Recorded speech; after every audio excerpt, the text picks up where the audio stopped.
Yeah, I want to get Octo Dad, Octo Mad. So, music. Come on.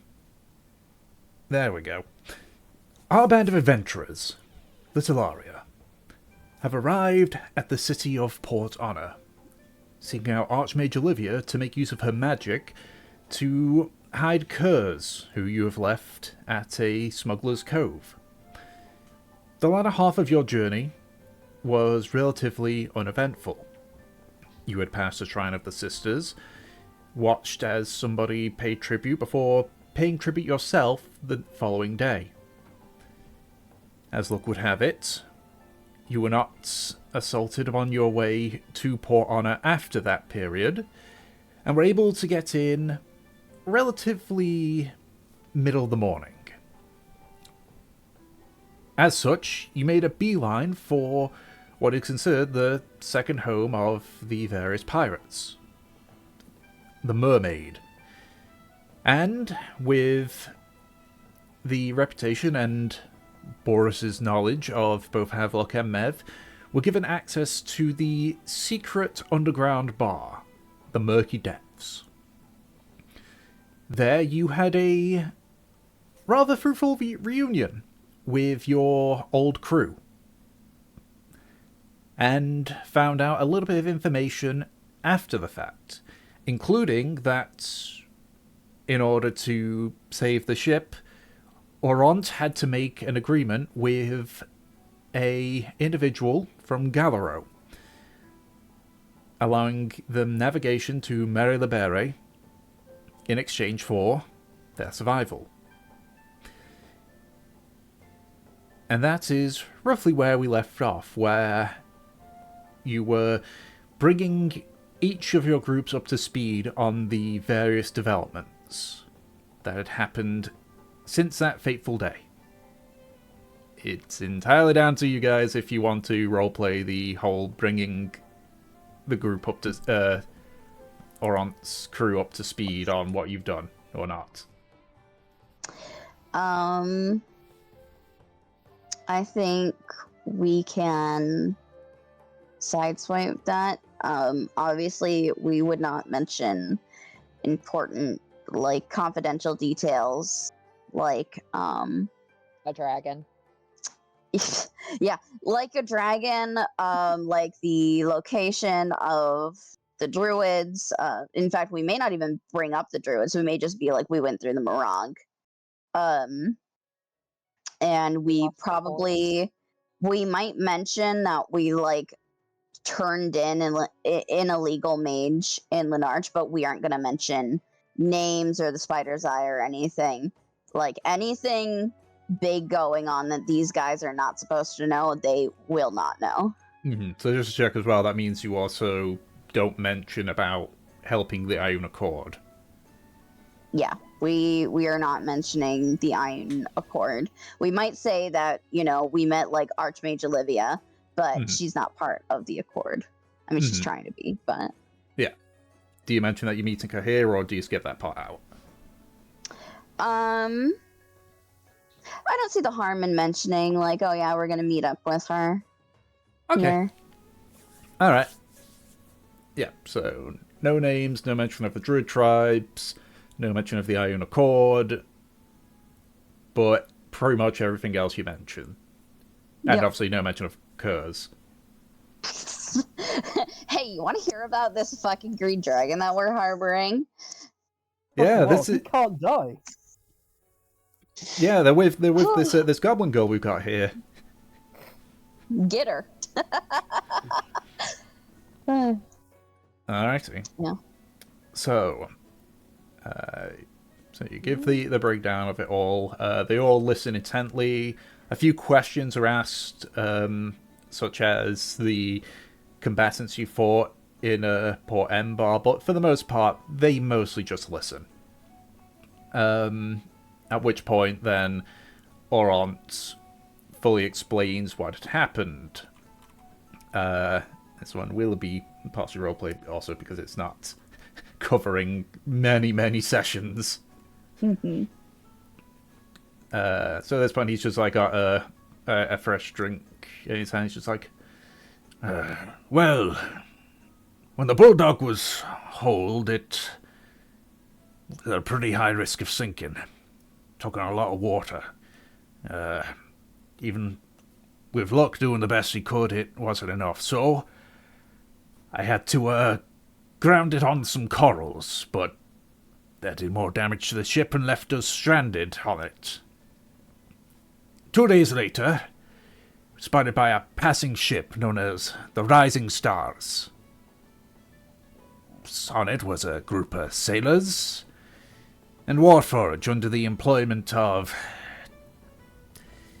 person I owe this little debt to, Owain Stefan. It was on a Johanian ship. I'm doing that now. Okay. Granted, it was a Johanian ship, but let's face it, Gallo, if they want a ship, they're gonna fancy it up. So, he offered to refloat the Bulldog and patch it up well enough to make it to Port Honor. In exchange, he asked for a lot, but the main one that we agreed on was passage to Mari Libere.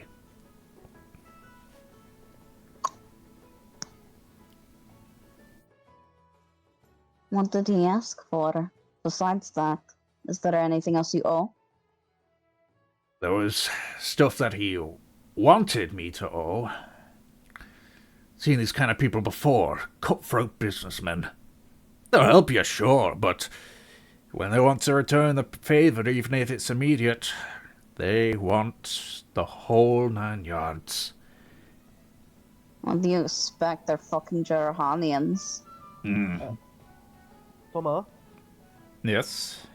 could you just quickly write the name of the main Johanian merchant down? The person they referred to? Yeah. That's his name. Thank you. Don't think I've ever heard of a Jerahanian that just does a favor for a favor. To be fair, the typical joke they have is that Johani will shoot you first before he asks questions. It's good that didn't fucking happen. I'm surprised. Yeah. From what that sounds like, the damage that the Bulldog took, you aren't just decommissioning? It would have been decommissioned, but, what should I hate to admit, his crew did a good job repairing it. Damage on the underside when I had to reground it was, easy enough to repair with magic. The rest, well, got Warforged, don't need to worry about holding their breath while repairing. Wasn't enough to fully make it work, as I say. It's in dry dock right now. Just enough to get you by and to have you owe him. Aye. Another reason I took it on, though. I've been in the merchant business long enough to know when people are gonna take advantage of people. Figured. I've been in the business myself. I know a few tricks. See if I can't wrench away a few of the favors he wants. Besides, better me than to, somebody who might not know much about contracts and such. You signed the contract. Aye. Had to. Right. Is it You just him that's going, or is it his whole fucking crew? Bullshit. See, that's something I was able to maybe take to my advantage. He said that he wants passage to Mari Libere, and it's signed in his name. So what I'm really hoping, because otherwise, one, if things go south and he kicks off, he won't destroy the place, but it'll do damage, and two, I don't want to risk a diplomatic incident here. I don't want to imagine what either side will think if they find out a Johanian ship went to Mari Libere. Or that the Durranian ship might have the location to Mari Libere?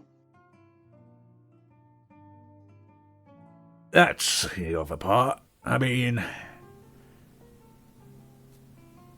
I'm pretty sure there's a rough indication of where Mari Libere is to the Third Fleet. They're not stupid, but I think that at that point it comes to a test of firepower, home field advantage and everything.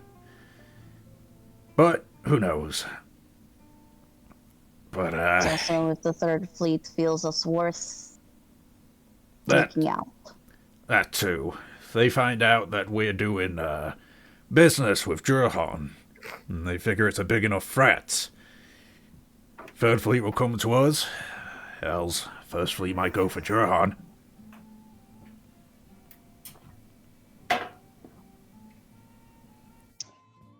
Mev taps her fingers on the table.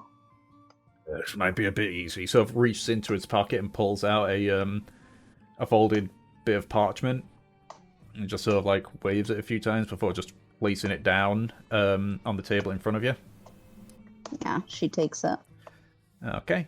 It is indeed a contract that has been signed and written. You can see that a few bits have been like cut out. Once my thing loads, I'll throw it in campaign notes. There you can see that there was quite a few more demands there, to the point where anyone can see it's like, yeah, that's taking advantage. There we go. Seeing campaign notes. All right. See? And I can read it out if anyone would like me to.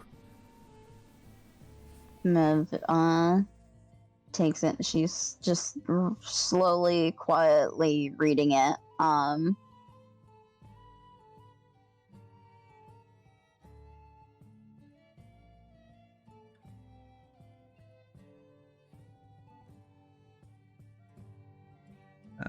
I'll read it out while people read it, just to not have silence. So, the contract reads: This contract between Captain Orant of the Rabbit Hounds, henceforth provider, and Owain Stefan of the Rising Star, henceforth the client, agreed upon on board the Rising Star, sets out the following. Services to be rendered by provider. Provider will lead client to the city of Mari Libere. The first cross-out line says, Provider will arrange a meeting with the leaders of Mari Libere and the client. Next one that's crossed out. The provider will vouch for the client's services in meeting. Next line says, Provider will provide protection for the client while at sea, and at Mari Libere is crossed out, with an addendum below it. Provider advises on nature of the city, and provider not having particularly notable reputation to ensure protection. The client accepts lack of protection and will find alternatives, but expects agreed protection upon the sea until completion of contract. Provider will provide for agreed services no later than, it says 1 month, but it's crossed out saying 2 months, of the client's arrival in Port Honor. Below that, payments provided by the client. Client will provide repairs necessary to ensure the survival of the ship, the Bulldog. Addendum. The client accepts provider's statement that repairs will not suffice and that dry dock repairs will be required. Provider confirms repairs will suffice to reach dry dock. As such, client agrees 1 month extension to contract deadline. Client will replenish supplies provider lost in recent storm. Next part is crossed out, which I'm certain catches Mev's eye. Client will provide 2 Warforged crew members to replenish loss of crew.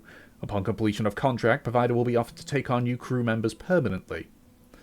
And below that, there's a termination clause. Client may terminate this contract in the event that provider attempts sabotage of services or deliberate intention to cause harm to the client. If client enacts termination clause, provider accepts it may result in client engaging in hostilities. Upon completion of contract, depending upon conclusion of meeting in Mari Libere leaders, provider may be considered for future work and be considered a preferred provider if similar services are required. All items given to the provider under payments provided will be the sole property of the provider. And there is a signature of Orant and Owain. She reads through it.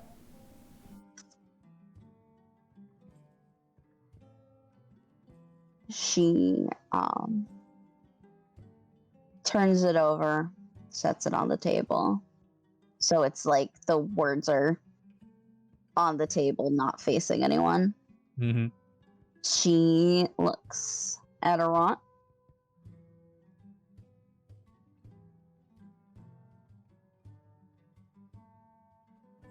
He just looks back at you. There's nothing here that says that you can terminate this contract. I'm very well aware of that. Well, I understand you must have been particularly desperate. You weren't able to put one clause in? I tried. Told him that,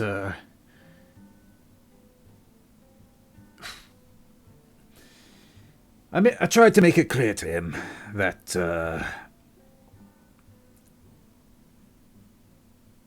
I don't trust him. Very clear to him. And that if I feel he's stabbing me in the back, that I should be able to terminate it.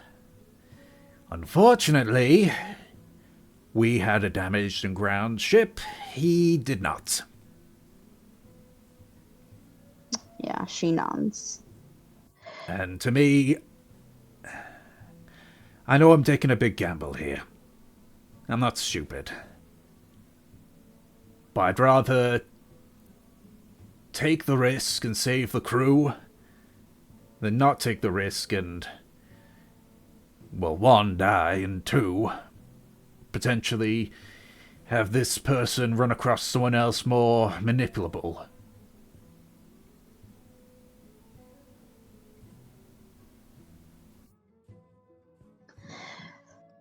What of the crew members clause?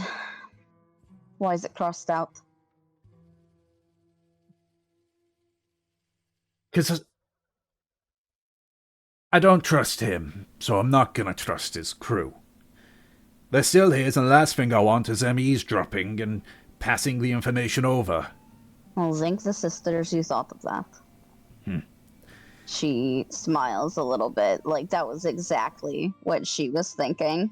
Same thing with the consumables, actually, or the stuff we lost.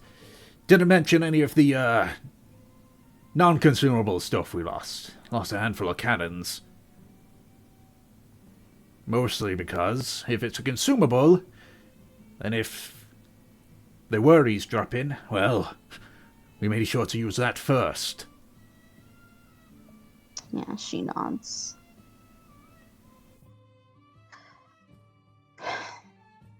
Just 2 months of client's arrival. Specifically Port Honor. Made it clear to him that, there's no way, even if the Bulldog was in peak condition, that I could get him there in time. So, he simply said, head to Port Honor. He would head to Port Mar to replenish the supplies he gave us. He'd arrive, and then the clock starts ticking. How long does it take to get to Mari Libere, Tom? It takes... Let me grab the fun. Let's see. So... I just got converted because, unlike people, ships can go through the night. Be looking at about 20-ish days, give or take. Okay. It depends a little bit on the ship, but based on the Bulldog, about 20 days. Okay. So we're looking at about a month. So they've got time. Mm-hmm. Yeah, Mev thinks about this.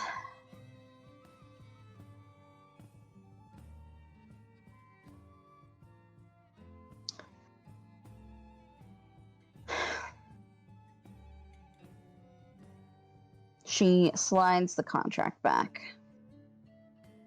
Picks it up and puts it back in his coat. You did what you had to.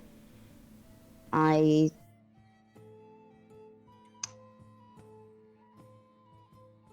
Well, the circumstances are shit. You made the best out of a bad situation. Aye, of course.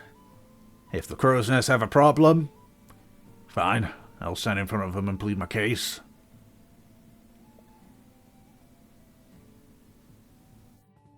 You know this could get you exiled, right? Aye. But what's me being exiled for saving the crew? She nods. Captain's first job is to his crew. Mm-hmm. If I get thrown out, then who knows? I go back to the regular job. Might become, technically a free pirate. Who knows? But that's a Technically. question. That's a question She's that, not. well, never really was a fan of those lot. Either way, that's a question for if it happens.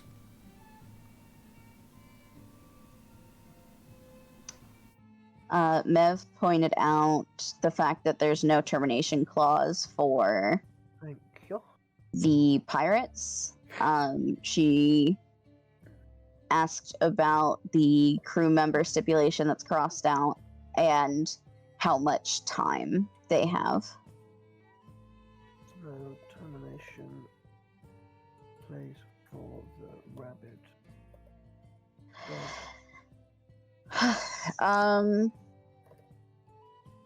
She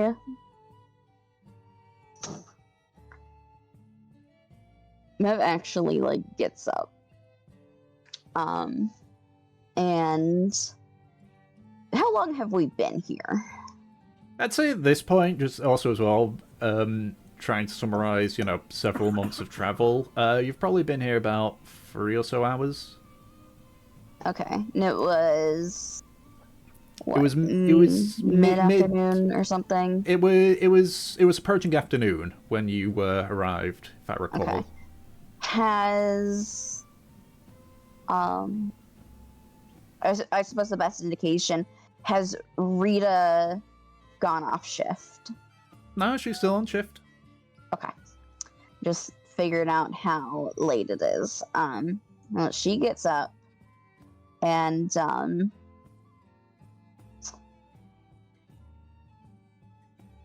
she actually brushes by Havelock and touches his back. Havelock, when you look at Mev, she reaches up and she rubs her earring. And she Havelock. will, Yeah. she'll keep moving to the bar. Havelock is gonna follow her. Just curious, are you being particularly discreet? Yes. Okie dokie.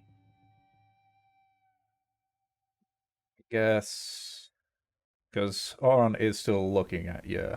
I'll just roll for Mhm. that. He rolled high. Yeah.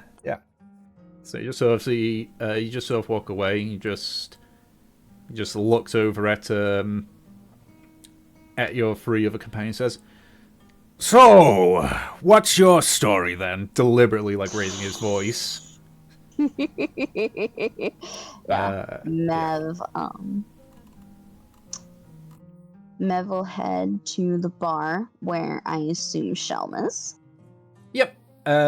So he's at this point, because of how quiet everything is, Shelm's just kind of just idly watching. For everyone else. So Shelm, you can see, is a rather stout turtle. Looks to be in his 50s. While he lacks tattoos on his skin, he's replaced it instead with carvings on his shell of various sea creatures. You can see that there's a barracuda, a thresher shark, a tiger shark, a saltwater crocodile, and on the largest, I guess, plates? I don't know what they're called on a tortoise shell, but it is a giant squid. He's just sort of like watching, sees the two of you approach, like, have luck. Hello. Nice to see you, Sean. Been a while. People been asking for you. Oh, cool. Well, She sits yeah, down. most obvious one, based on the last time you were here, was, of course, your mother was asking. Mm-hmm.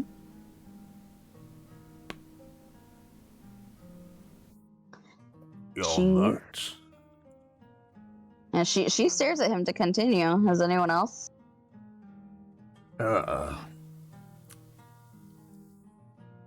Mostly it's just been the other crow's nest lot old guard was here about 5 months ago. They asked. Jetstreams asked. Mev, like, actually, her eyebrows raise, hearing that the crow's nest have asked for her. What was the first crew you said? The old guard. Oh god, thank you. I mean, they were concerned, but it seemed to be more out of respect for Camilla than anything else. She actually arrived here about 3 months ago. Who did? Camilla. Yeah, Mev thinks about this. What, right before the fleet? About a month before the fleet.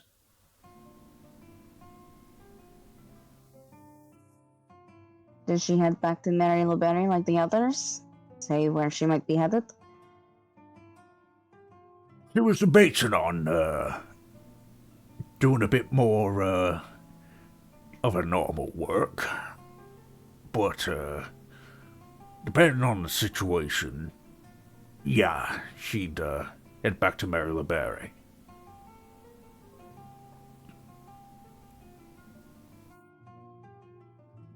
Yeah, Mev nods. Can you get me a drink?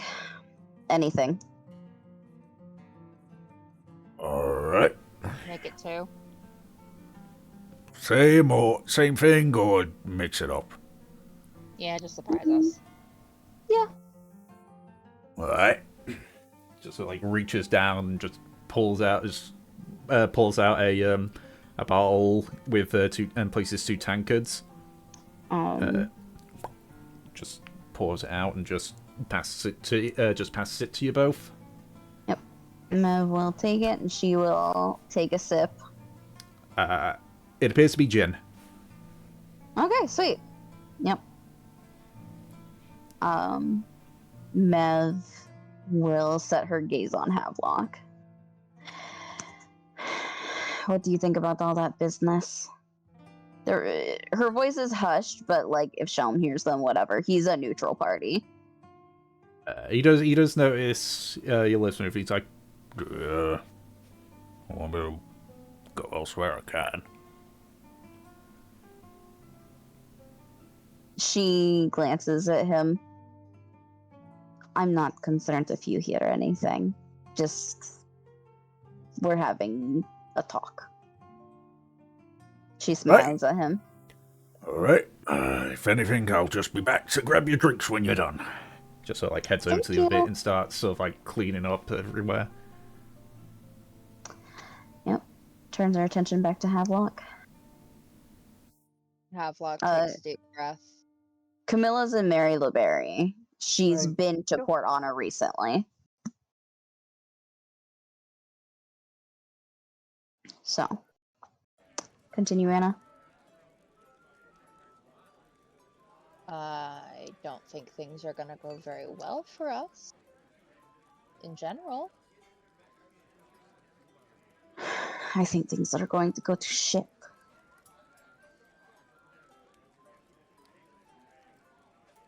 Personally, Take I a think going to shit is gonna be a nicer thing than what could go wrong. You know what I mean. Going to Thank you. shit entails everything. Taking a fucking Jarahanian to Mari Libere, a vulture at that.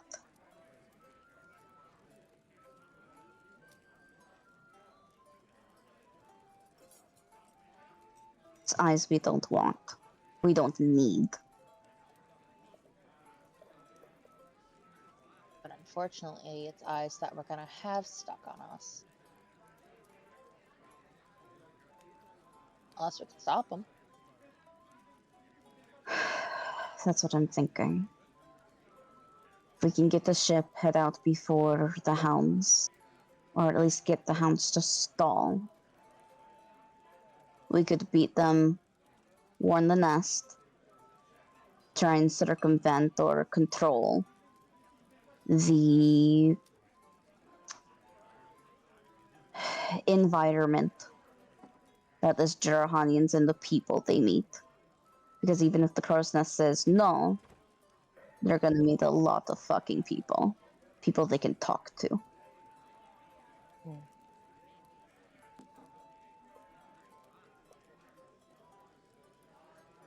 Do you think they'll listen to us?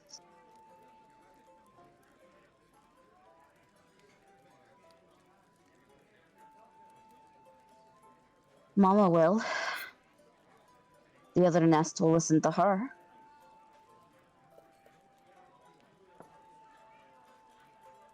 Think you're sure about that?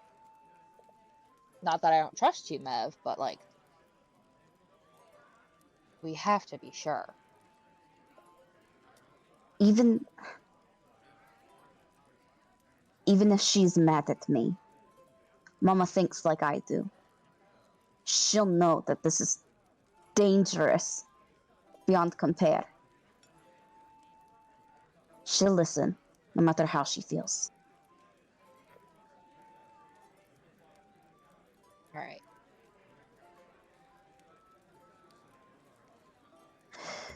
Problem is getting to Mari Libere, getting a ship, uprooting all of our plans.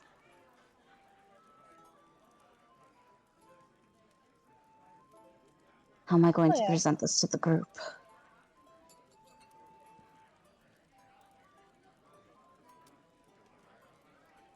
And tell them what it is.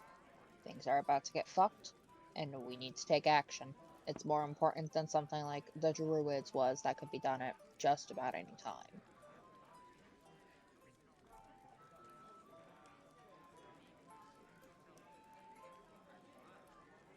Fucking Mev makes just kind of this concerned, reluctant expression as Havelock says that.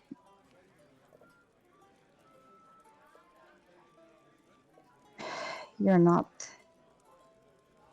exactly wrong, but I mean, Aki sailed across the world for this. And we're gonna lose our world.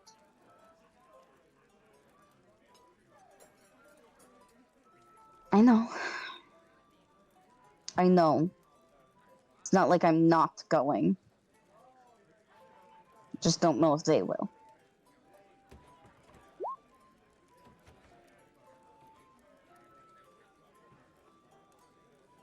There's also Fur to deal with. There's always a mighty nice ship somewhere. I'm not sending her on a fucking ship. In fact, that's...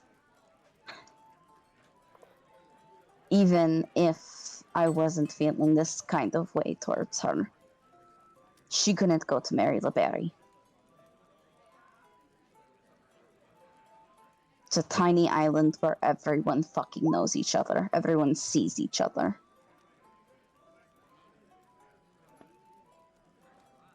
She needs to stay here. There's more land, more places to hide in. And she has an ally here, in Olivia. I think I'm going to talk to her about putting Fur up somewhere.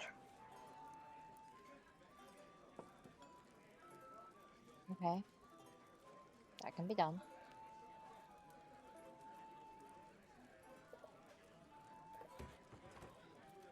Yeah, she... Again, there's these tapping fingers on the table as she thinks. As she's sitting there tapping her fingers, Havelock's gonna just like gently rub her back. Little scritches. We'll figure a way out of this, Mev.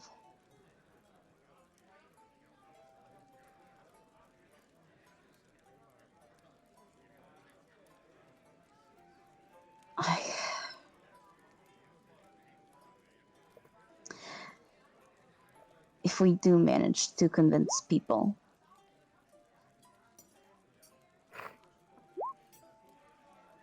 it's going to be a hell of a fucking thing going back to Moa and bringing 2 outsiders, and then she points to Havelock and the former 3 pirate.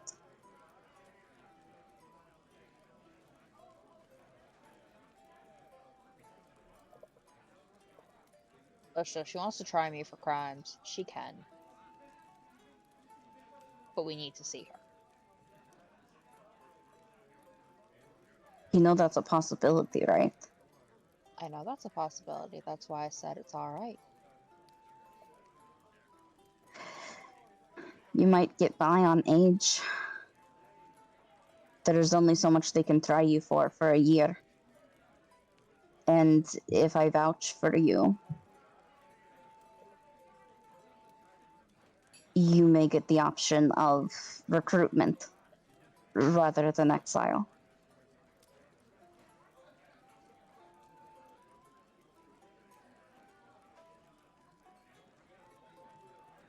Do you really think that's what your mom would want to do with me?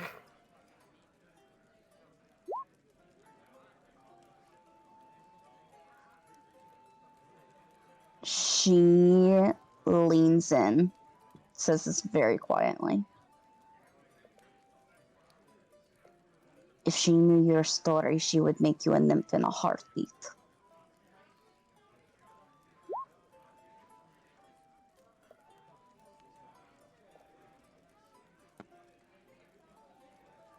I really don't think the nymphs would want me.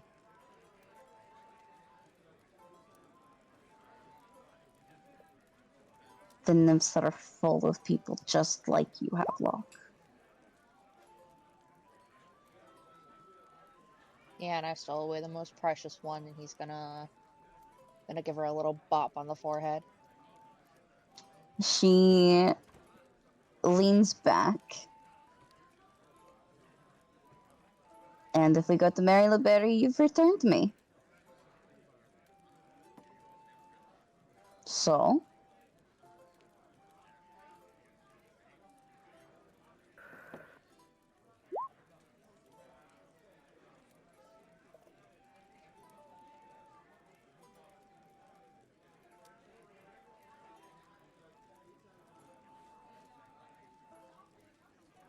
Come on, let's go bully your boyfriend into doing the right thing. She will knock her drink back, finish up, pushes it aside. Thanks, Shlem. And, Shlem. Fucking. That's a different name. Don't tell me you've bleeding. That was the light stuff too. I'm fine! Slip of the tongue. Accent. She'll sit down on gold. Yeah, it is. Grand, great. Now she's gonna pull the fucking accent card. Uh-huh. Mm-hmm. She will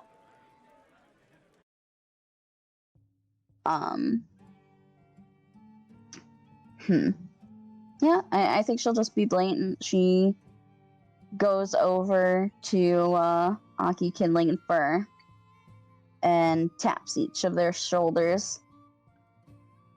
Sorry, I have to bother these 3. Go ahead. Well, Alright. come on. Alright, Chop, either way. chop. And then Gaki will stand up and follow Mev and Havelock. They are gonna go to like a far off table. I mean, it's only them and the rabbit hounds in here, so. Yeah.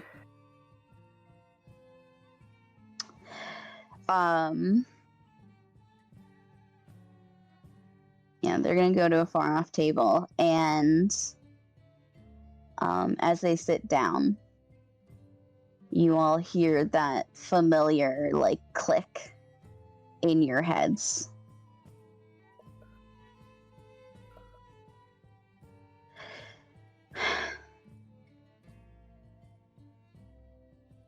Waiting for Kindling to type.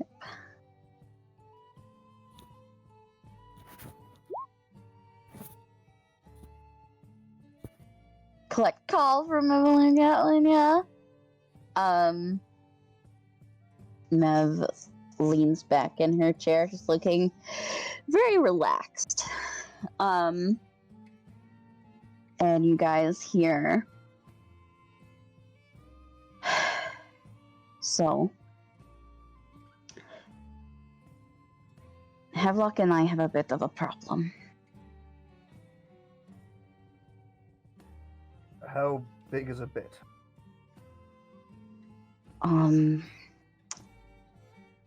International war big? That's pretty big. Yes, indeed. So,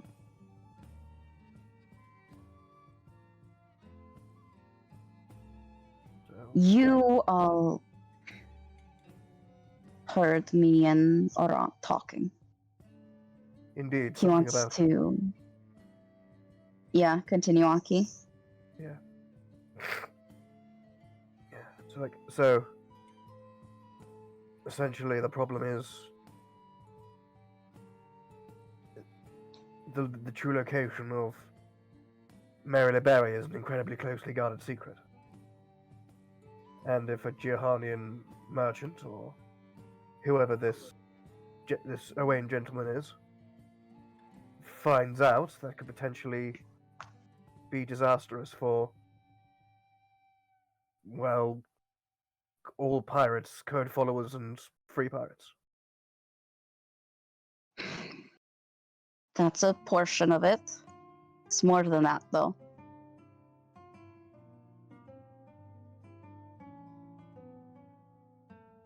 With the location aspect of it, if someone knows, an outsider knows, and they are allowed to relay that information, it can send both the Third Fleet and Jarahanian fleets to Mari Libere. It would put all of us in terrible danger.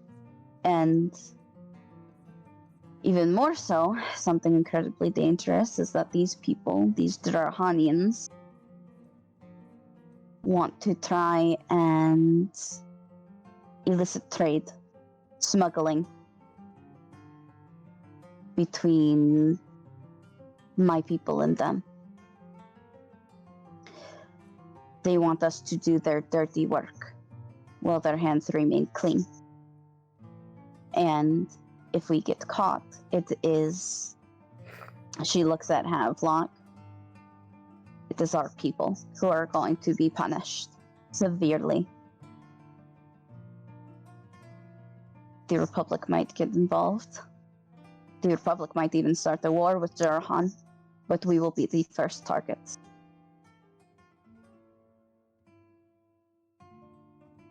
So, if he reaches Mari Libere, it's not hyperbolic to say that the very existence of pirate kind is at risk.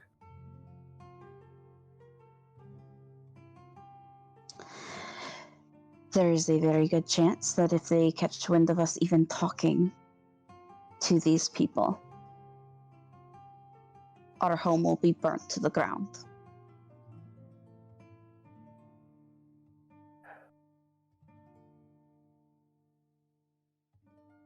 Aki sort of takes it in and sort of takes in sort of the gravity of the situation, and then goes, "Well, in that case, I suggest we do everything in our power to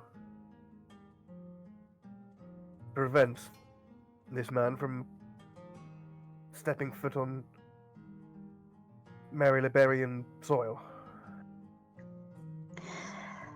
I don't think we can prevent that. I think, in fact, I think the Rabbit Hounds should complete their contract. I never got a close look at that contract, but it didn't seem like it was the most fair and honest in its dealings. It's not. But there is something that I noticed. Oh, yes? The contract says that upon completion of the contract, depending on the conclusion of the meeting, that these people might stay in contact with the Rabbit Hounds. I think even if the Crow's Nest meeting were to go south, the Rabbit Hounds make a good impression, act like they can be, like their ears can be whispered into. We can keep an eye on this.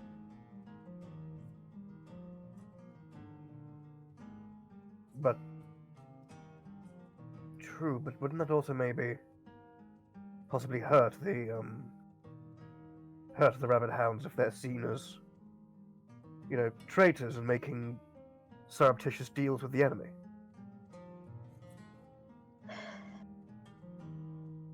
Only if they're not upfront with the nest. If I present this to Orant, then he agrees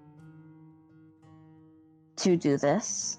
He can present it to the nest as a type of, what is the word, subterfuge? So you would turn this demand into a snare? Isn't that what that contract was in the first place? Even if you didn't read it, you heard that these people took advantage of Orant's desperate situation to keep his crew alive. The rabbit dogs got astonishingly short-shrifted, from what I saw. Essentially, This contract was a snare in the first place. We would just be springing it back. And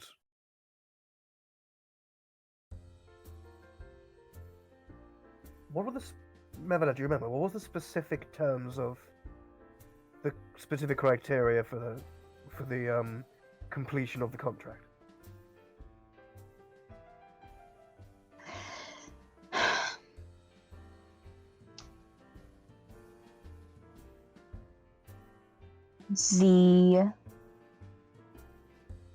Yeah, she thinks about it and like all the stuff that was crossed out. The Rabbit Hounds must take them to Mari Libere, must provide protection at sea, and must do it all within 2 months of the person Owain's arrival to Port Honor. Is that doable? That is all doable for them. And in fact, if we were to get the ship and head to Mari Libere before them, it would also be doable to warn the Crow's Nest before they arrive.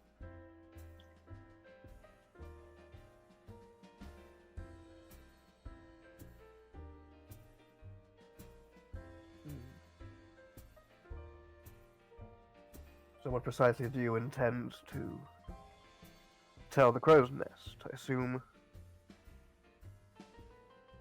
it would be up to them to pretend as if they are accepting the visit from Owain, and then as soon as he steps foot on him, remand him in custody. And No, we do not want this man in custody. We do not want him on Mari Libere. What I'm going to do is get in contact with the Crow's Nest. I'm going to tell them Orant's story and how this man is a vulture. If needed, I will outline the risks for them, though I doubt they need me to tell them that. And then I will suggest making this Owain feel as warm and welcome as possible. Nice accommodations, a proper escort / the protection that he wanted at Mari Libere. They'll even hear him out and have a meeting. And then they will say no. And let him be on his way. We made a perfectly good impression. Minimal risk. And he can't be mad at us for providing a good service. If he decides to stab us in the back then, well, we will have let him live once.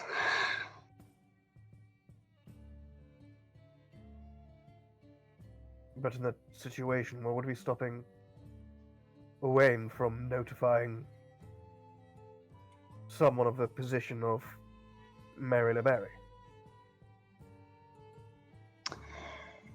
As long as it is one man on the Rabbit Hound ship, it is easy to turn people around on the sea, especially if they aren't familiar to it. I don't know if this man is a sailor, but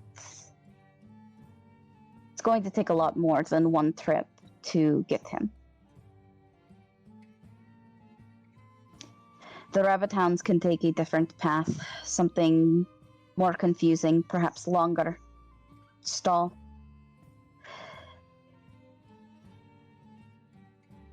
Do anything they can to make it harder for him.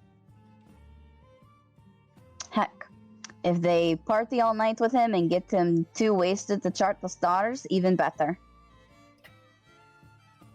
I mean, I was thinking that possibly just command him to either stay below decks at all times, or, I don't know, a blindfold or something. I don't think he, just based on what I glanced on there, he doesn't seem the kind of person that would do that. Exactly. Feels like he's the kind of person that would walk around like he owns the place. It's better to distract and trick this kind of person. What have we got a Crow's Make Nest him captain feel here? like he's the king of the castle. I'm sorry, say that again, Fur. What about getting a Crow's Nest captain to like meet him part way instead? It looks like that's the main thing he wants, so what if we just had one meet him in the sea? Like that happens, right? It can be done. I'm not sure exactly who would be willing, but we would still need to go to Mari Libere to tell them in the first place to set the this up.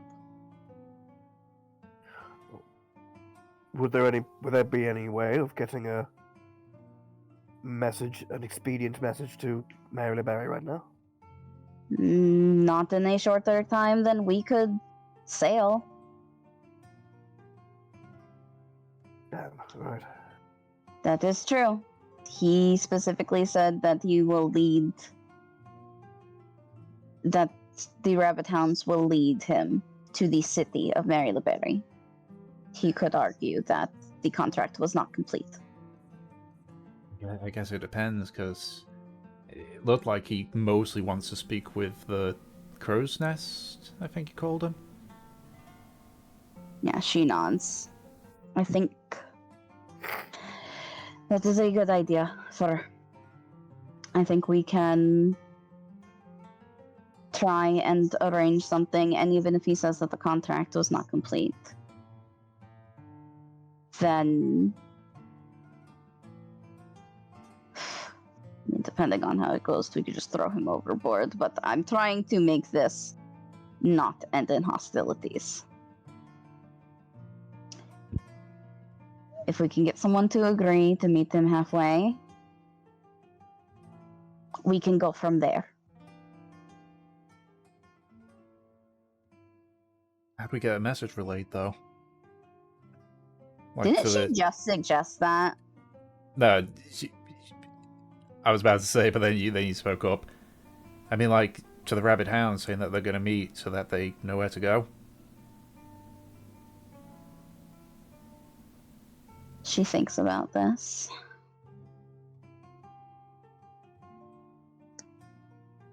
I wonder if we can get another sending stone from Olivia. If we could get something like that, or fuck, one of us had that fucking sending spell. It'd help. I'm sure that someone on Mari Libere must. But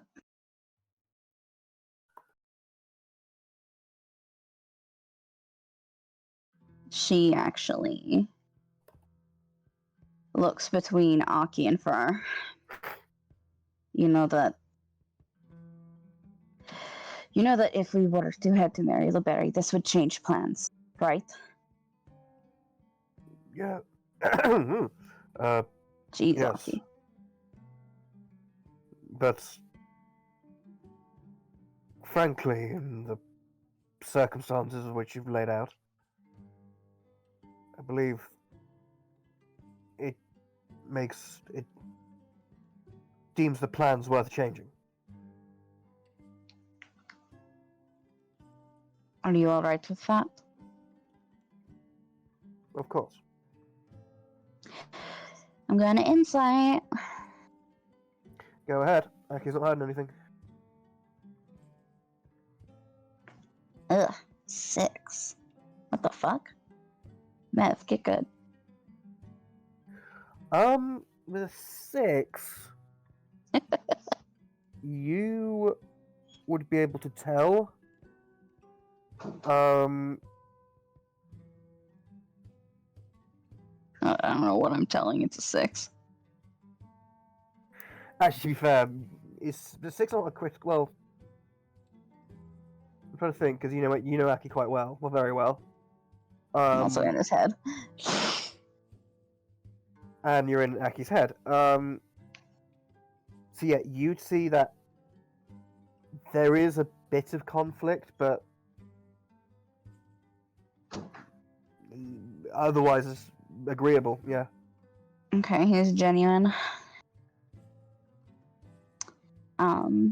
She sets her eyes on Fur.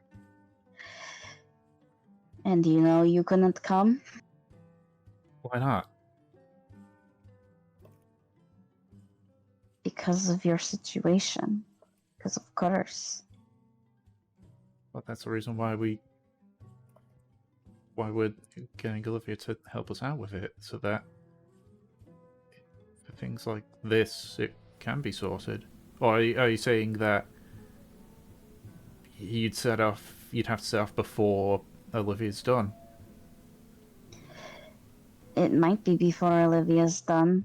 And frankly, even with what she's doing, Mari Libere is a very, very small place. But we couldn't afford any slip up.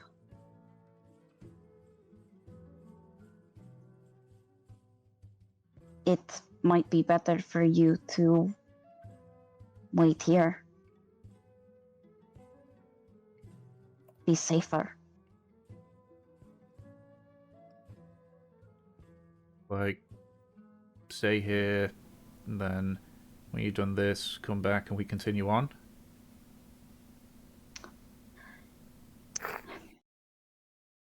I'm thinking of trying to set you up with Olivia. See what she can do for you. See if you can find maybe a cleared out portion of land for you and Curse to settle on for a bit. Whoa, hold on a second. Are you basically saying that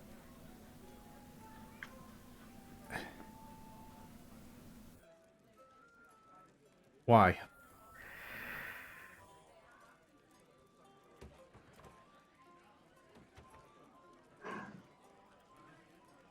Well, for one, we are going to be gone for a long portion of time. I'm not talking about that. I said, when we come back, we continue on, and then you said, well, actually, I was thinking of getting you set up with Olivia.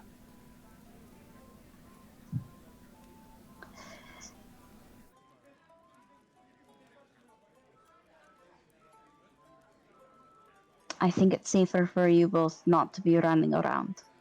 And I think that she can provide the best opportunities for you.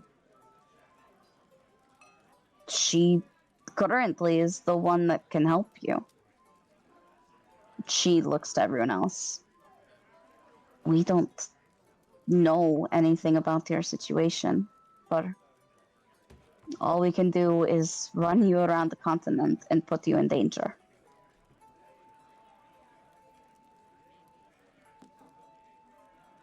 If I had a problem with that, I would have left. But I want to be here. I want to be with the Talaria. I'm sure Kurz would say the same thing.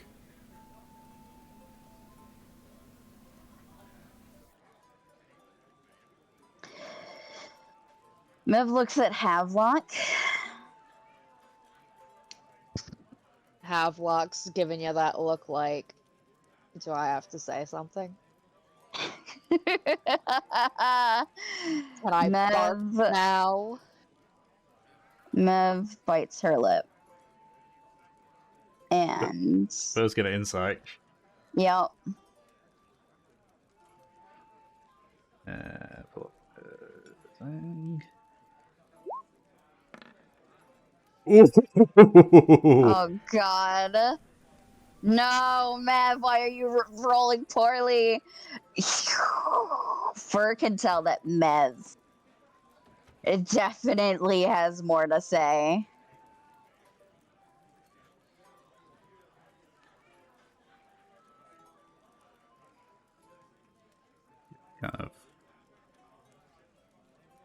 She just kind of stares. I think this is a conversation to be had later.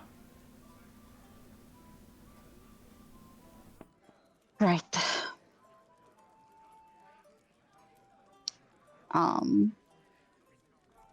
She looks back to Aki. I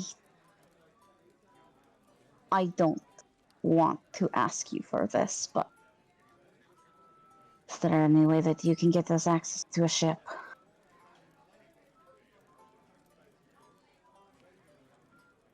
Possibly. Tom, Mm-hmm. would I know if the Aventores have a like a ship or two, like a merchant vessel or two in Port Honor? I'd hope so. I thought that they did. Or at least that they had the company here. They have a, yeah, the company has a presence, yes, in Port Honor. The company has a presence, but it's not like our IRL times where we can see when a ship is in dock or where it is in the world. Yeah. Oftentimes with your merchant ships, you tend to hire out the ones that you personally own are more for local Narsian trade. So you'd probably have to either check the docks, speak with the dockmasters, or check with the company. Okay. Yeah, so like it says, I don't know. We certainly have an office here in Port Honor, but as to whether we potentially would have a seafaring vessel available for hire, another case entirely. I'll have to check with the office, just to see what do we have available.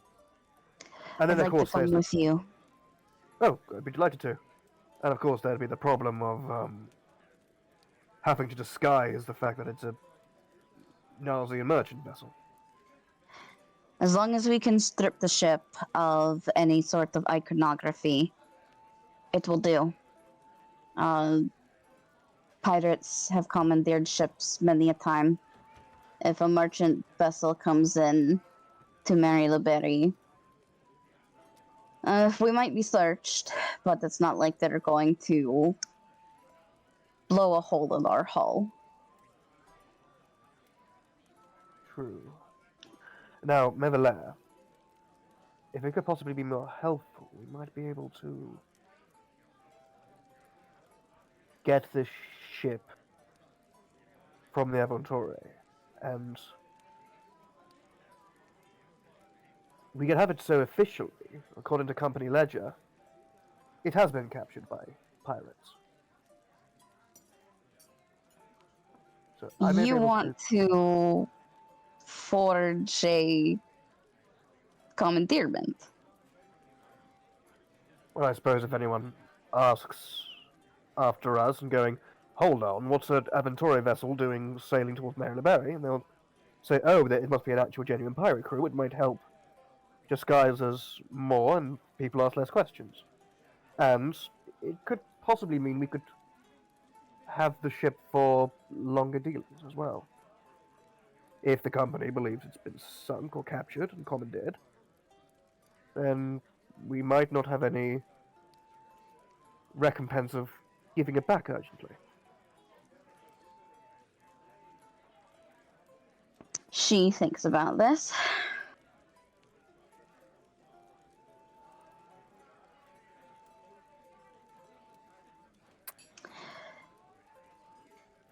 I think, well, you have a good idea. Your company should be in on it. In on what? The commandement of the ship? Or the false Yes. commandment? Yes, the false commandeerment. Make whoever you need to aware. And it essentially sets up a good rapport with these people. Absolutely. Meanwhile, they can spread the rumor around, get us a different kind of reputation with the public, or Wait, so- whoever doesn't need to know in the company. So, would we say that the ship was taken by the Talaria? Or just by By Either. pirates. by pirates, alright. We don't want to name ourselves just yet. We just want people to know that, there's a potential that this ship is not entirely safe. Well, I don't know personally. The people in charge here in the Port Honor delegation, I could potentially say, give promises of bonuses and stipends and promotions in the future for their. You're the boss, aren't you? Technically, yes. Although I'm on something of a sabbatical, but my word will still have weight. Yes. So you're the boss on a vacation. You say jump, they say how high. She shrugs. Okay. Essentially, yes. Yes. This is a request from the biggest cheese in the company for a personal matter, I suppose. That has a certain amount of weight to it. So yeah, just tell them to do it. Say you'll bribe them. There you go. I mean, it's what she's about to say that, and then she smiles. It's what merchants do, anyways. Hold on, what you mean, like wait, so this is out of character. So like what, like artificially say ships are sunk when they're actually not? Yes. Yeah, I'm guessing. Does Aki know that his family's done that in the past? Fucking. I feel like they would have done. I am so sure that Yeah. at one point or another to get like a fucking tax write-off. Yeah. They Yeah, have. Aki kind of just like looks at Mev and just goes, We really keep no trade secrets at all now. She looks back at him. Akrisk. I've been raised around shady fucking merchants my whole life. Where do you think some of those ships go? Well, I suppose a couple of them probably ended up going to Mari Libere. Or Port Honor, or... No, fair enough. Got the mega ship disappear? Don't want to waste the material. Want to make some money off of it. Well, hell, sometimes for any kind of dodgy, underhanded, borderline smuggling, it's easier to sort of have the ship officially disappear. It's been known to happen in the past. Mev, just like, she shrugs, holds out her hands, like, yeah, like, alright, so, going to try and find the ship. If we can't get one off of the company, we may need to buy one, which will be very, very, very expensive. Indeed. Extremely expensive. And she looks at Aki, about, I believe, 10,000 gold worth expensive. Well, we usually buy company ships as a sort of investment to sort of recoup the cost of all that. So if we do have to buy a ship, it might have to be on the term that we use it for a set amount of time before transferring ownership of it to the Aventory Trading Syndicate. Say we keep it until the end of your little sabbatical?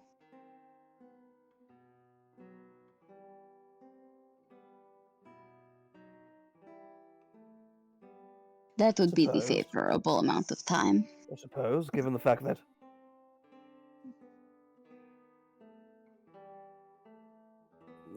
given who I am and the potential backing I may have of my father and my brother, possibly that might be a deal we could work out. But I think either way, I think the best chance of us getting a ship is by grace of my connections, I think. Yeah, she nods, so there's a slight grimace to her. Can I roll insight on that grimace? Sure. Oh, fuck.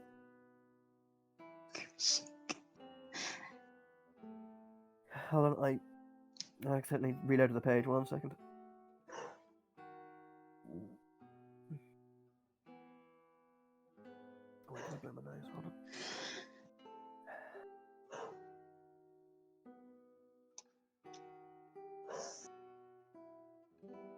Yeah, Quinn is at a box. Sorry. If you fits, you sits. 13. You get the sense that she just doesn't like asking you for this kind of thing. Okay. Um, And Aki just sort of says, and Mevalev, if there's anything else apart from, physical transport or any other kind of provisions or equipment we may need, like, I'm sure we can find an excess within the company coffers to cover it. focus on getting us transportation. Anything else can go after. I mean, frankly, I'm going there anyway because, well, the Talaria need paying, don't they?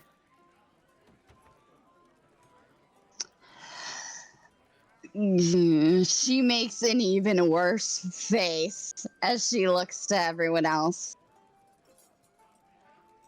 We may have to forego payment, frankly, to get the ship. Well, I think if I did my calculations correctly, it would be to cover the terms of the contract for the Talaria, it would be in total 1,400 gold split between you. 14? Isn't 1,400. it 4,000? Okay, I was like, 14. what? Huh? 1,400 gold. Is it that much? I don't Yeah. think it is. Split between everyone, yeah. Because it's 2 months at 200 gold a month.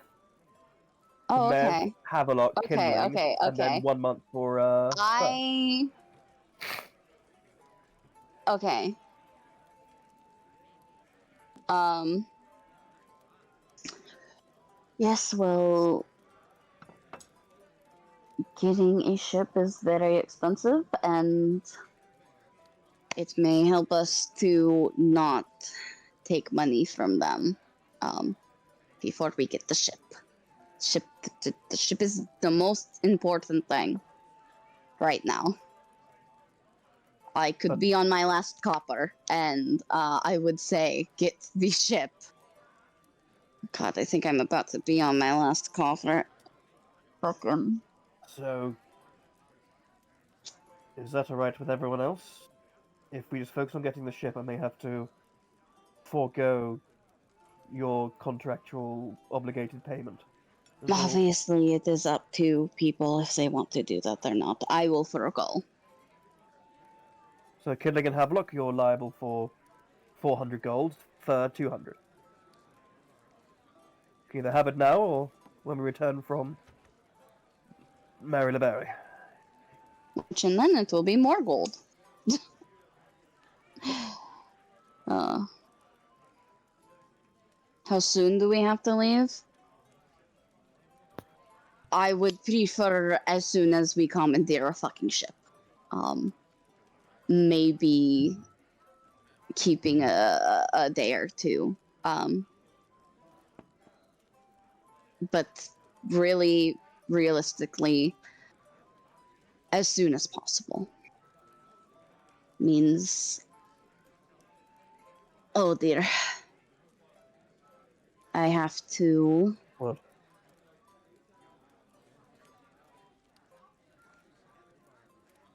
Mev's thinking now.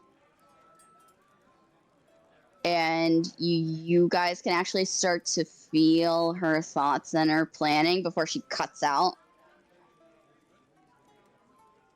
And she starts to speak aloud.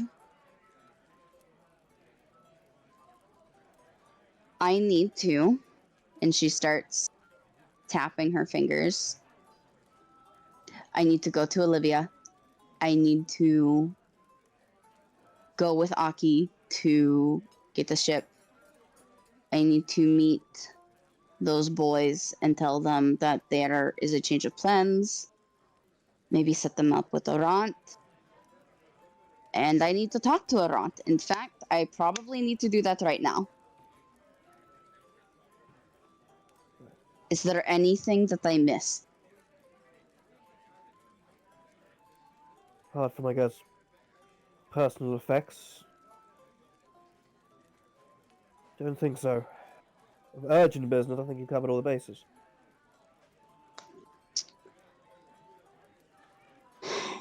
Good focus, Aki.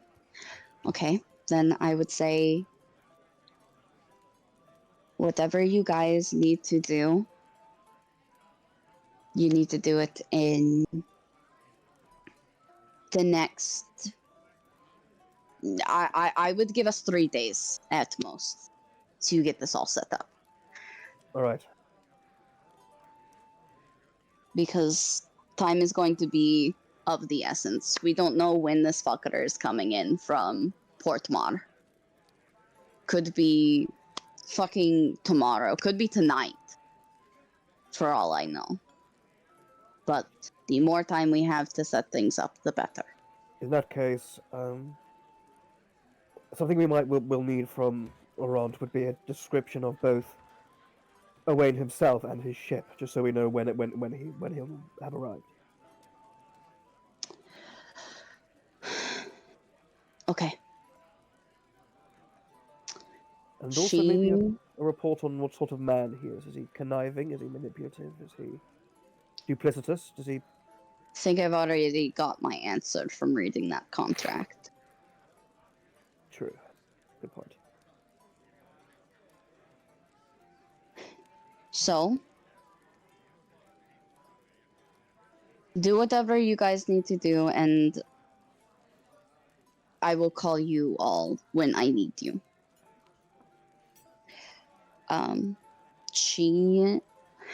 God, I have so much talking to do. Right now, I'm just gonna say, I'm so sorry, guys. Because I'm gonna be doing so much fucking talking with people.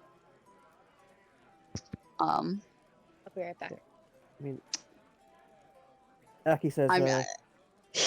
I'm just saying, this is gonna be a very heavy session of Mev talking. Aki says, do you wish to...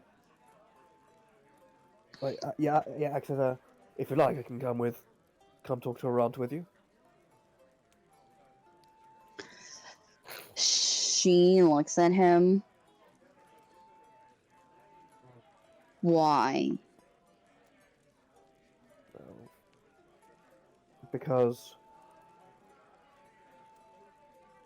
Well, like, I suppose technically as the leader of the Talaria, and the fact that if we are dealing with contractual situations, my past dealings possibly gives me a predilection for maybe a way that we could possibly use it to our advantage, or weasel out of it in a certain situation.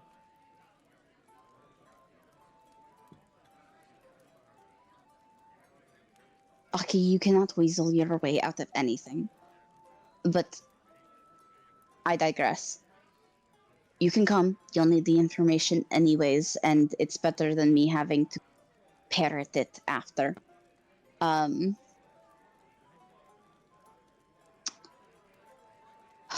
She looks at Fur. I think we should probably talk first, though. Yeah.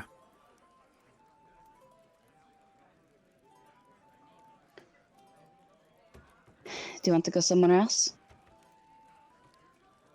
Well, it looks at the rest of the groups, just... Yeah. Do you want to go up or just another corner? Whichever works.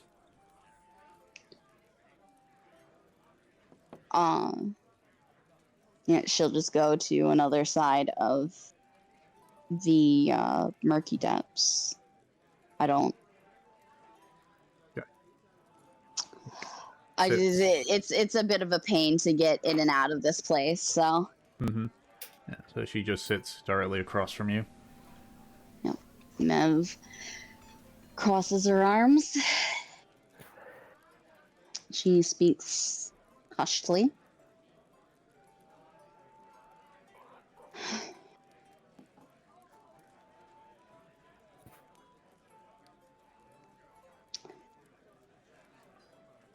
I'm sure that you realized a couple things during that conversation. Yeah, I have.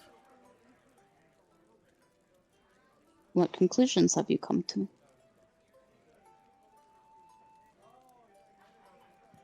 They've been hiding some parts from me.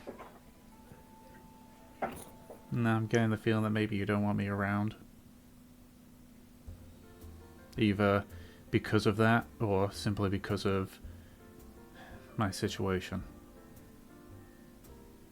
This is not the right music for this. What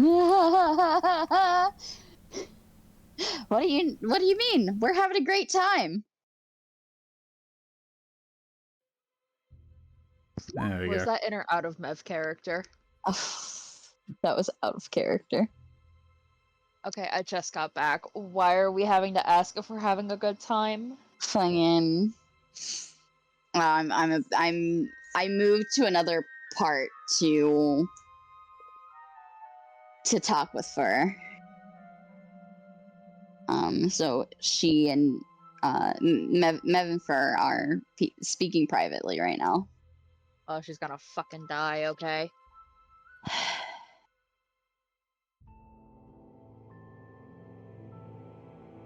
It's both. I genuinely do think that you would not be safe in Mari Libere, even if we managed to get Olivia's trinket. And that part I'm not arguing about.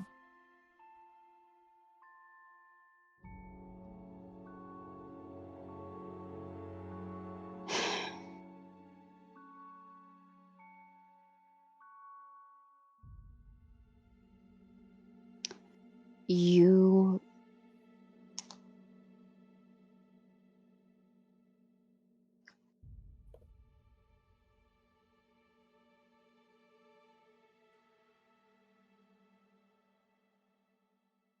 She is thinking of how to say this, if she can say it, you know, diplomatically.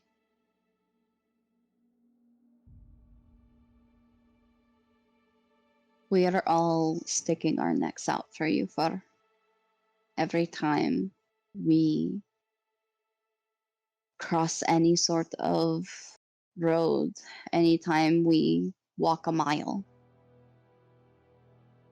We are at risk of getting our heads cut off for you.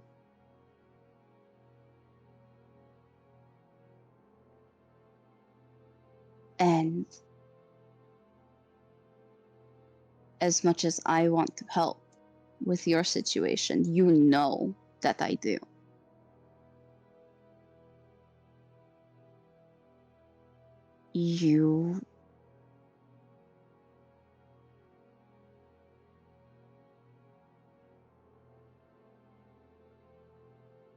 You have made it clear that when things get hard, you are not going to do the same.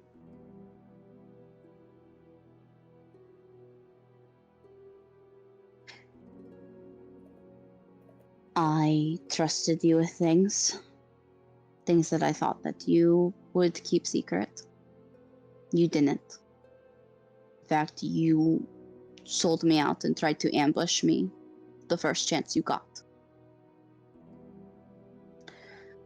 I tried to speak with you about that, and you completely shut down.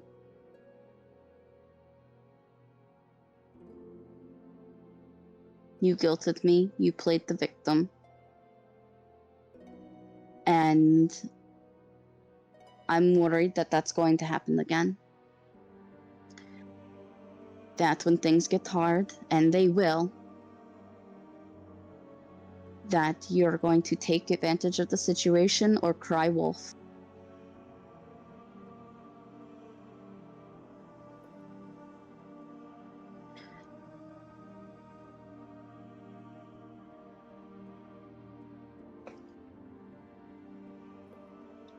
Everyone's putting their necks out for you.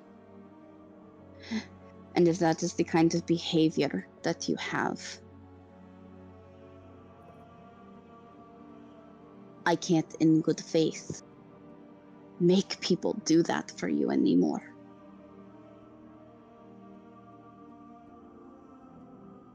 You say you want to be here, you want to be part of this place, this family.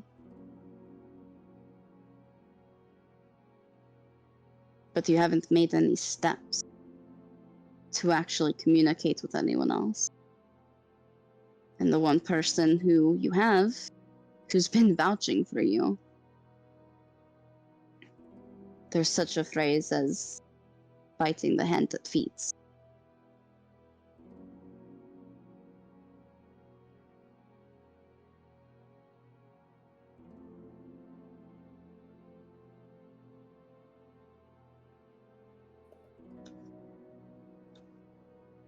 Our character, did Mev ever mention previously to Fer about, about this, or is this the first time? Just to jog my memory. She had a conversation about not appreciating Fer's, actions before. which is where the whole like kind of guilting, pity, victim thing kind of came up. Mev didn't call her out for that, but Mev did call her out for the other stuff.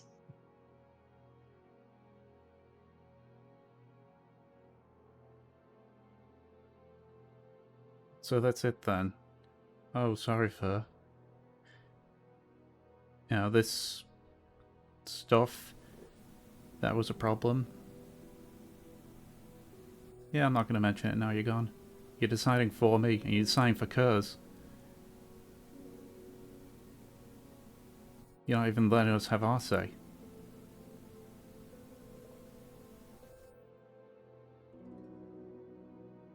Why is it okay that you do it, but then when I did it, you and Havelock ripped my head off?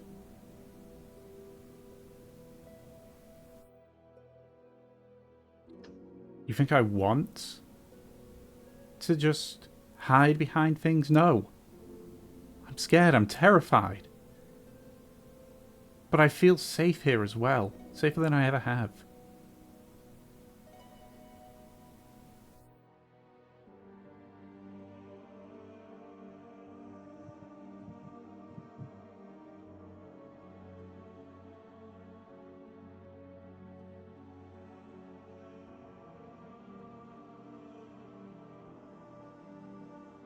I know what I did at the Cove was wrong.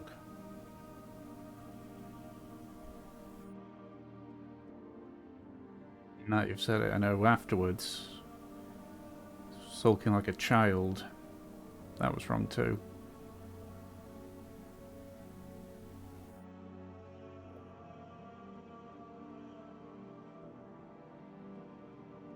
But then you settled for it.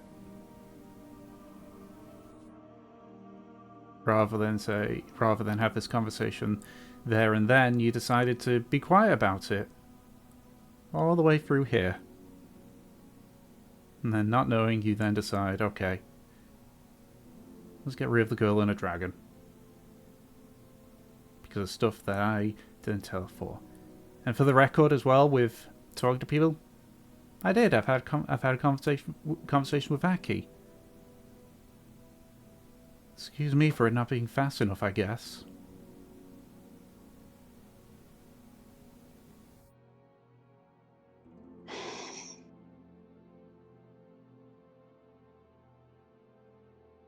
Man very patiently lets her talk. Does she pause? That seems to be like the end of her tangent.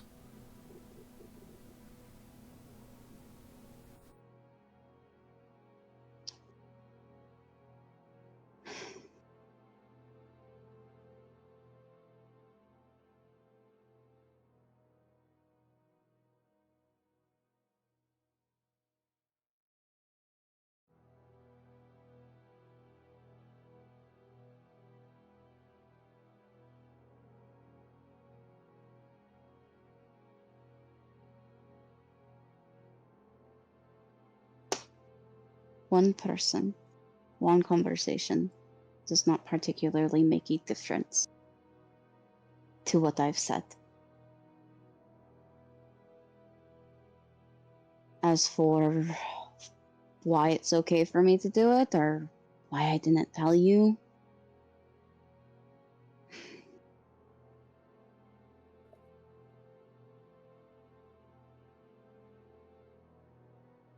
not sure if it's okay for me to do. I won't argue that it might be wrong, but I would say that I go about things differently than you do. I try to be diplomatic. I try to hear people out. You don't.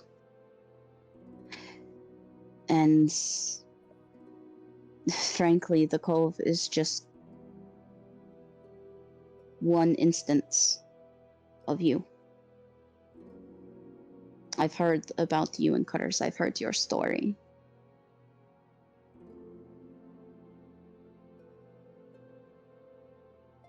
And while I can't say if your actions were good or bad, I know that in trying times, you have abandoned him.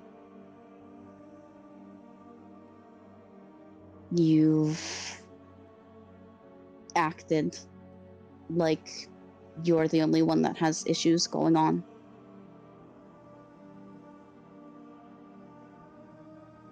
In fact, the only times I've heard you speak to him is about your concerns and your problems.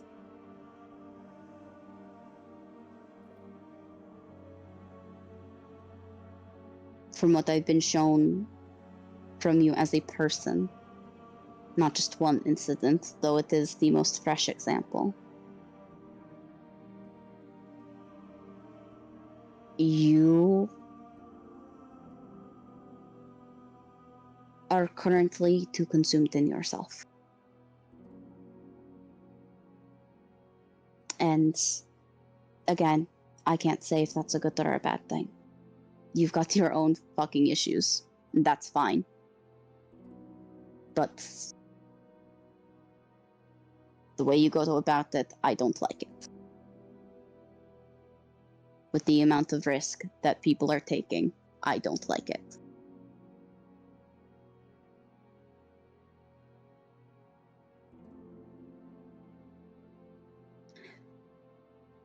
You can decide if you like it here or not.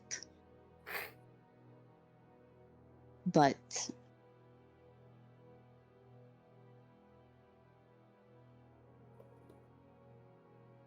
it goes both ways. She shrugs. And I'm not just abandoning you, as much as you may feel like I am. I will not let you be left behind, led astray. I am going to make sure that I keep my promise, that you are safe, and that you have a home of some kind.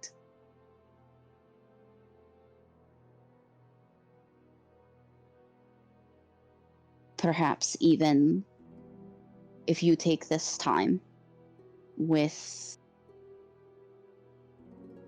frankly, getting better footing, because I know you don't have a lot. We can discuss something after we get back.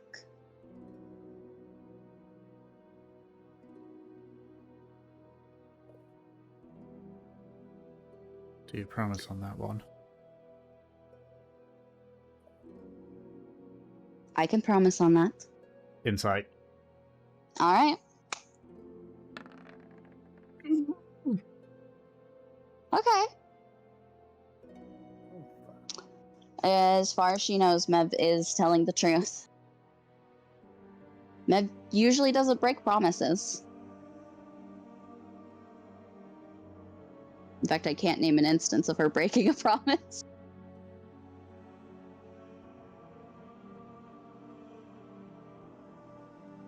You see, like, some of the tenseness is sort of left Fur's body.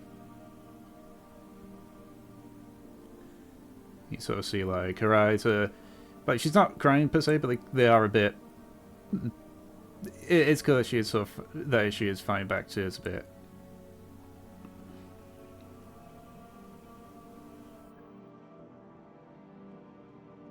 Mev takes a deep breath. Look, I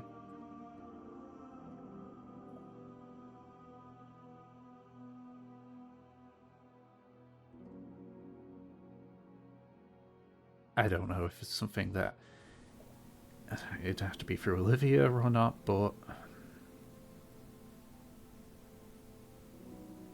don't leave Coz in the dark on it.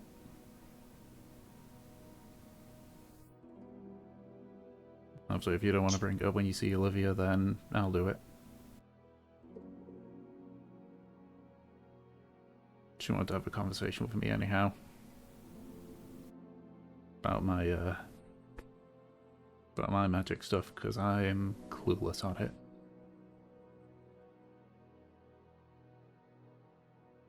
Mev nods.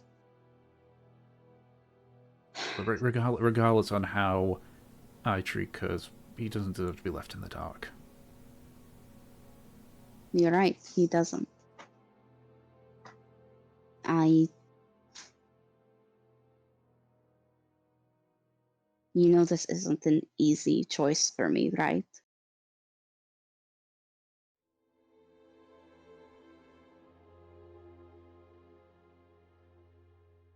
She's insight you on that one.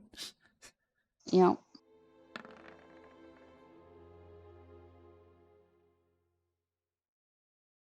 She's inciting if Mev generally says if this was a hard choice.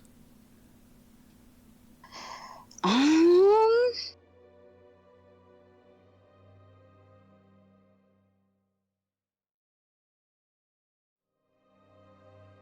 Okay. God damn it, Mev.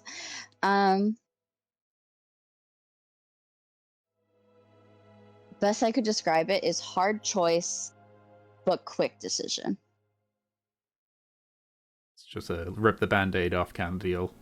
Yeah.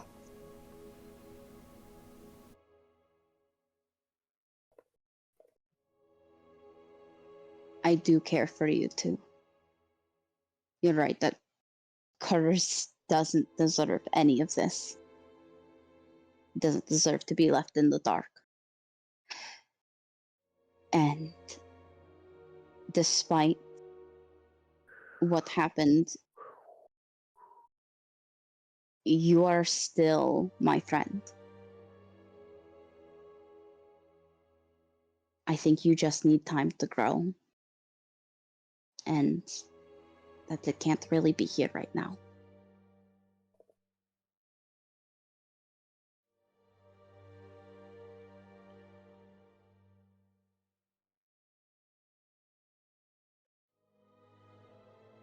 When you're done at Mari Libere, it's back here, murky depths and everything. Honestly, I'm not sure. That is how it's supposed to go, but something might happen. I can, however, if something does, I can send a letter, maintain contact.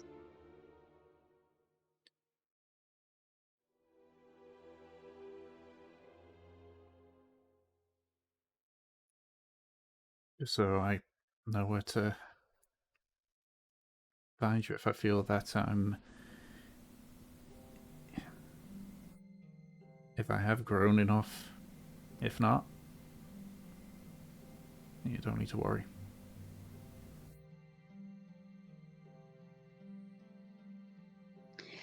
Even if you don't feel ready, you are free to contact me at any time.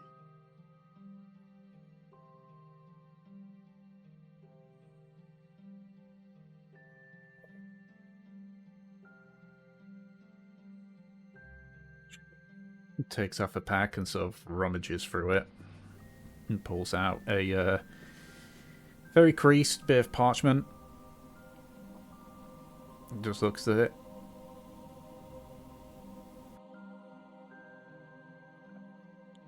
To be honest, with all this, I don't think it's right for me to hold on to this promise. Just hands it over to you. She takes it. Is it folded? It's yeah, it's folded. It's very creased. It's familiar too. Yeah. She doesn't unfold it, but she stares at it between her fingers and her thumb for a minute.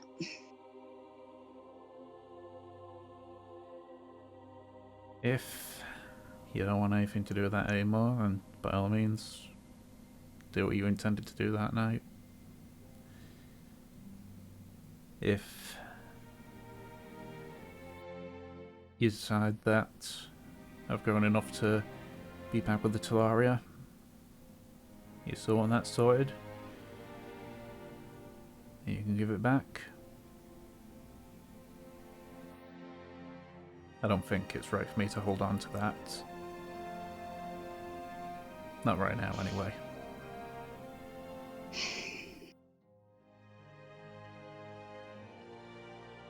Tell you what. She holds up the paper. You come back.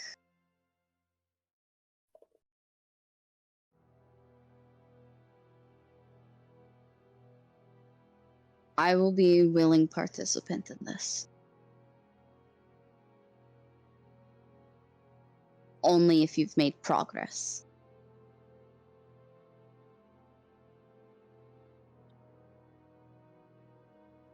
I'd say that should have been the situation that night anyway.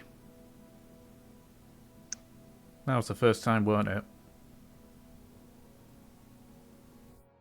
First time I noticed. She nods.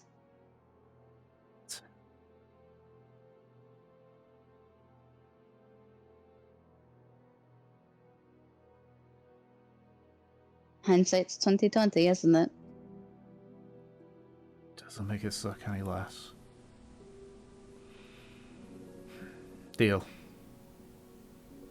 Shake on it. Reaches over. She takes her free hand, shakes it. Just my notes. What was the deal that Mev and Fur agreed on? They agreed that if Fur came back later and she had kind of grown and everything, that Mev would be a willing participant in something involving a piece of parchment. Okay, interesting. I know that we literally just shake to agree, but I just want to add one tiny bit on that agreement. Okay. That part of it, being a willing participant, it's done on your timeline, no one else's.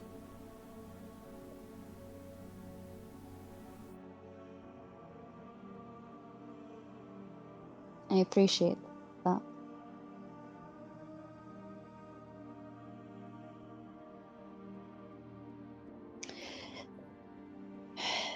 Guess I've got to keep this thing for a while.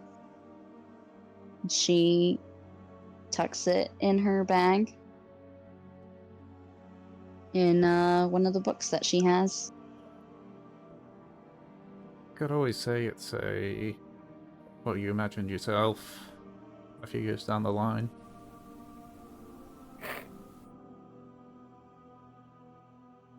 That only serves to hide it from other people. Well, and we might be out of line here, but the fact that you want to throw it in the fire, I suggest that. But here I am trying to lecture you when I shouldn't be.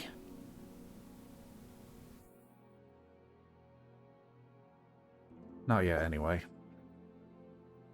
Oh, not yet. Plan to get to a point where you can lecture me? I feel if I don't, Kurz will eventually get to the point where he'll be able to lecture both of us. She smiles. And it's not gonna feel right being scolded by someone technically so much younger than me.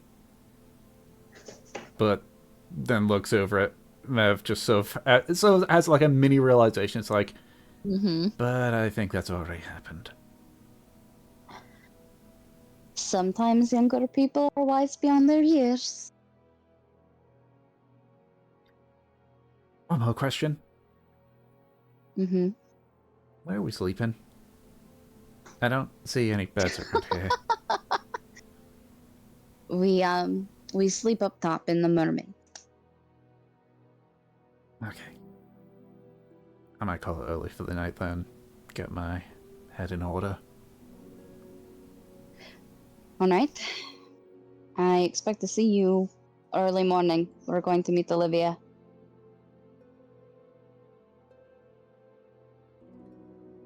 Sure. But, looks around. Do we have a way of keeping track of time? I don't know what time it is. You can see that she's sort of, like, even though there's still like some tension still, she's sort of gone back to her regularish self. And generally, the way that I tell time, and she gestures over to Rita, is when Rita switches with her husband. El, he's a drow, half drow. Huh. Okay. He's on the night shift. Got it. Okay. I'll leave you to your business then. She nods. And, despite the circumstance, thanks for letting me know. Sorry it had to be this way.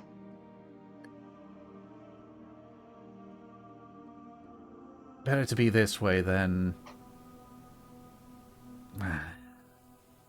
That's the part which I need to sort speaking now. It's fine.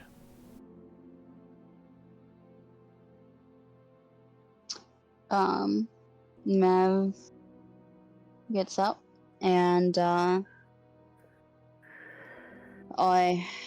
gonna go get Aki to talk to Aran. Okay. Because you're... I was going to be doing a lot of talking here. Would you like us to take a small break? Yes. Yeah. Okie dokie. Tear a bit off and use it as like a shovel into my mouth. Aye! Alright. I have to wash my hands afterwards, but alright. And I guess Aki tears off a big lump of bread and awkwardly scoops a load of curry into his mouth. It is curry, so... It's hot. It's fucking hot. In that case, let me give one of these then. B. Okay. Better than before. Yeah. Aki eats it fairly okay. Bit of spluttering, a bit of sweats. But he's like, it's quite nice. Robust, strong flavors. It'll do. It's quite nice, really, once you get used to it.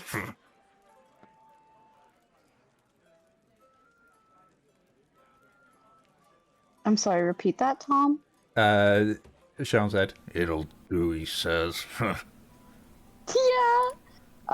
Is Mev getting back as they like get their food? so I assume at this point, I assume we're continuing on then, like breaks over. Just Yeah, to check. I think so. Is Anna here? Okay. Yep. Okay. Yep. I messaged you. Yeah, I saw. Okay. So, yeah, Mev like heads back as I assume the food's getting out because they had to order it and wait and everything. Mm-hmm. You probably get back as Aki like drops a big glob of it on his lap or something. Jeez, you're a mess. And she takes one of the like mussels, breaks it apart, and uses it as like a spoon to shovel some of the food in her mouth. Yeah. Try something more sturdy. Like a mussel shell? Exactly. Do what I'm doing. Alright, in that case, may I borrow the other one then? Hands him the other side. Yeah, and Aki, still with a good bit of awkwardness and like, looks down to the curry, looks up at Mev just to make sure he's doing stuff right. Takes a big scoop of curry with the mussel and starts eating it again. There we go. What were you saying, Tom? You do see some movement by the entrance to the Murky Depths. The door opens, and you can just sort of see... so, like, just walking backwards, dragging a sack, is a grey-skinned tiefling with jet black horns that sort of curve backwards, almost curving back in with themselves. You can't see her eyes, but you know that they're icy blue. Yep. And her snow white hair is currently tied up in a ponytail, but there's still like clear black streaks on it. She's just wearing a simple cotton tunic and pants. Mev and Havelock definitely recognize this person.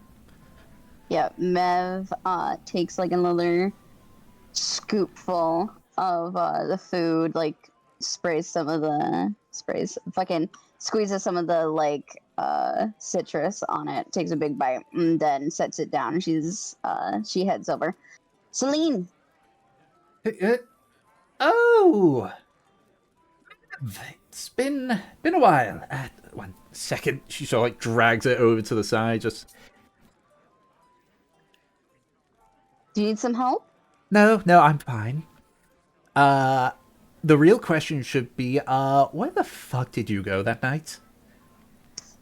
I've been hearing that fucking question all day. You're going to be hearing it for a long time.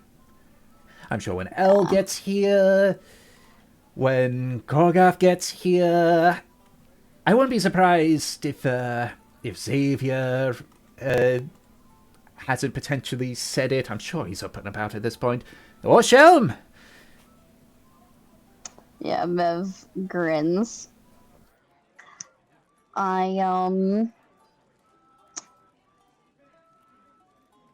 went on a bit of a bender, found my way all though. Not sure why you would go there, but sure. It was really a matter of circumstance, crazy encounters. But I've made it back down south.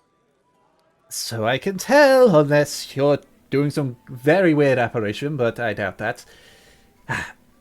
Well, I need to get this into the storeroom. Nice to see you. I see the rabbit hounds are still here. Great. Okay. You sure you don't need a hand? I'm fine. Go speak with your crew. She just like continues to drag it across like into the storeroom. Tomar, Yes. can I get the description of Celine again? I will get the. Yeah, copy paste. Yep. I'll miss out that one little bit which I didn't mention, but that's fine. There you go. Thank you, Shen. She Mev heads back and looks around.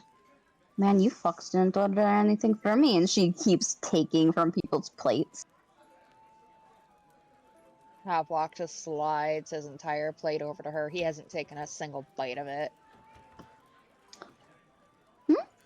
Oh, come on, share with me. Yeah, that's the fucking point. And By the way, I'm kindling out later. taking kindling out, and she actually sits in Havelock's lap as like a seat. Instinctually, his arms are wrapped around her waist. Where are you going? Let me scroll the fuck back up because my brain is forgetting.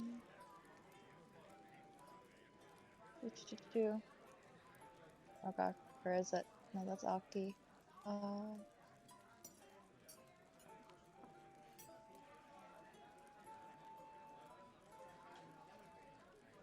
So basically, he wanted to meet Olivia too.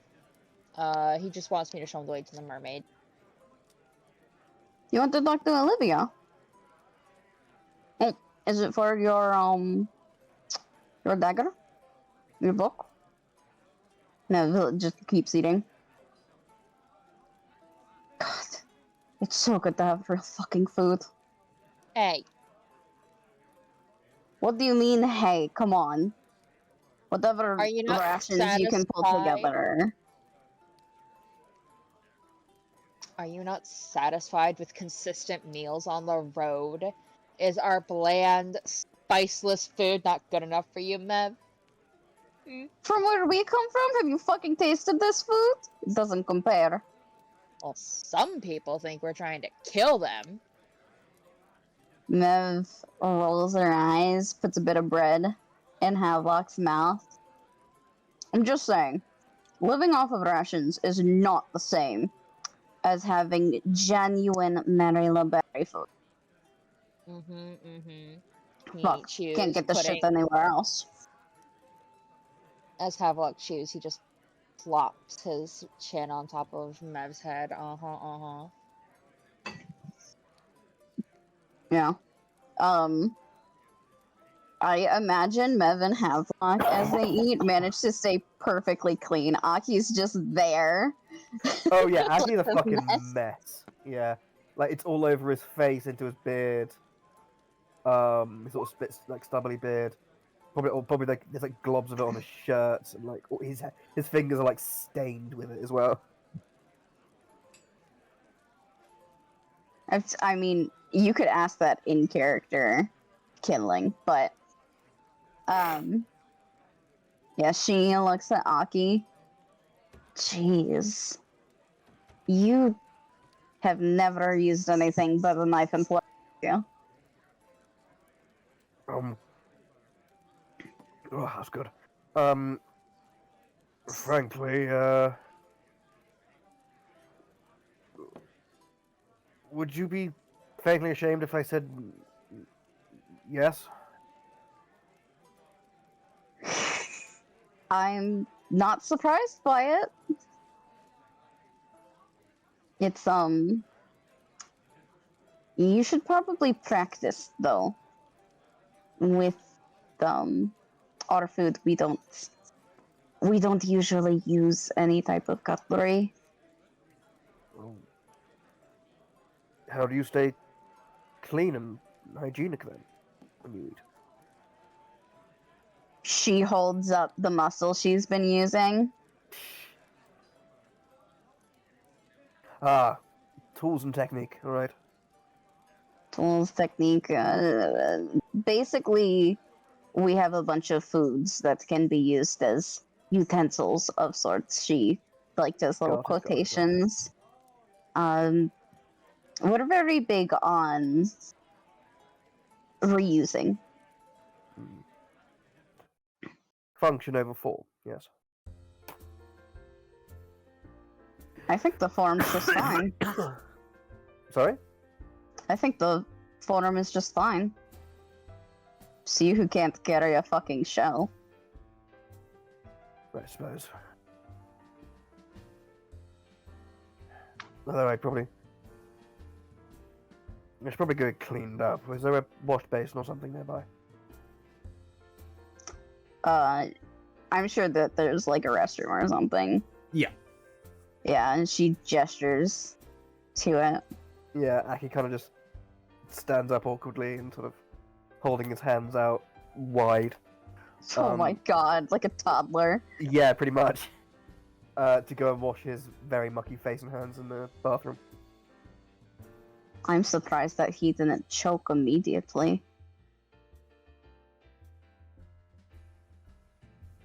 I mean, if he thought that fucking steak was hot before, this is hot.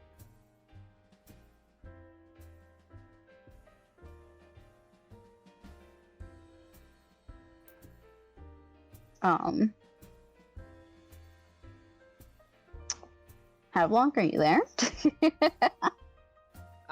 Sorry. Ah, My brain's on for a second. okay. Mev was just saying that she's surprised that this didn't kill Aki, considering that, like, if he thought that the spiced steak was going to kill him, like, this food's really hot.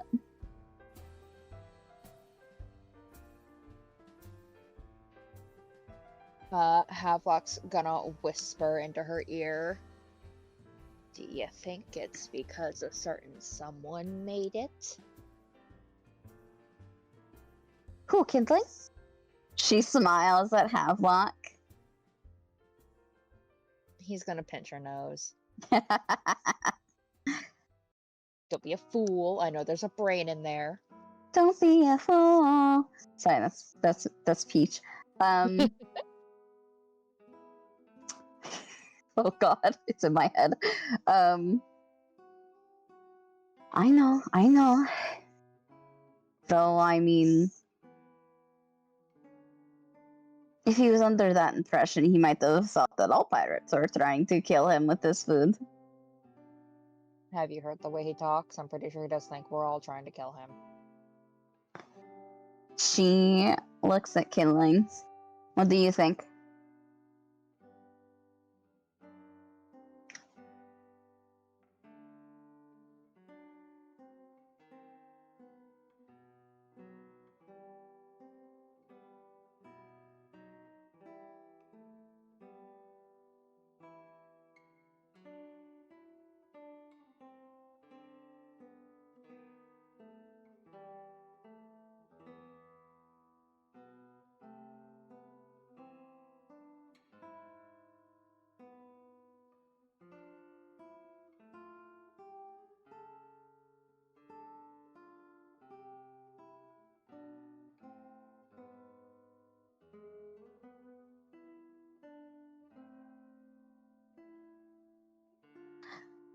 was more asking what you think of the food, but I agree with what you're saying.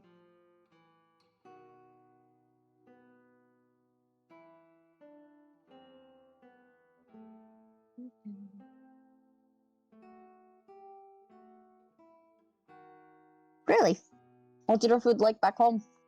She takes another bite.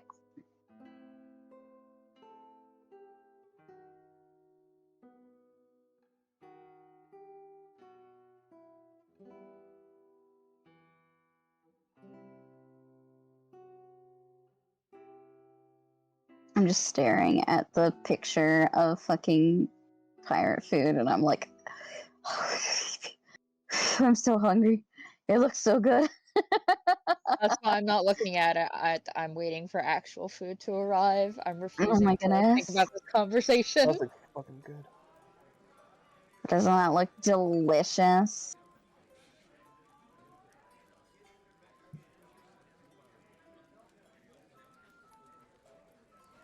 Mmm. Yeah, she nods. Live in different places, have to get what's easily accessible.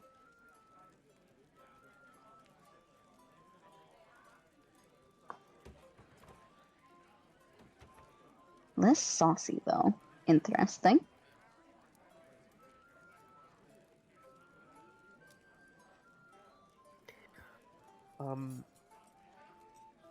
Probably at this point, comes.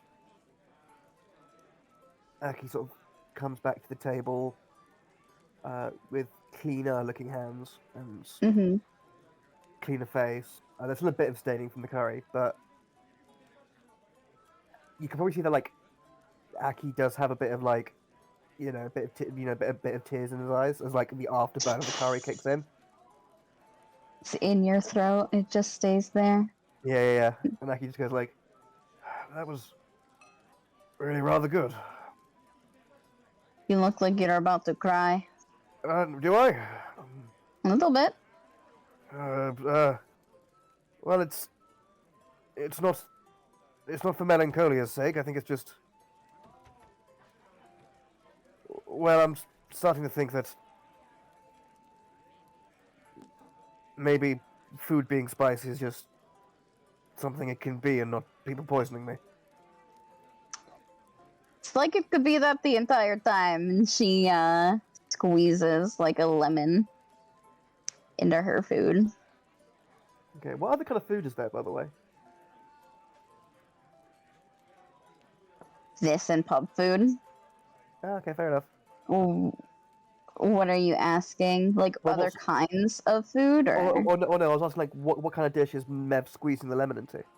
Is it like mussels? Oh, okay. I mean, that's not really what you asked, but Oh, okay, sorry.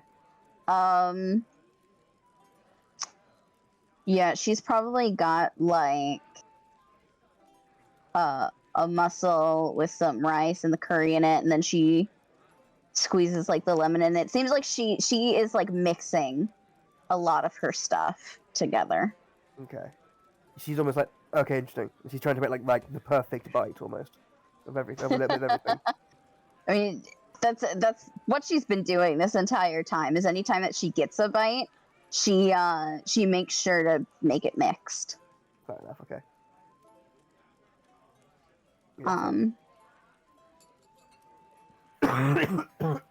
Yeah, mini ramen.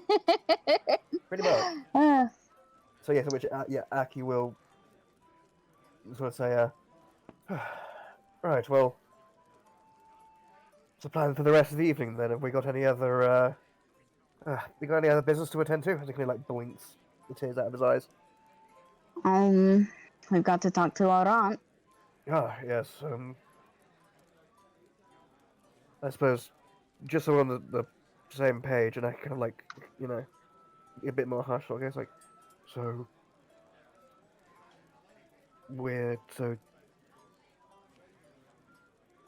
Owain is going to get passage on the bulldog, correct? Correct. And then the rabbit hounds are going to take an intentionally confusing circuitous route to get there, so that it's too bamboozled and too useless of a journey to be charted properly. Yep. Then are going to make it near impossible to chart, going to stall, going to distract. Right. Going to Mari Libere via Arazar, I suppose. That's an idea. And she drops the muscle and takes a thing of bread and starts just like piling things into it. Akira goes like, Mevele, the food will still be there if you're not looking at it, right? You can take it as slow a pace and small morsels as you like. I haven't had food from my homeland in almost a year. I'm not here yet. She continues to pile it on. Right. It's fair enough. If you can trust yourself to not end up as the calamity that I ended up being just now, then go ahead. You know how you were talking about like euros? Sorry? Yeah? It's almost like she starts making one of those with the food she has. Aki almost like inquisitively sort of looks at like the gyro she's assembling. Hmm? Just no, continue. I'm just seeing what sort of merry concoction you're devising. So, fucking euro? A hero? Euro. A euro? Yes. What is that? This, she holds it up.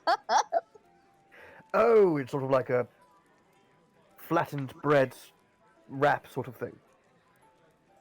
Kind of, yeah. I mean, generally it has like different shit in it. But I don't know. I'm making like a version.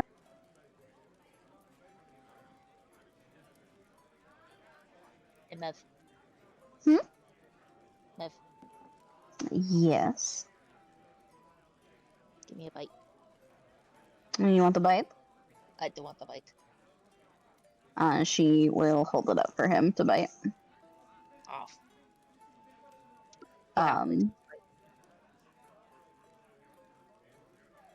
Is Fur with Yeah. us? No, Yeah. Fur went upstairs. Okay. No, Fur's still there. Just eating quietly. What do you mean? She said, I'm going to go upstairs. I'm did. going to go sleep. I'm tired. Did she change her mind and come back? No, she said, and it's probably because I mumbled that part of it, but she said that she'd take an early sleep, but, a little later because it's still... It's still day. Okay. I guess I was mistaken. Yeah, that was probably me just mumbling it. Okay. So, okay, then yeah, she is here. Go ahead, Sat on the Aki. table. Yeah. Yeah. Okay, in which I guess Aki will sort of almost like try to do like an awkward, almost like half glance at Fur, but there's sort of like an awkwardness, I guess, there. And Aki will continue trying to carefully and daintily eat his curry. And just trying to try to get more careful with it and find how do I get this bread scoop going and how do I and then Aki will start to copy Mev's move of making a gyro but just using his curry. So he just pours a bit out onto it, rolls it up, and then takes a bite and just squidges everywhere. It's somewhat bit- comedic watching. Yeah. Yes, but it's basically a guy who only has ever eaten at fancy banquets and have dainty little amuse bouches having to eat like this, basically. Yeah. He knows how to stab peas. I don't know. Just out of curiosity as well, in comparison to the rabbit hounds, where's everyone sitting? Are you like close to them, far away from them? They're a decent bit away. Okay. I mean, anyone can come over, but No, I was just um, checking. yeah, then they'll all eat and everything. And once Mev has gotten her fill, which I imagine she devours like all of it, Mm-hmm. she gets up, cleans off, her hands because she was still holding, mussels and bread and everything. She will look at Aki. Need to go wash up before we go talk to him, or You tell me, how disheveled do I look? you. She stares at him. I mean, it's clear that, like, he has got, like, food again all over his face, and there's, like, the sort of staining you get just from curry being on anything is, like, all over, like, the bottom half of his face. You look like the dog that got the rest of the plate. Wait, can you repeat that? Sorry. You look like the dog that got the rest of the plate. At least he had a good meal out of it, and hopefully a good time too. Alright, give me 2 seconds. I'll go and sort out my mess and fix up my ablutions. Right. And Aki will again just trot back over to the bathroom, come back a couple minutes later looking much cleaner. She But this time looks it's to like splashing water in his face this time. yeah. She looks at Havoc and Kindling. You guys are going to head out? Yeah, just wanted to make sure you knew first, Alright. Well, depending on how late you come back, we'll probably be in the upper decks. I can get this room Havelock.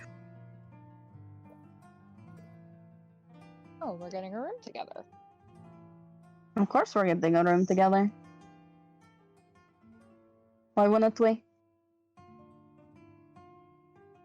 Yeah, I thought you got a new room partner. She glances at Aki. Aki's got a bit like I thought of an odd quizzitive look on his face. What, are you going to sleep with Kindling?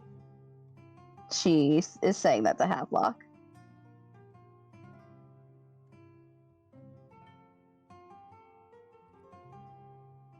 She can see he's thinking about it for a second. Could just spend the money and get a room myself. It's up to you. What do you want to do? Just room with me, it's cheaper. It's cheaper, she says. There are other reasons.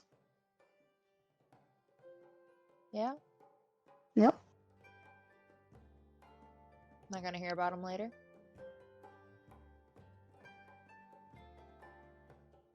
She smiles. If you want me to spell things out for you. I'd love that. My favorite little teacher, and he's gonna squeeze her and just like shake her around a little bit. Oh, jeez. Alright, alright. She pushes him away. Go on then. Why can't your ass is in my lap? She stood up. I said that. Ah. Yep. My brain did not recognize that. Okay. Alright. Come on, Kindling.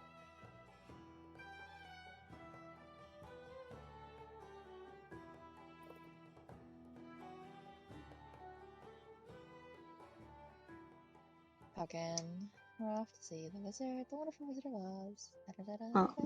Hold on, just making notes.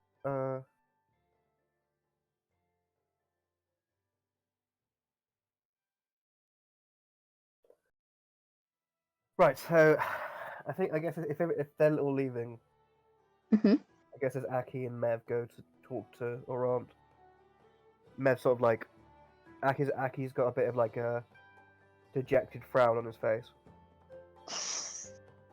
and Aki goes,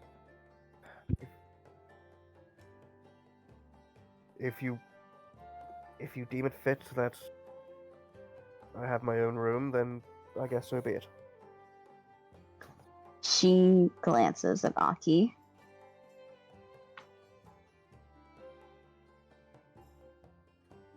Are you jealous?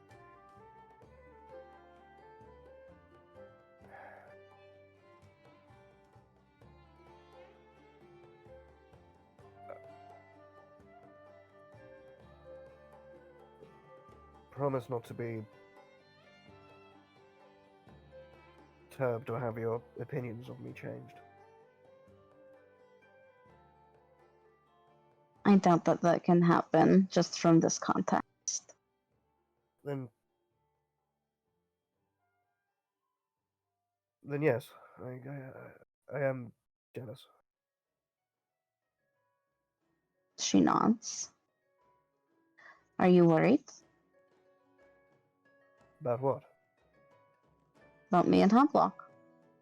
In a room. Together.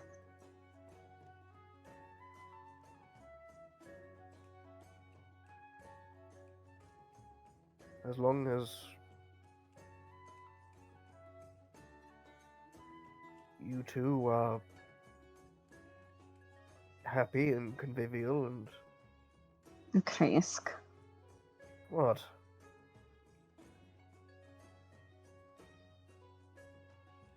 What do you think I'm doing with Havelock?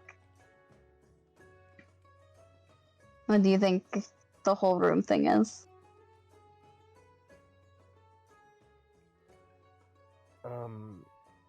So you two can enter into some kind of coital enterprise? And why would that happen? Because you two have done in the past? And that's Didn't I clearly... have some kind of discussion with you about how that's not going to be a thing?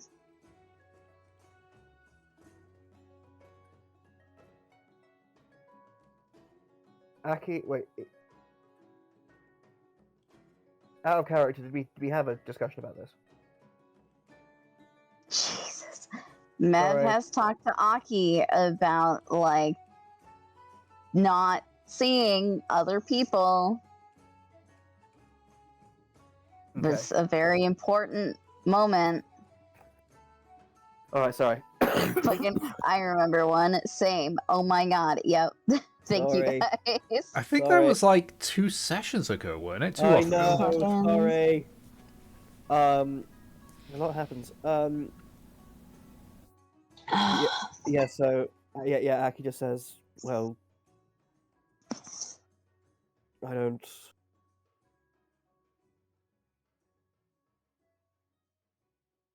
You don't.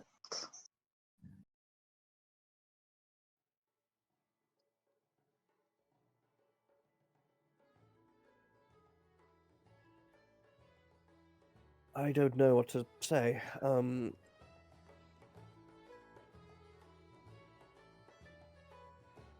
Say how you feel, what you're thinking. So...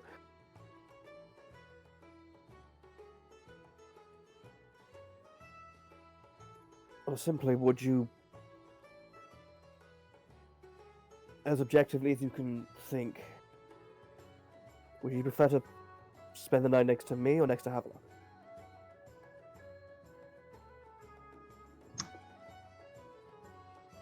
That's not exactly a fair question to ask.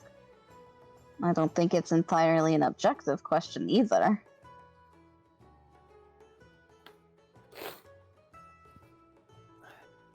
But I'm going about this all manner of wrongly.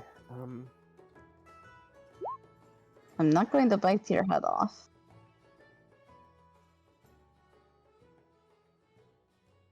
Look, do you... If given the chance, would you wish to enter the same sort of situation between the two of us, but exchange me the Havelock? Aki. There's no exchanging.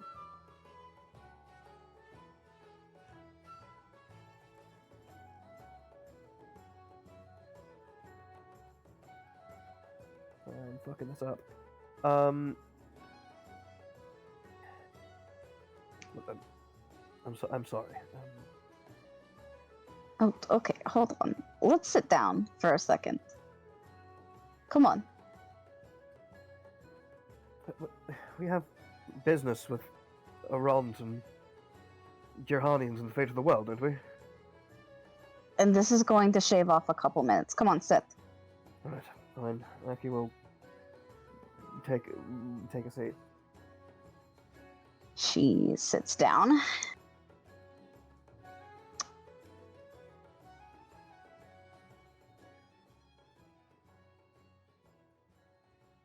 Do you think I would replace you with Havelock?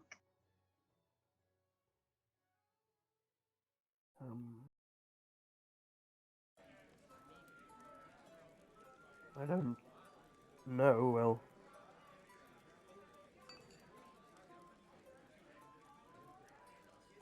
I mean, I see the way you two look at each other and the way you talk to each other and the connection you two share. Mm-hmm.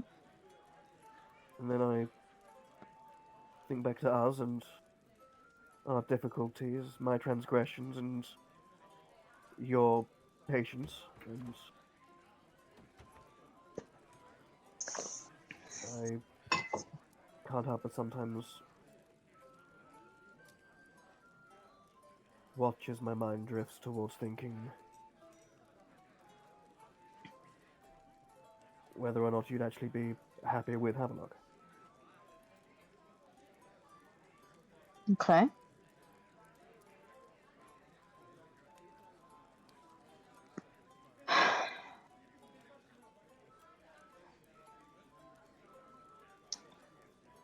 First off, you should probably know how relationships work in my culture. What kind of different perspective I have. In my culture, it is not uncommon to have multiple partners. Just because you are with someone does not mean that you are exactly off limit. If anyone does want to, I suppose, be protective or stake any sort of claim, it can get messy and violent. But generally,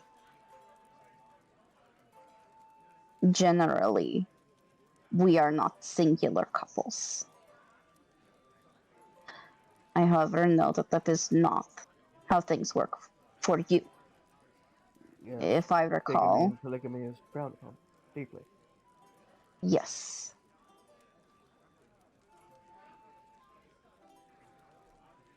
I don't expect you to adhere to the same rules that I do.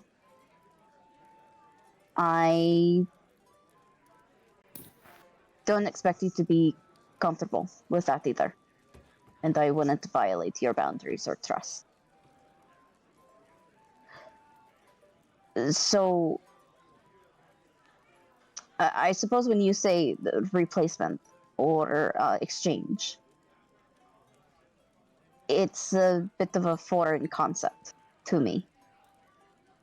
I don't see why you would have to. But also, despite everything, if I didn't want to be with you, I wouldn't be with you.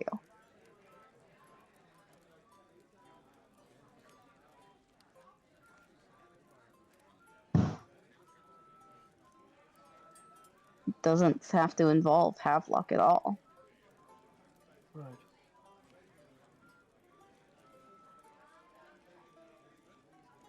Right, okay.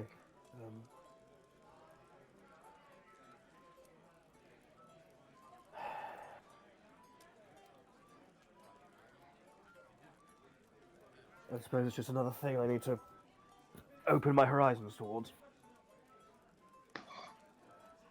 I'm not going to date Havelock. I'm not going to court him or whatever. I know that's something that you aren't comfortable with, so I'm not going to do it.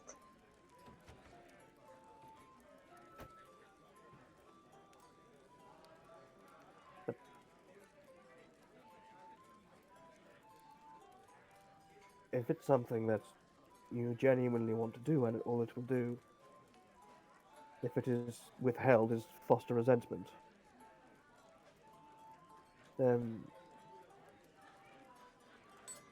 I don't see why, if it's what you want to do, why you shouldn't.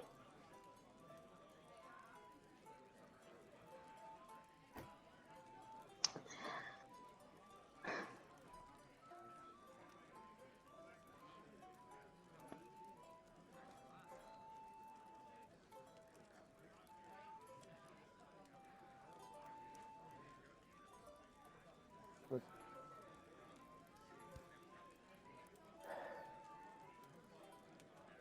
just, I don't know, sometimes I just feel that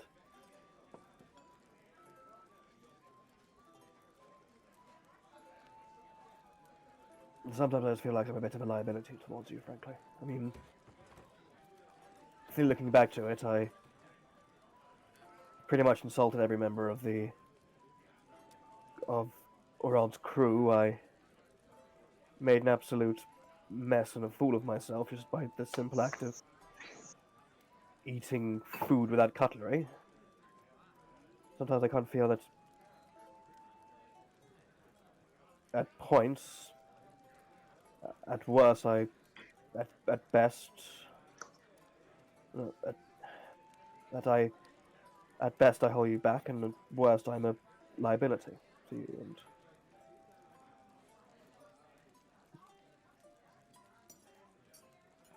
and that I have been for a while. And I suppose I haven't done right by you a lot of the time. And I don't want that to hurt you or us.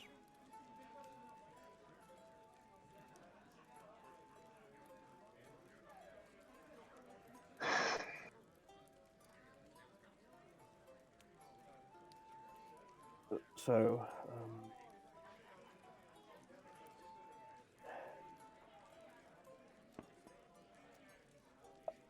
I'm starting to think maybe this might be also one of the reasons why I sort of demonized Havelock as I did. As I do. Something of a love rival, perhaps. Without even thinking that it was possible that someone could have multiple partners that brings them joy and satisfaction at the same time. I didn't realize that was one of the many ways of the world.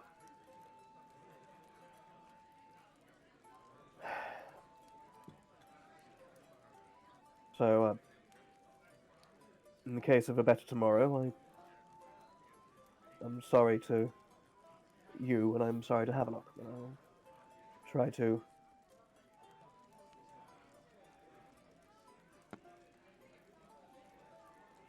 I'll try to make it up to him as best I can, and hopefully not get a bullet in the chest.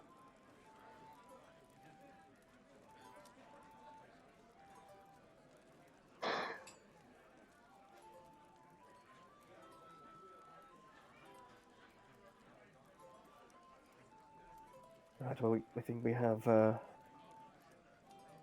think we have business to attend to, don't we? Mev has been sitting here the entire time just listening to you. I know. She stares at you.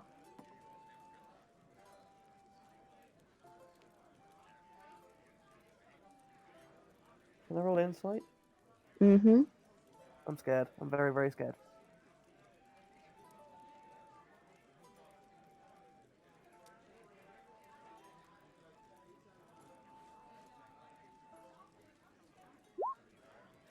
Ten.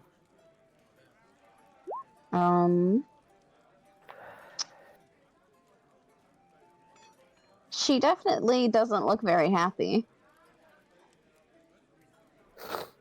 Are you sure you want to just push past all of that and go about other business? Not even hear my opinion.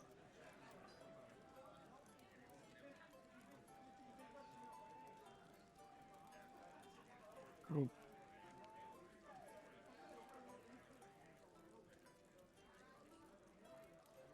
I would like to hear it, yes. She looks at the chair and looks at him, who's not in it.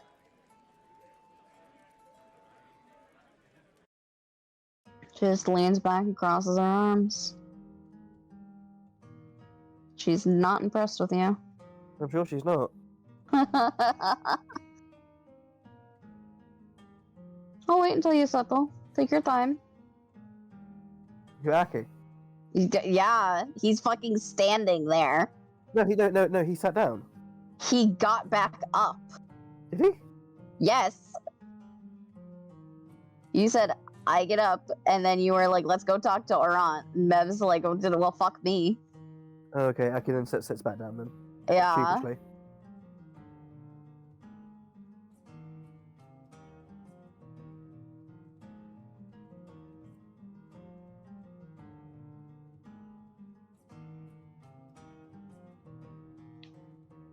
She looks at the ceiling, just thinking. Looks back at you.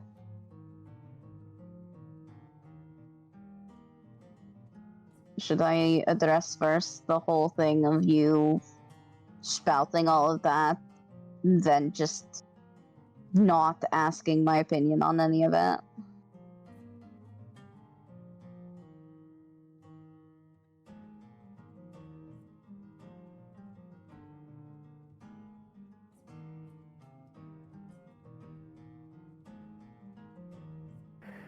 Alright, that's probably the first of many things I'll need to apologize for from what I just did.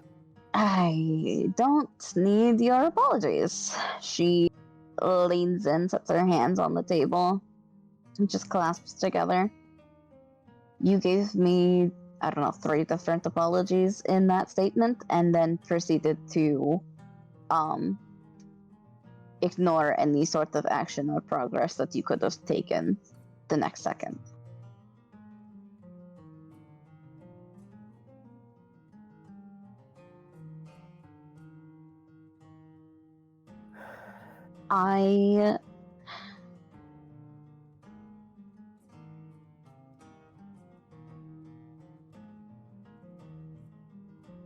You know, I really care about you, Aki. But you can't give me apologies and then do what you did. You've given lots of apologies in the last few weeks, and then proceeded to do the same thing.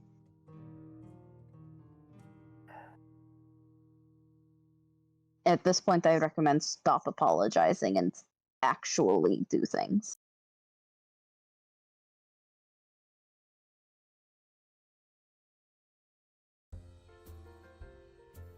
Right. Realistically, though, that is not actually a point of this conversation.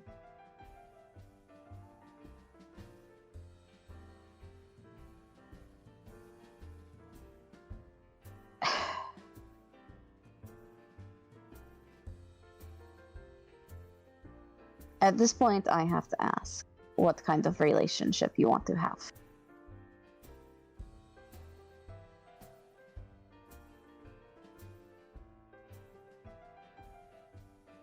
I thought it best to adhere to your standards to make things easier for you. But you're telling me with Havelock, if I want to go for it, go for it. I am confused.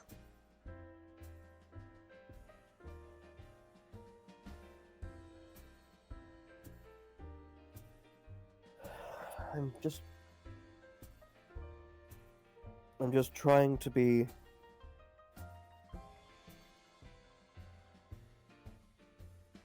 equitable and say, I know there's certain things that I can't provide for you that I know Havelock would do in a heartbeat. I am so not worried about that. Genuinely, I am not. If you're talking about sex, for that matter.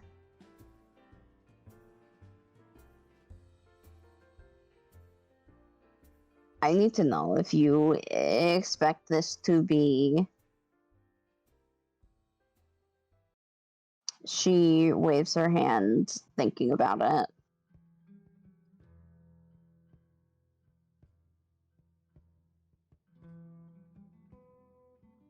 Do you actually want a compromise or not?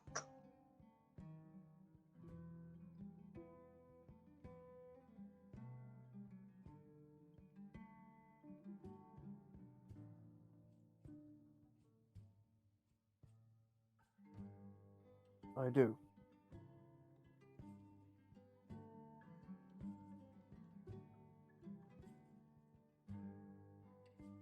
That would mean this being a collaboration of both our cultures, of which are very different in standards. Oh, incredibly.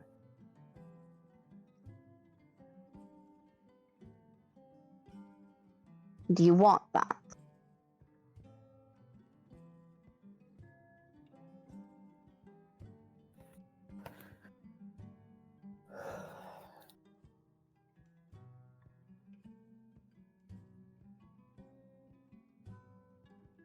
Yes. Insight. Mev thinks he's full of shit. God, 10. Mediocre rolls. You know what? Let's do this. Yes. Still win. Oh, You get a sense that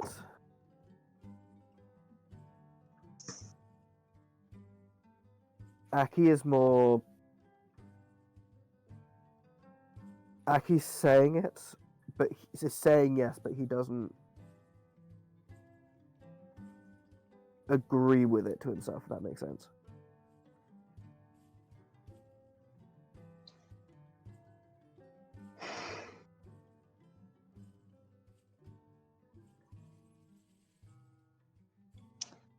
Mev stares at him. Don't bullshit me.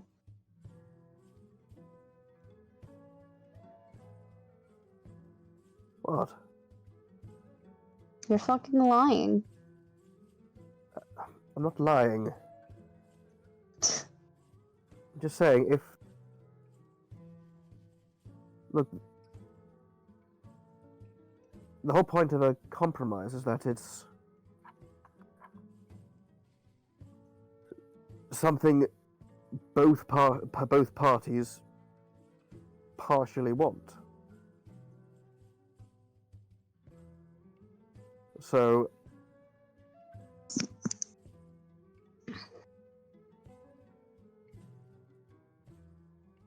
it's something that I think, for the sake of longevity and our relationship and our happiness, then I think it's a deal that needs to be brokered. I'm hesitant to make it, but I do think it needs to be done.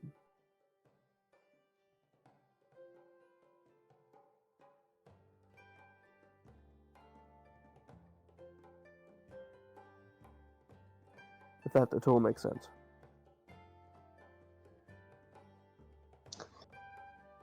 I think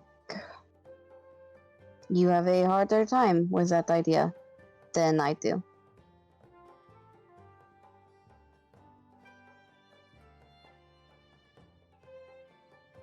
Something like this shouldn't be pulling teeth.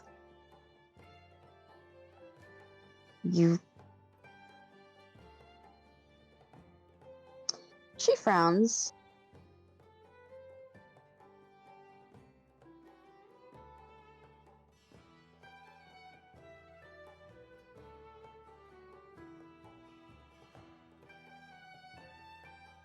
She doesn't say it, though.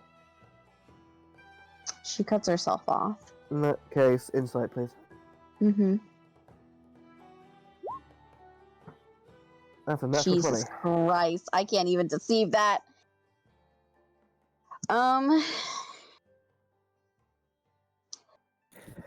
She has that same look of, like, when she asked you if Havelock was being demonized or if she was being romanticized. Right, okay. And how would you describe that look? Fucking sad. Like a kicked puppy.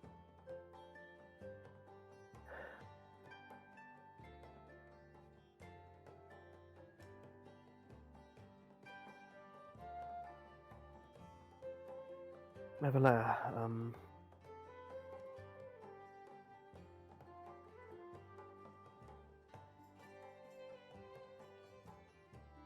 I want us to be together, stay together. I love what we have, Mevelair.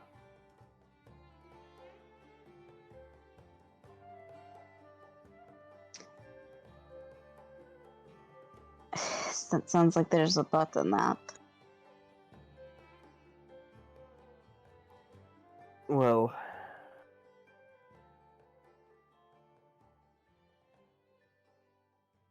there's frankly not one, because I didn't realize for the longest time we were both operating under different rules. Or different assumptions, at least. I wasn't really operating under a different assumption. I just applied myself to what I thought you would assume. Right.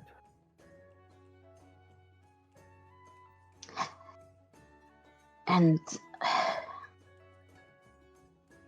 I guess I'm a little disappointed that it wouldn't be as easy for you to try.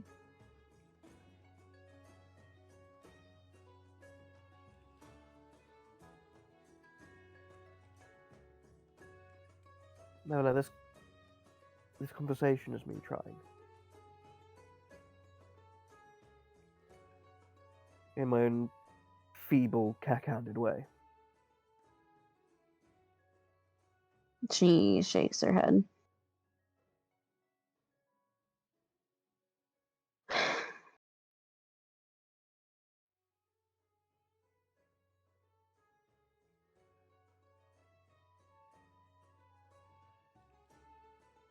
So,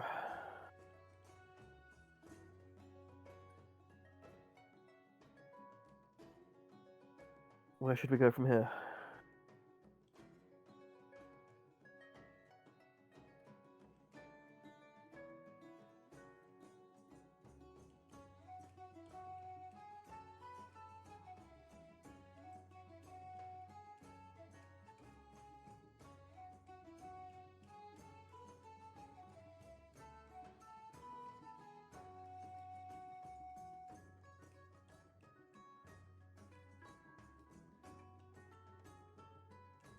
Still there, Peach? Yeah, Mev's thinking this is a punctuated pause. Okay, just making sure. Yeah. She Not like when there gently, was healing involved. yeah, she gently taps her fingers on the table.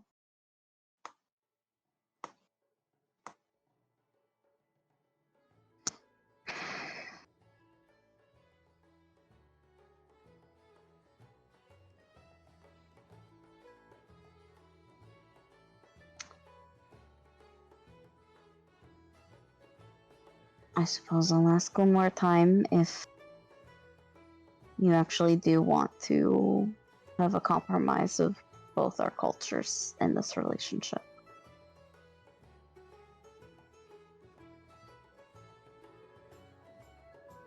That doesn't just mean the whole with other people thing. In fact, that's probably a boundary that we're not going to cross. But there are other things. Such as?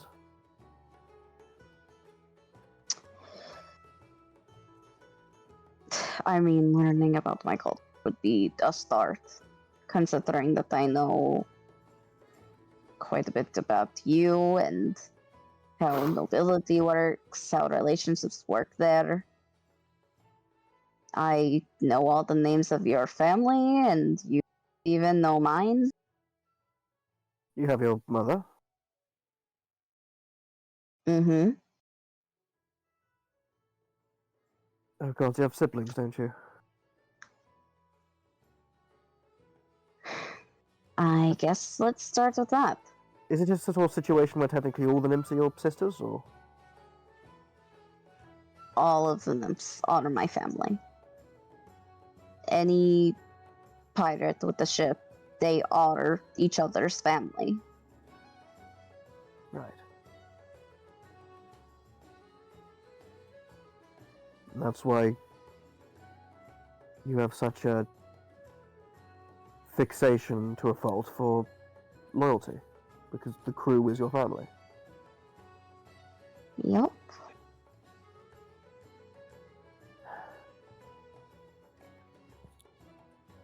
So, even getting started on that would definitely make a difference. Right.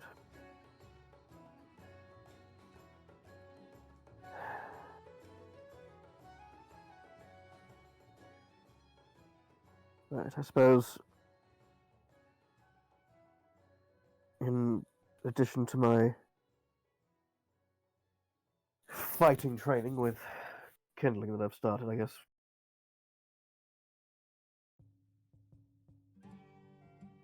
will I be taking a course in pirate cultural studies with you? That's if you bring it up and you ask. Because, frankly, I shouldn't even be having a conversation with my boyfriend about, like, hey, maybe you should learn with me.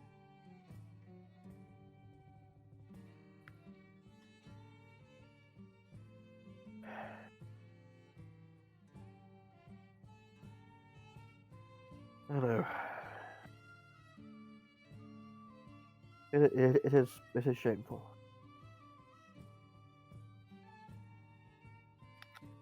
And perhaps draws to a certain toxicity that may have been underlining things. You brought up before the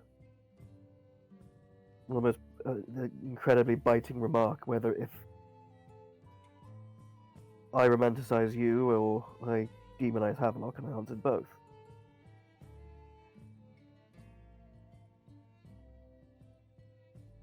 Mm-hmm. So I suppose selfishly and ruled by perhaps a overactive superego, I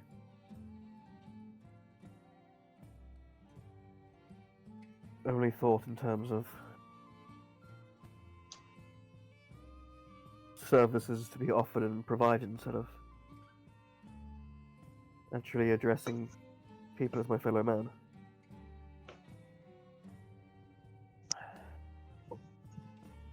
Honestly, I probably should have dumped you right here. Probably, yes.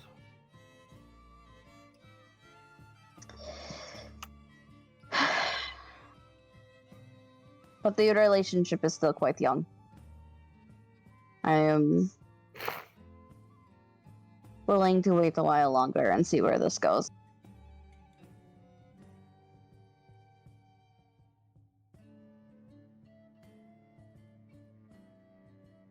Can I let you in on something? She rolls her head a little bit. Go for it. Aki says, I'm actually genuinely quite excited to go to Mari Libere. You're excited to go to a place full of mind and Havelock's people.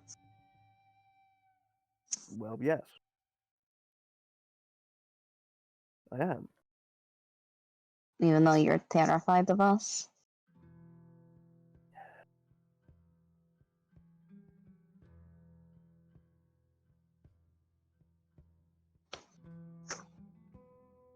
Well, I'm starting to suspect that the pirates I was led to believe dwelled, were just straw men with scary, carved gourd faces and... And that changed in a matter of hours? matter of months. Matter of hours. You, asked the rabbit hounds what they were going to do with you. As though they were going to, beat you up and take your last shilling. Wait, did I? Yes, you did. Oh, what was his name? Rook. Rook. Well, I mean, yes. Frankly, I may have let some earlier instinctual behavior take over in that moment, but I mean, it's not an excuse, but I'm somewhere I've never, I'm in a secret pirate hideout, and then suddenly a hulking great Minotaur walks over to our table and... So, if I'm in Naza at like a fancy dinner or something, and someone in a fancy dress or something comes up to me, I'm allowed to scream, "What are you going to do with me?" After all, I'm somewhere I've never been. With very intimidating people. Aki just looks like between like a smirk and a frown. And he goes, "All right, point made." Damn right, fucking point made.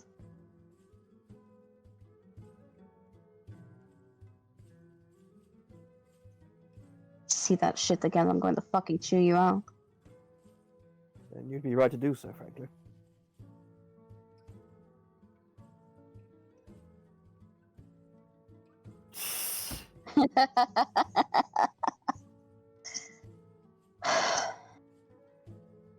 So... So? I frankly don't mind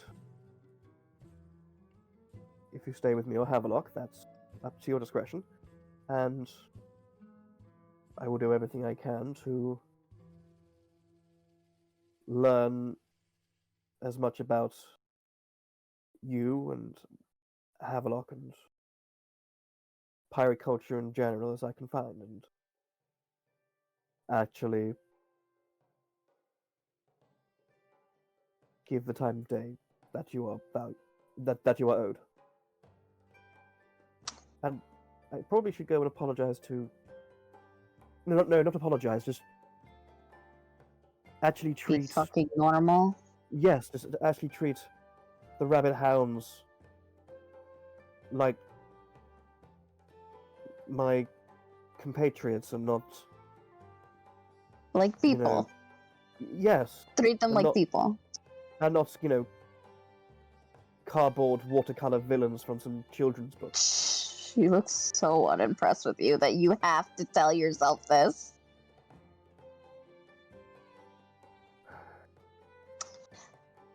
I'm going to be with Havelock. He, She thinks about how to say this.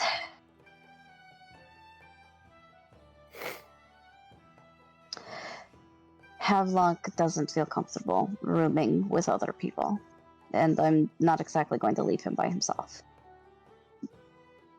That's all right. Just remind me again. It's his birthday coming up, isn't it? She thinks about it. Got about, oh fuck, without the day over, about 2.5 days.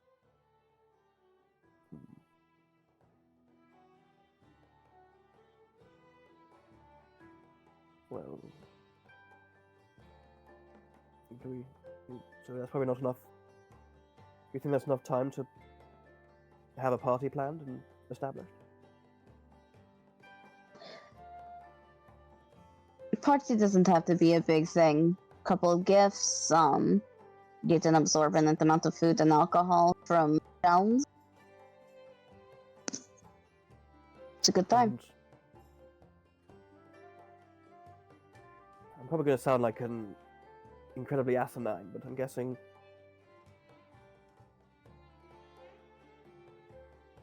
the giving of gifts is also involved. No, we just buy them and then we don't give them to Havelock. It's more symbolic, you know. Oh, so it's sort of a show of, oh, look at the good life you could be living if we were so generous, sort of. Exactly. If you actually give it to him, I mean, fuck, that's generous. You're fucking with me, aren't you? I am absolutely fucking with you, you fucking twit. It's one of the nicest things you've ever said to me. Is that did that for his birthday? Yeah. Holy shit! Oh, Yeah, so, yeah, Aki says, I'll see what I can rustle up in 2.5 days. I don't even remember if Mev remembers the fucking gun conversation. I don't think she does. No, Yeah, that so was she cannot suggest that. She can't remind him. Oh, no, okay. I mean, if Aki remembers, yes, but Mev can't say anything. Okay. I don't even know if Mev would come to the same conclusion. So she would probably ask, like, do you have something in mind on what to give him? She stands up as she's talking. Yeah, Aki just says, well, I was thinking a pistol or a hand cannon or an arquebus of some kind. Of Narzen make, preferably. A gun? Indeed. That's a good idea. Thank you. Fuck off, you fucking cow. Oh my god. I'm I was sorry. just about to message Peach about that. Not even gonna fucking tell her. You Not gave even gonna me the say it was idea. your idea. Just gonna I mean, take credit for Aki, it. Aki, literally, the next thing I was going to say was give fucking credit. Genuinely, I was. Genuinely. That idea was so male. Fucking. Oh, I heard him start talking. I grabbed my phone. I was about to rip open Discord. Peach, are you witnessing the same shit as me? Yeah, so, If you're gonna do it, sure. But holy shit. Aki says, well, thank you, but to be fair, and honest and truthful. Because we're about to kill him.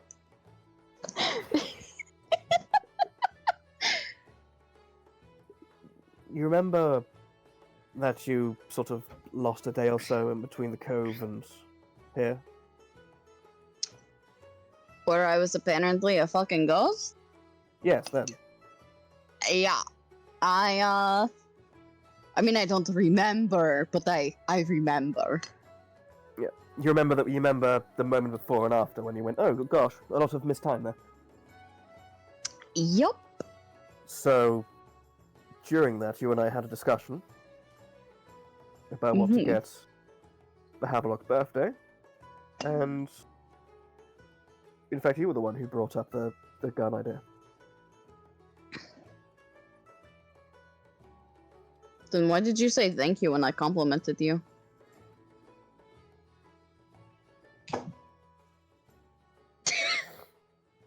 Mev just looks at him. That is an excellent question. Because I, for a split second, thought I could get away with it, and we would be. You would be Admitting. impressed. You and Havelock would be impressed with my excellent and astute present idea. Man, you're shadier than me. You should get him a flintlock. Pistol. And if there's time in the day, I'm going to get a custom engraved for him as well. What are you going to engrave on it?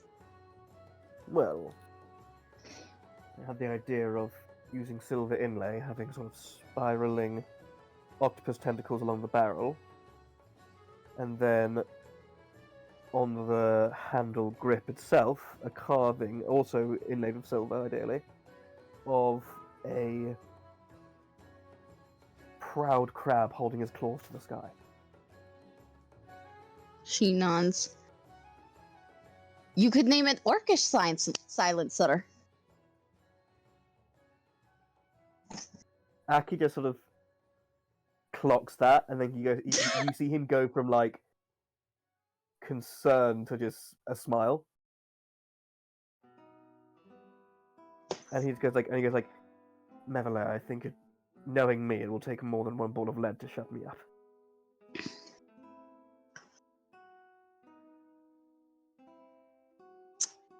She looks him up and down. He's like,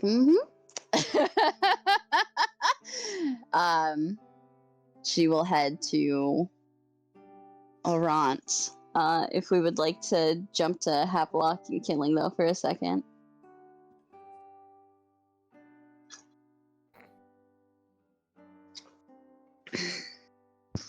I'm I imagine this is not going to take a second. I imagine we're going to go over. I'm down for going over. I got nothing to do. Yeah, me too. Yeah, I can go over. Okay. How the fuck do I write? Alright, go ahead, Havelock. Go ahead, Killing. Side note, I am drinking a little bit, so I'm I'm sorry. The true test. Love you, honey. Yeah. It's probably why I broke character so easily when Ed did that. Oh. See, so Killing and Havelock. So the two of you are heading to the Merry Mermaid. Alrighty. Obviously, you know where it is, Havelock. You've been in the city more than enough times to know. Yep. Can we switch to the map of the city, Tom, so we can see where we're going? The map of the city is in the campaign notes. It's not actually in. Why don't you have it in the thing so that everyone can see? Because it's in campaign notes. So we know where we are, so we can like put our tokens on, and then we can be like, this person's here and this person's there. Like we have Mev on the map. Yeah. Okay, let me just re-find it again. There it Okay. is. Just go- Kenling, what do you mean blank screen? We're on like the main map. We are.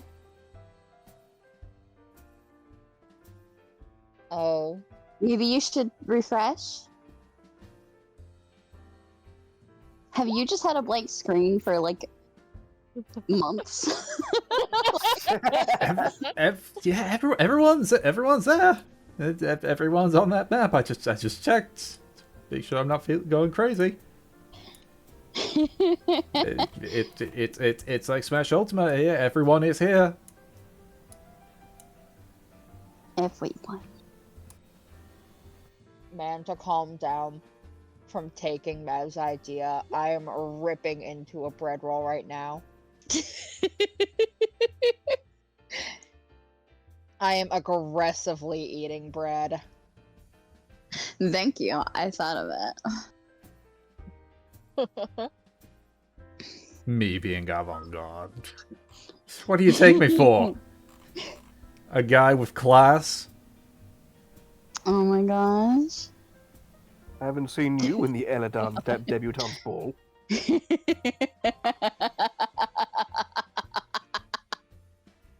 You think of that one thing from like Genshin Impact of some guy always saying this one person's like full title.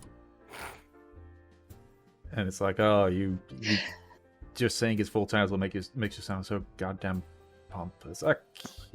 Fucking. Now I'm just thinking of the stupid...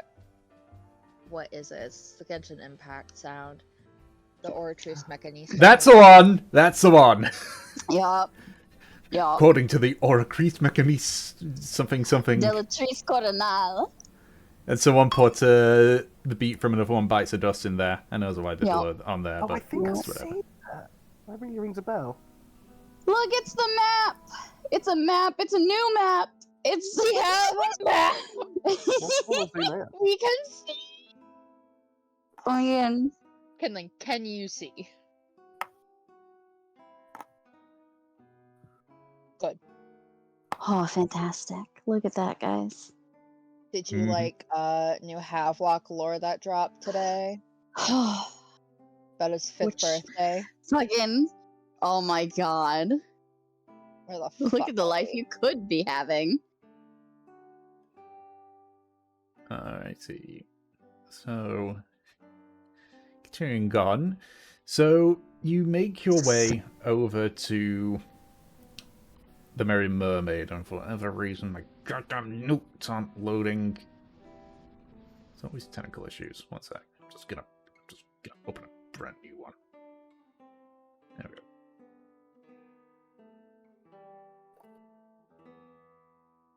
So, It's alright. when we get about here-ish, Yep.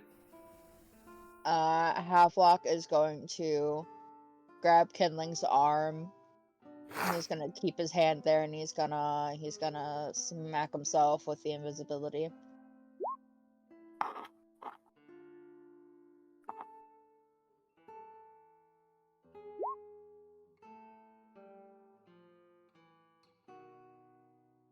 It's not you, Kindling. It's literally them.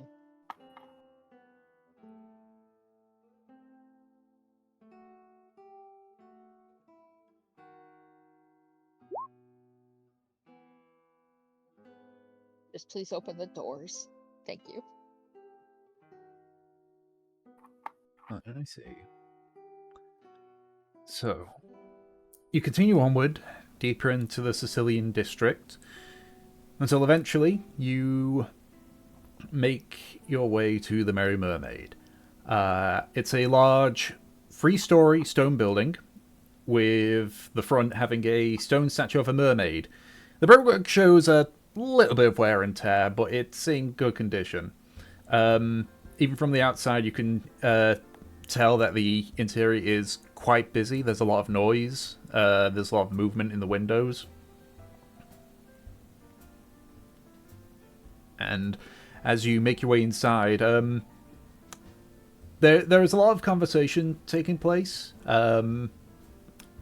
air's a bit smoky because of a lot of people smoking various pipes and such.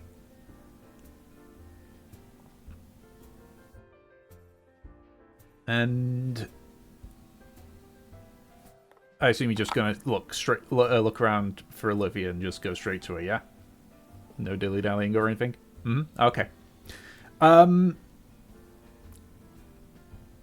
Being a red tiefling, Olivia does stand out among many of the patrons.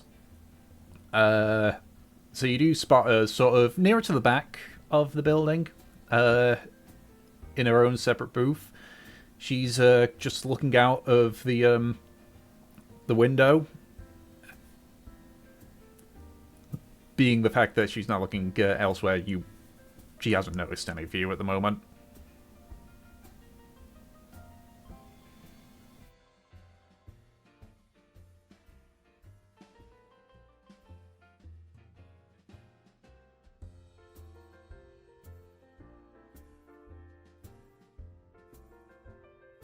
I went to pee. Did I miss anything?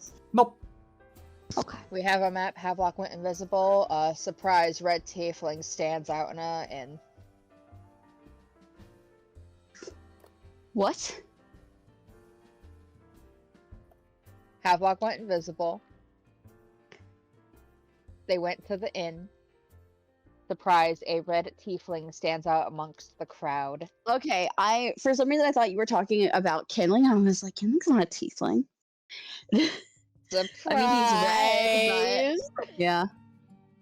There was a quick death reanimation thing. Okay. Sorry. Okay, continue. Yeah. Havelock still holding onto your arm.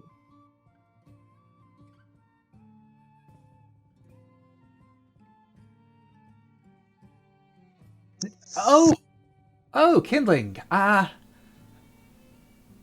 just it was all right, yes.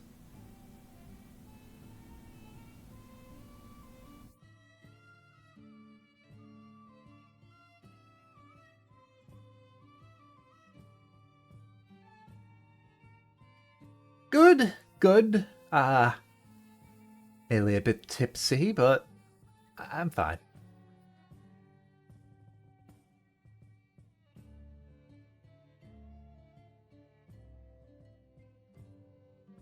No, not at all, not at all. I'm as I say, I'm fine. It's not a bad time at all. You know, I'm still in control of my thoughts. They're just a bit slower.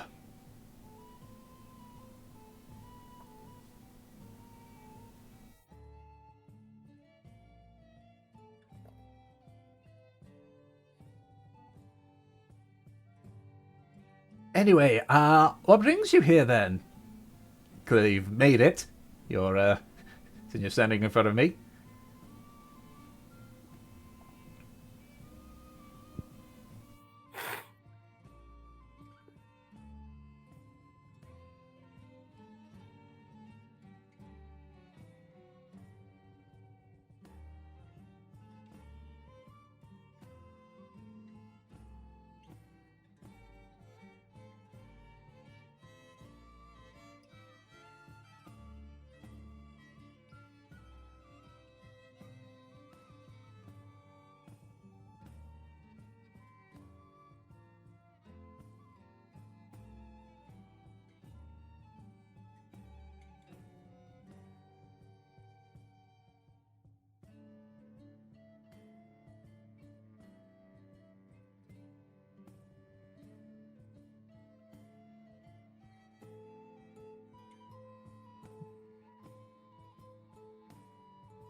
Who's think happened in Lanarch?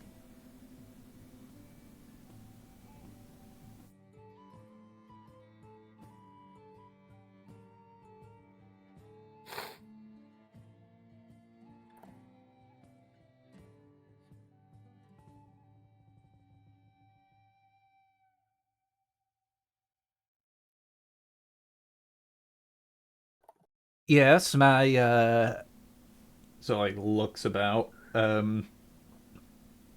just at the the other patrons, like, yes, it's my specialty is in blood magic, or hemomancy, as it's called. And yes, it was. It was trying to find a way to acidify the blood of the Lung's Bane.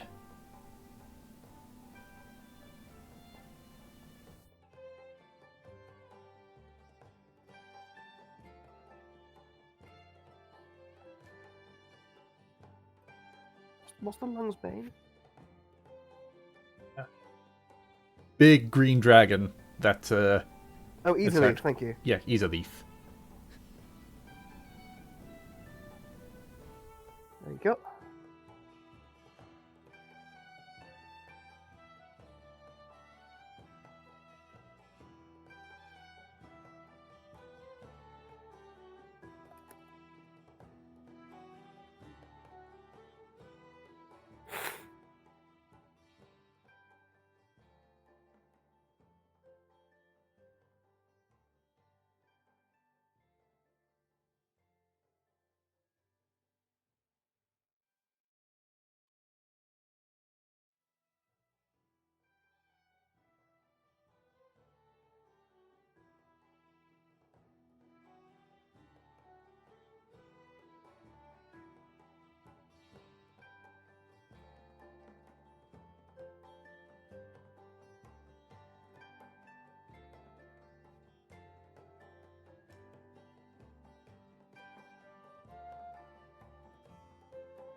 Oh, excuse me.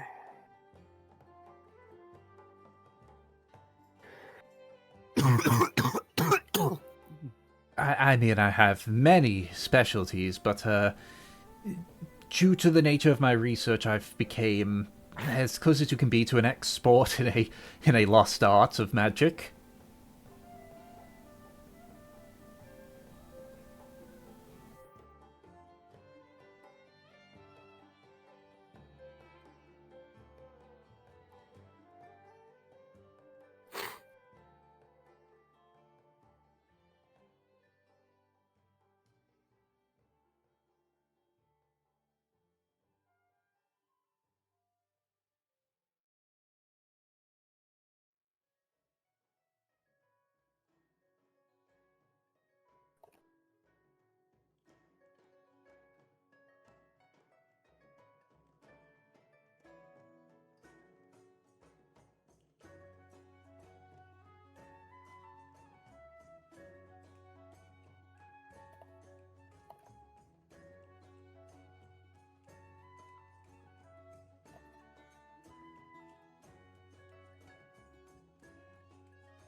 Oh.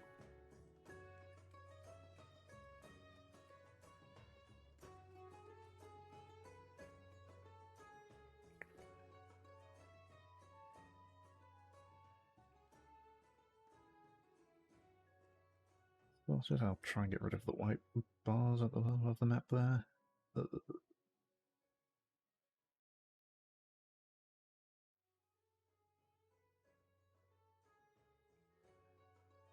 Okay. Hey.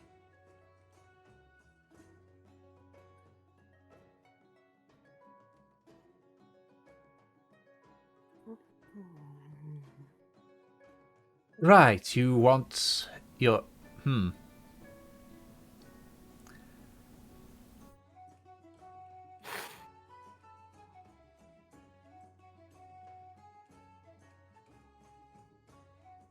Is there a particular direction you're thinking of? Particular talent at all?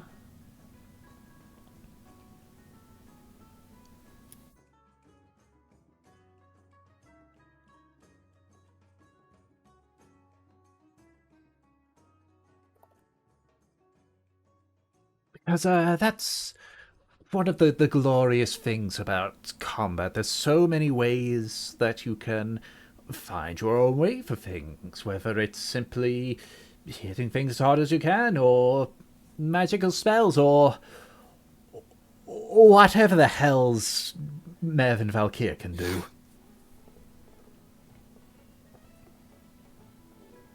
So I guess it's a broad thing you're asking there.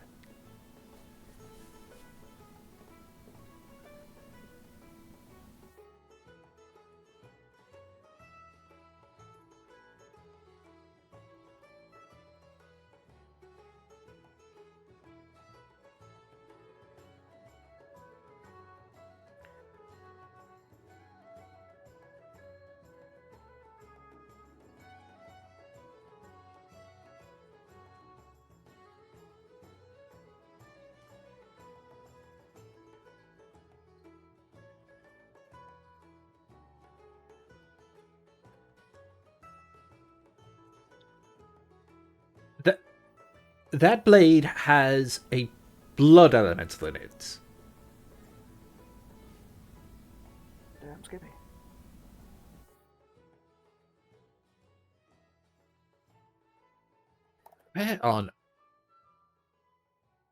Where did you get that?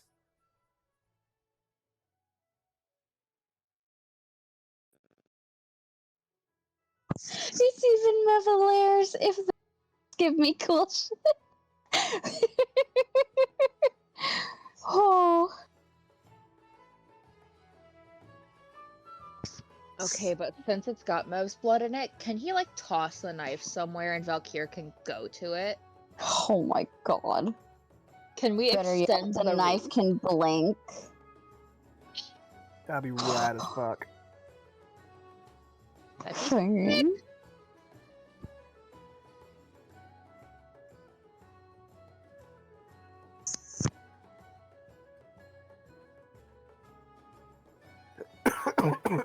Ow. Lungs.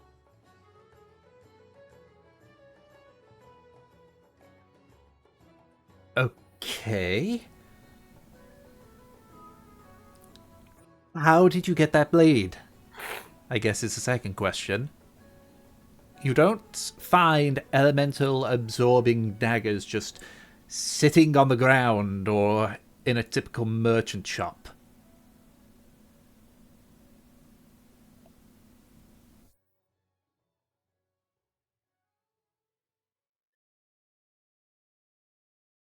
Oh, front. That makes a lot more sense.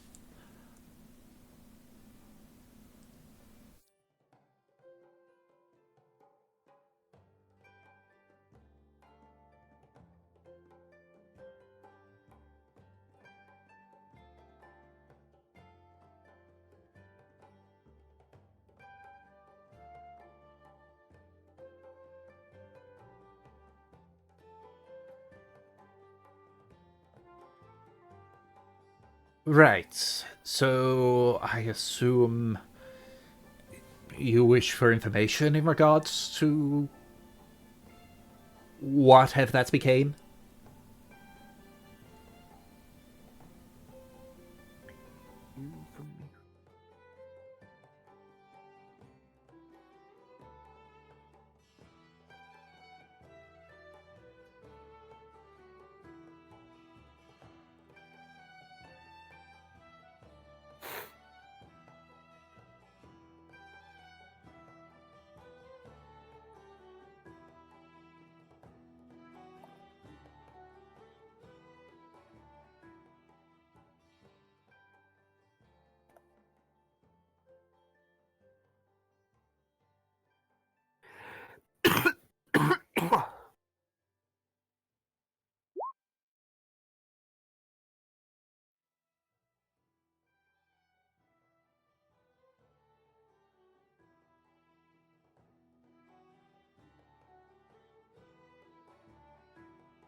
To use magic. So are you interested in being able to cast spells, or is it just you want to see what the dagger can do?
Hmm.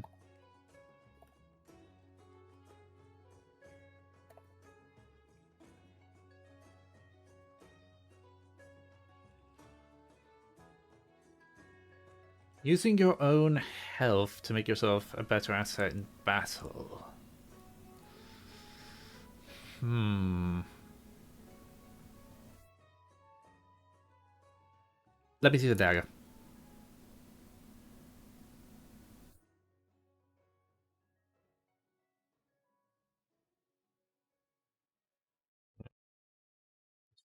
Examines the dagger. You see like a few arcane sparks as actually like pressed against the various parts of it.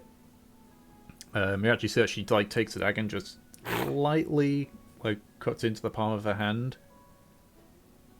She does wince on it, but like after just holding it near, she pauses.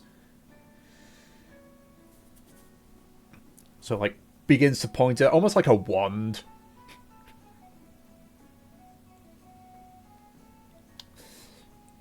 Well, bad news is can't use it to cast magics. It's not an arcane focus, unfortunately.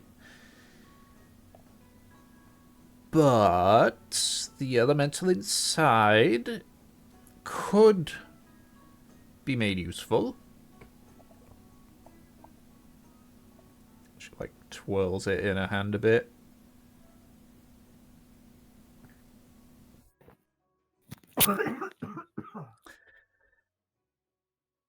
Interesting thing about blood elementals is, well, they're elementals yet they're made of blood. It sounds very obvious, but when has blood ever been an element? Fire, water, wind, earth, and they all combine into various things. Never combine into blood.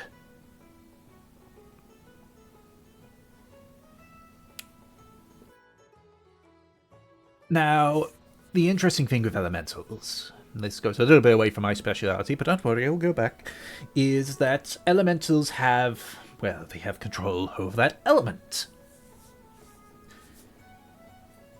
What we potentially have here, since I haven't properly tested it, but you might now have a dagger that can manipulate blood, in a way.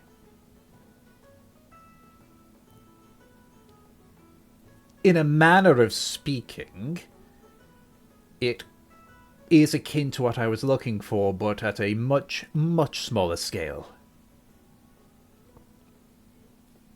And possibly beneficial as well. Should I pick it up again and examines it a bit more? Blood elementals can pull and expel blood. So, if this controls the essence of the elemental in there, you can probably do the same. Pull blood out from an enemy that you have stabbed with this, or possibly pull your own blood out and have it attack the enemy.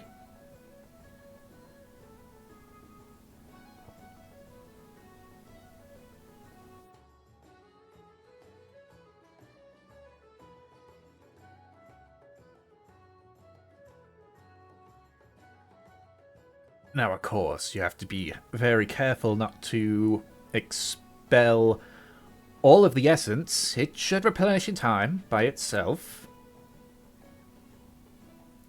I would have to guess she sort of, like, runs her fingers across the blade again. Like, you know, occasionally, like, causing an arcane spark to hit it. I'd say you can essentially make use of its essence around 7 times a day. An 8th time will expel the last bit and, well, there wouldn't be a blood elemental in there anymore.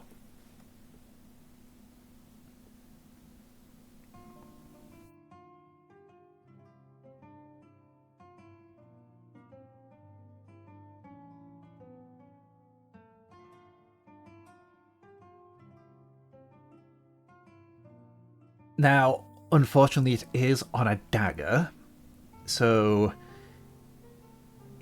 compared to your maul, it won't do as much effective damage, but it will have a significant amount of utility. I mean, imagine you're in a fight, you stab somebody, and my phone is ringing. That is the worst timing imaginable. God fucking damn it. 1 second. There we go. Sorry. Finley's learning bloodbending. So I was just being told that I had food on the way and I might need to nip down and pay for it, but that's fine, that's fine. Yeah.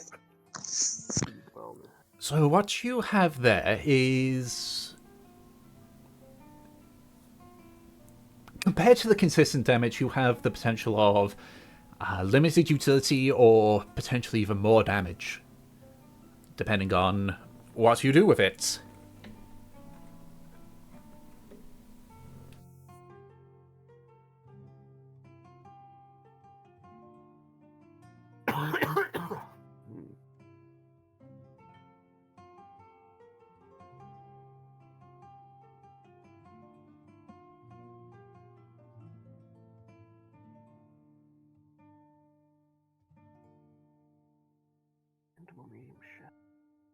Yep.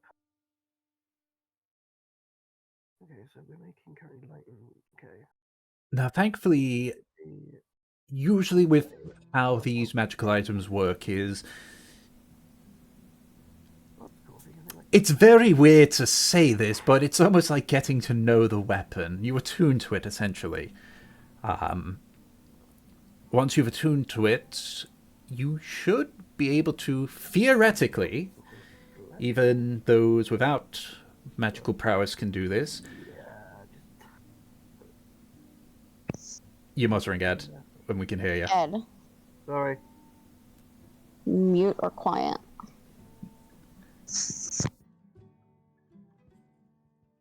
If you essentially will the magical item to do something, if it can do it, it will do it.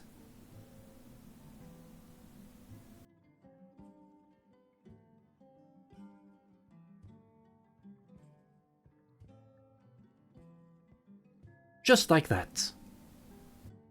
Of course, depending on the spell, it's a lot more that's imbued in the item itself. It can be a lot more difficult or very odd sometimes.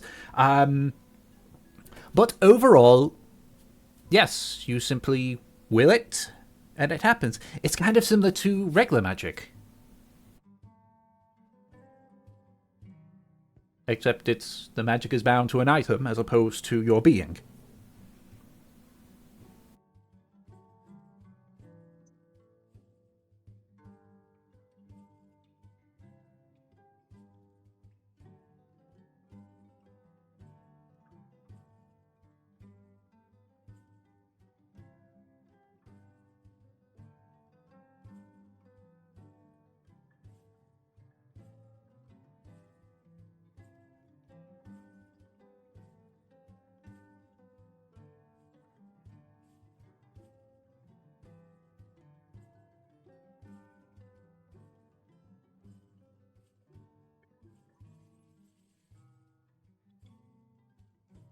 No, any problems with the blood that you, say for example you chose to absorb the blood to heal yourself, the blood elemental will typically take out any impurities.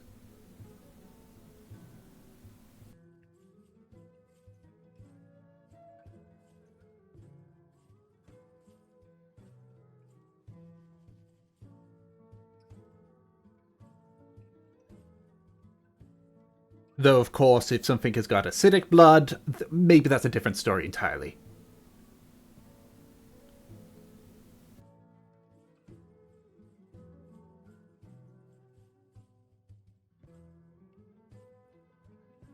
But then again, if you stab somebody and the blood burnt you, I imagine you wouldn't want to opt to absorb it anyway. Or maybe you do. It's not my business what you prefer.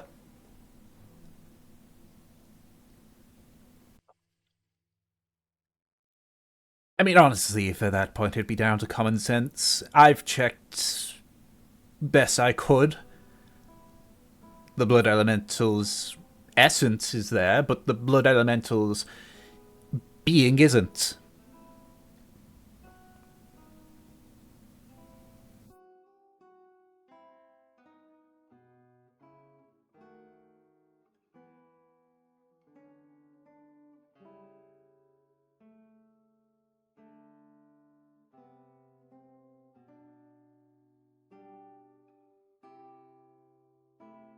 Well, good. I am glad that that he made sure, at the very least. Can never be too careful when it comes to elementals.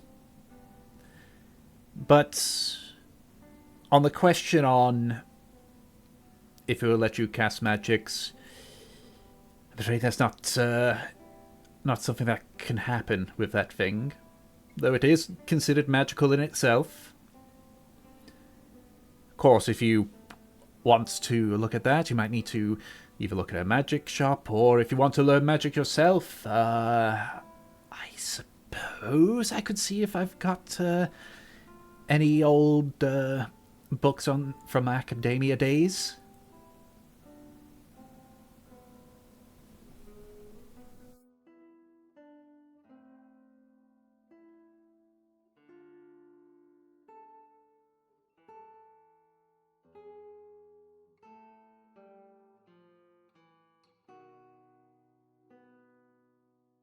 No. The only spells I have is in general magics. There currently is only mentions on books on blood. That's usually medical books. Or books that the clergy use for their clerics and paladins.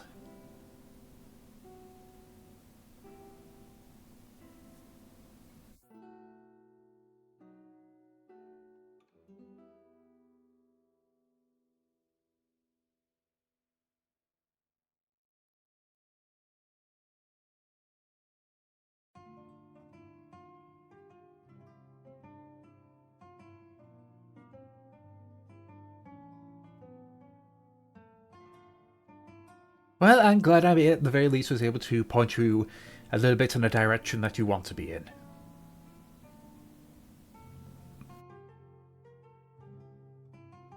But as I say, regardless, that dagger is completely safe for you to use. So, by all means, I suppose in this scenario it would be have fun?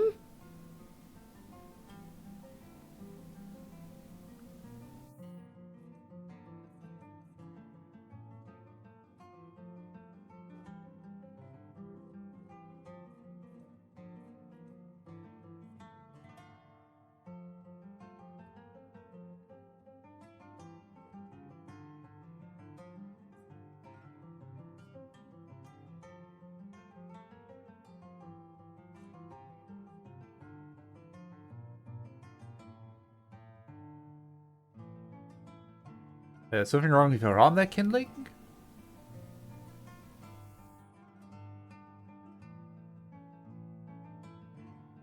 What's your hand? Are you gonna grab Kindling's arm? Nope. Nope. Okay.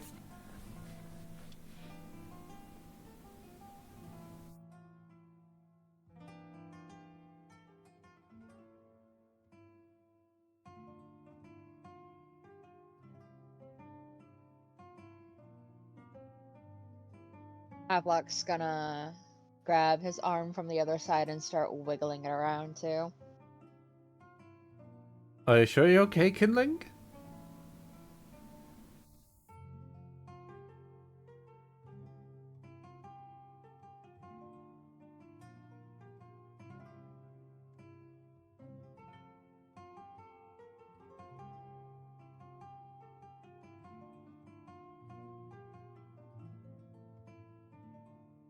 Well, if you insist.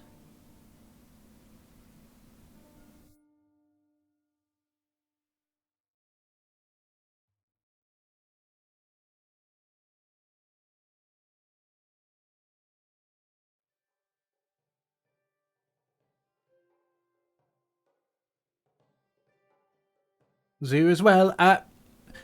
Do let the rest of your group know that, in regards to the request, it's probably... They just need to come to me in regards to the request they originally had me here for. And however many can show up if they want. It's more of a consensus of what the particulars they are that they need.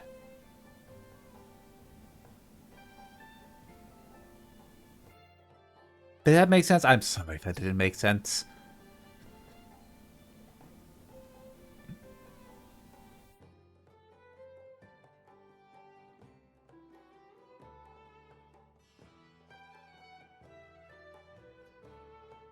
Yes, just need discussion on particulars. The more the better for feedback, since it affects all of you. And I'll be here for a bit. Don't know when I'm going back. Probably if the gossip gets too much, but you know.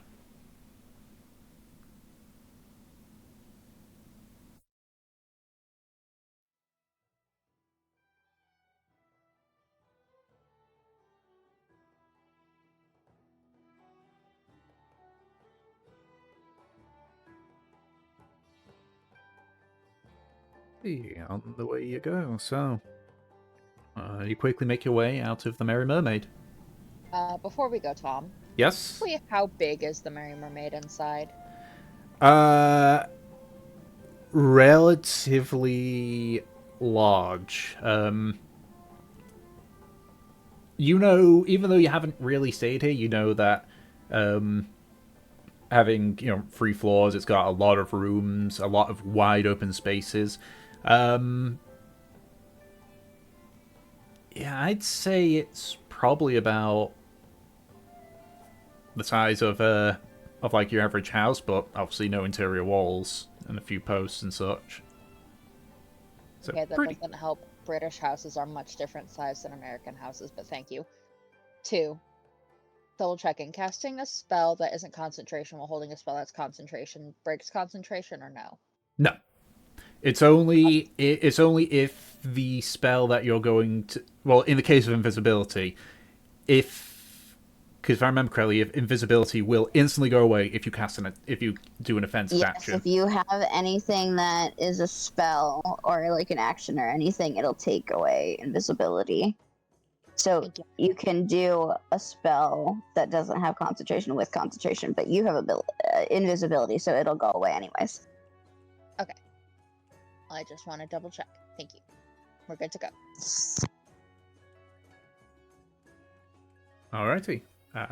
So do you do anything in regards to like on the way back, or any conversation?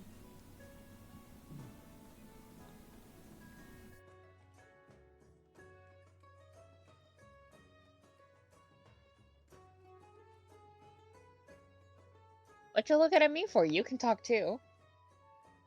So, Kindling, did you find out anything useful? Did you find what you wanted?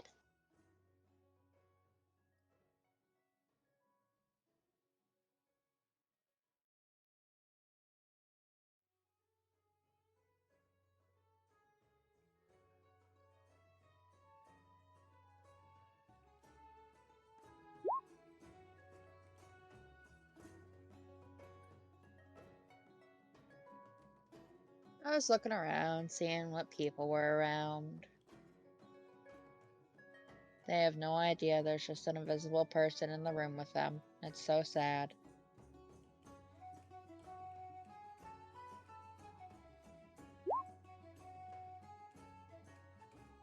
Go ahead.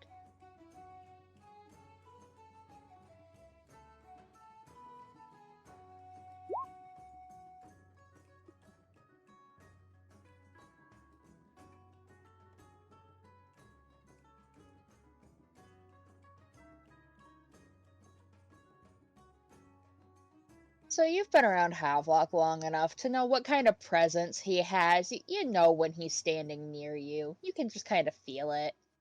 He's fucking with you. He was like standing behind you the entire time.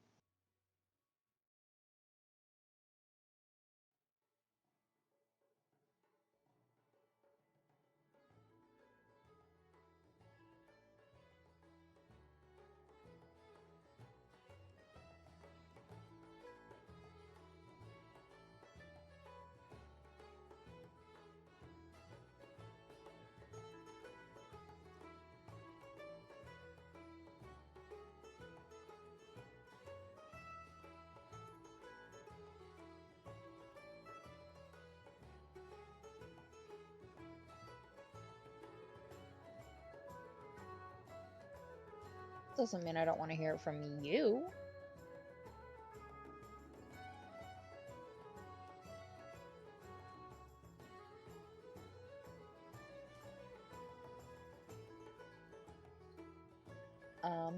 Once again, roughly when we get to about here, Havelock's gonna drop the invisibility. Okie dokie.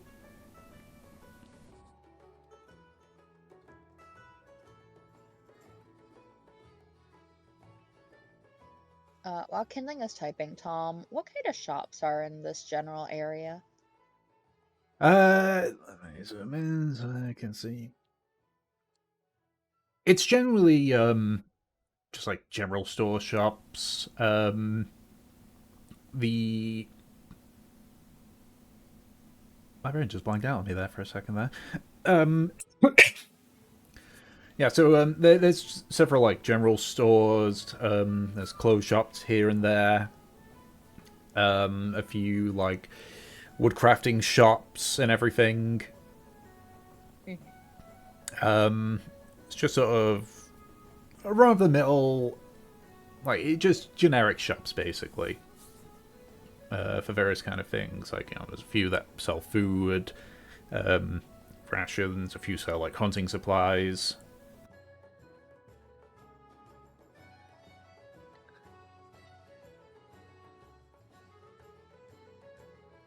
Alright, okay.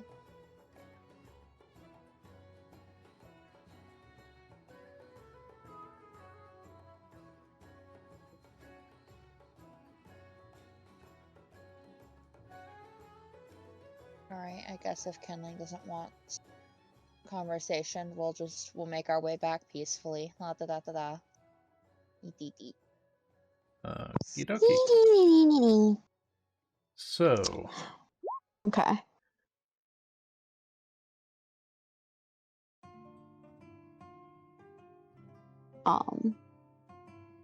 And you guys are heading back. I imagine we talked to Iran that time.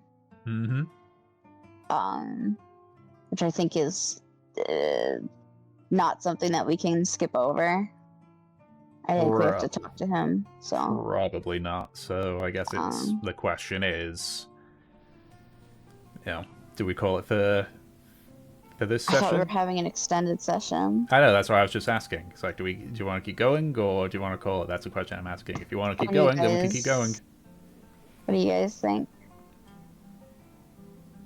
I can listen. Ed? Yeah, sure. Okay. Yeah. I might need to pause to eat a few things, but it's fine. Okay. Yeah, that's the case. Like, meanwhile, because I know it takes, like, what, 2 fucking hours to travel across the city? Yeah. Meanwhile, after that conversation that Monaki had, she goes to the table and she just, like, knocks by our aunt. Hey, Can I speak to you? sure. She gestures over, like, privately. Ah, He sort of like pulls himself up, just sort of like straightening out his coat and heads over to an area to speak in private. Yeah. She doesn't sit down. She stands with him and just speaks in like a hushed voice. So, you and I both know that this is a fucking shit show, right? oh yeah, definitely. Yeah, she nods.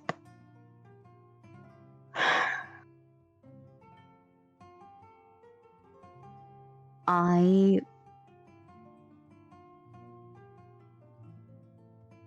want to go ahead of you to Mari Libere and tell the nest. Right. Maybe we can form some kind of plan with them of how to deal with our little visitor. And frankly, someone warning them ahead of time might get you in less trouble.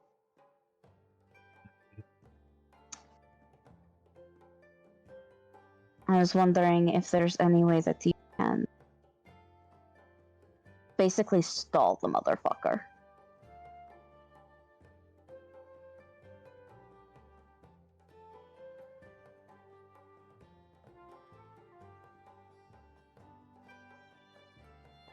We hung fire for a few minutes, because if we're going to talk about this, there's one more person that needs to be here. Who? Esther.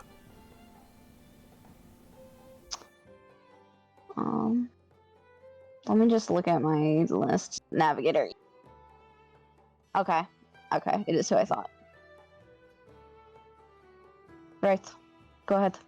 Alright. He just quickly heads over to Rourke and just sort of like whispers something in his ear. Rourke just sort of like nods and makes a beeline. You just kind of, you both just kind of like stand there in silence. Mev's gonna get a fucking drink while they wait. Mm-hmm. Another gin. Yep. About 15 minutes pass before the door opens again. Rourke comes through, and behind him is a man roughly in his mid-30s, relatively skinny. Alright, he's one I haven't updated the attire on. Shit. He's wearing a simple like white button shirt with some leather pants. You can see like tucked under one of his arm is what looks to be like a bunch of journals and and such. He's got his like hair just sort of like tied in a simple ponytail. He just sort of like looks around, points towards the two of you, and he just quickly walks over and just, without saying anything, that just like puts the journals down and is like, Captain, I was very busy. What do you need me for? Esther! Never, Grins. never there. What,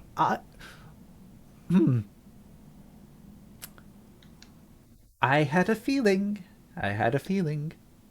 Oh, you had the feeling. Yes, well, I simply assumed, based on the currents, that you'd wind up on the mainland more than out to sea. It was just a question on if you could survive that part of the journey. Clearly you did. Clearly I did. Aren't you glad you got your nose out of those fucking books to come see me?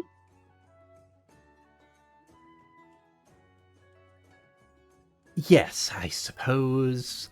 Oh, I suppose well, don't so. hesitate now. She slaps him on the back. I have a tight deadline to get us to Mari Libere in time. Mm-hmm. So I've had... So I've had to be listening to various things and had to plan and then figure out and time and She regardless.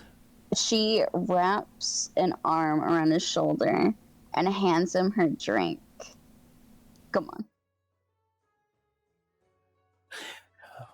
Just drinks a bit of it and places it down. She looks at her aunt. He's gonna be pissed. You want me to tell him, or I'll do it. I have a prettier face. oh, that hurts. Come on. Look at me. I'm gorgeous. Go ahead. She lets go of Esther and looks at him. So, about that deadline, Yes. I heard about this little contract that you guys have to do. And like the deadline's like 2 months once this guy arrives, right? Yes. And I want to make sure that we're there with plenty of time to spare. Right. I need you to actually make him arrive at like the last minute.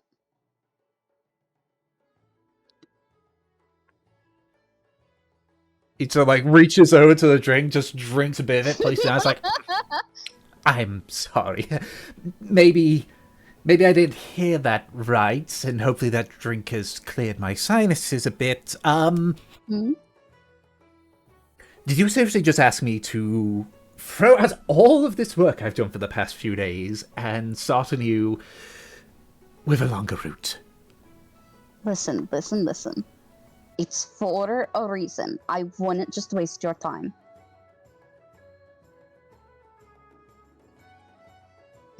She looks at him sheepishly. Captain?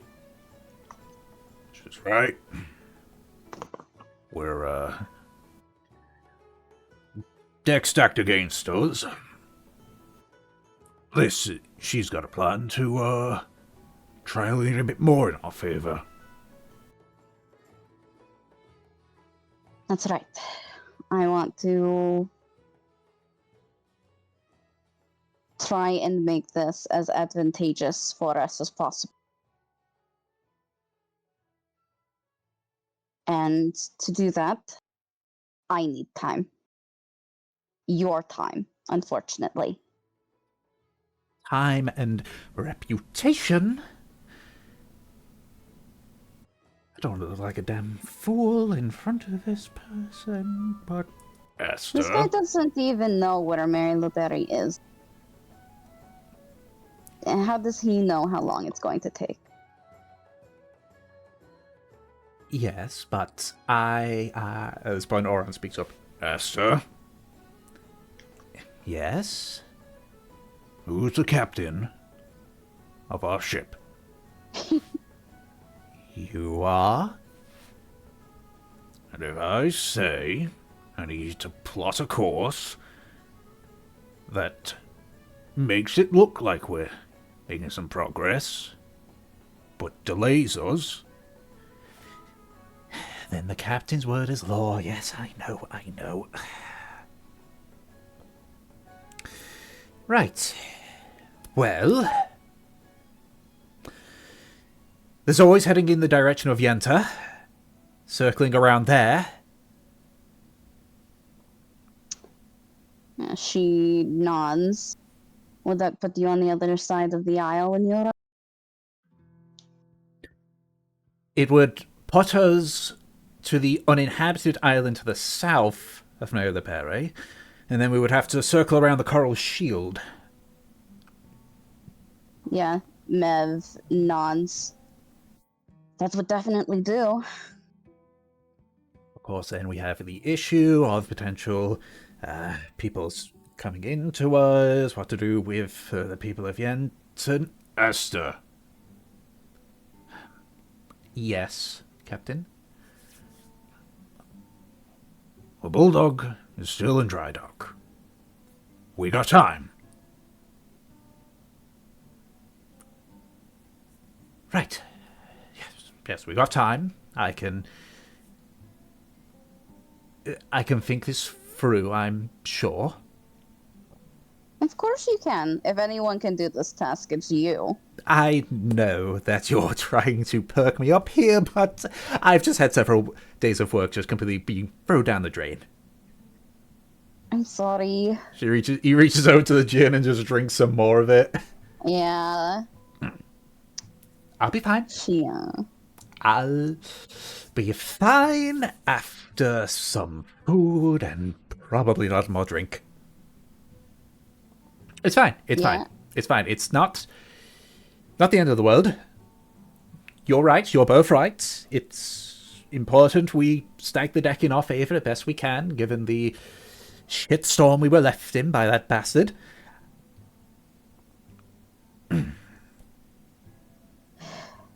There is something else that might happen. Oh, please say it's not more worse news for me. Wiggles her hand. I'll take it. What is it? She looks at her aunt. I'm gonna try and get one of the nests to come meet you halfway. So that this fucker doesn't actually see Mari Libere. Of course, he could still ask. And you may still have to take him. But Right. perhaps he will see it as he got one fucking thing done, and he's not going to push it. I mean, he's made it no secret the real reason why he wants to go to Mari Libere. Wants to speak to the Crow's Nest captain so that he can try this little smuggling piracy agreement. Yeah, she nods. That's why I'm hoping that he won't worry about it if he gets to meet a crow. Right, okay, this works. This is actually a good thing for me. This is a good thing because now I make sure that we have a planned route, and then all I need to do is think of alternatives if we are blocked from that route of how to get back into that route. I don't need to think of a million things. Right. Meeting the overseas is going to be difficult. Yeah, she nods. So what I might suggest is we head to Yenta. I'm pretty sure we can afford a few days there. And then we head to the island south of Mari Libere. And that will be the last chance saloon, basically, for having a crow visit. Of course, we'd have to let him know, surely, that the reason why we dally for several days... No.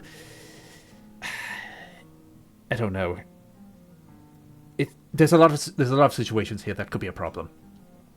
I would hope that just saying something like waiting for fairer weather would suffice, but if he knows a bit too much about navigation and that stuff, then we are in a lot of trouble.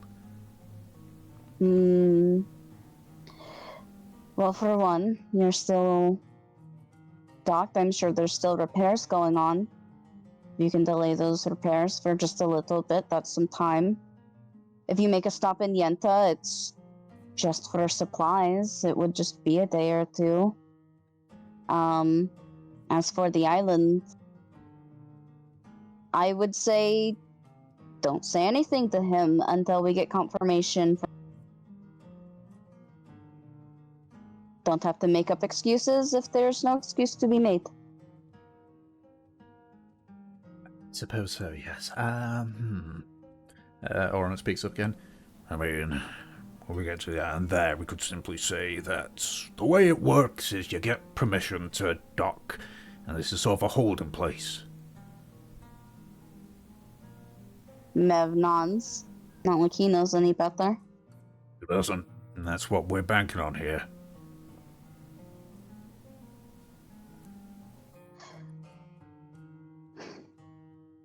Yeah, she thinks about this. Do either of you... When specifically did you arrive here? Before or after the fleet? After. She We, nods. the damage that we took slowed us down, so the fleet overtook us. Alright. So we I don't guess need, I'll have to continue. we don't need to worry about the fleet arriving. Odds are, given that they were dealing with an incident that came by, they're probably gonna check that area and head to Port Embar. Incident. Ship came in, badly damaged, bunch of survivors. Said a single ship had waylaid the two of them. Sunk one, damaged the other. The unique part, though, was the description. Apparently, the Republic's gone and lost themselves one of their ship of the lines a few months back. Trying to find it, they have. Well, description of the ship that, Yeah, battle. Mev's eyebrows are raising in realization. the description matches that ship of the line. Don't know what group it is that got that ship, but you know what? That was a blessing. Because about 2 days after they left, we arrived. No fucking kidding. You would have been searched on a...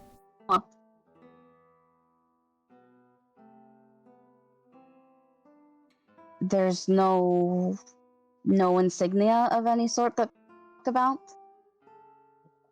Apparently, they weren't able to get a good look during the panic. Don't surprise me. Ship of the line? That outsizes most of the ships that even we've got. I don't even think the old guard's ship is as big. Holy fuck. Yeah, Mev's just thinking about this. Like, her jaw is dropped.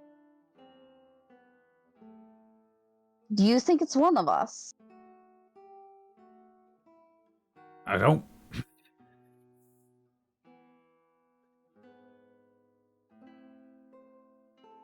It ain't a It was friend to the captured. Republic. It ain't a friend to the sunk Republic the at the ship. very least. They sunk a ship with the ship that we heard about that was stolen. Yeah. So it's either an outsider or someone from Moa.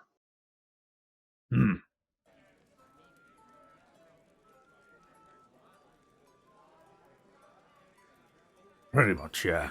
It's either with us, against us, or it don't care about us. It just hates the Republic.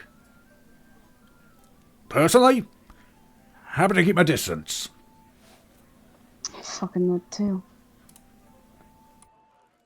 Yeah, she nods. Like, if anybody engaged in dialogue with that group, it's gotta be the Old Guard. Maelstrom's the only ship powerful enough, I think, to stand a chance against it.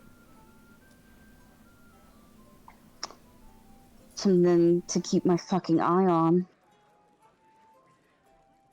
Especially if we're going out there. Shit, does that mean the fleet's out there? Probably, but it's only hearsay that we've heard, but apparently it's to the north, so away from Mari Libere, but now be careful taking a straight path there. Fleet could Right. still be around. Yeah, she nods. I just need to find the fucking needle. Well, based on what Shem told me, they were here 2 months ago. Yeah, I heard it. And then they went to Mari Libere, supposedly.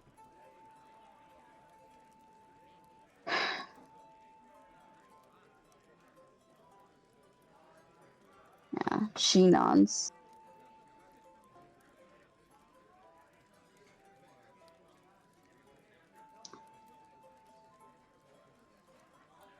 She's just swallowing this pill of information.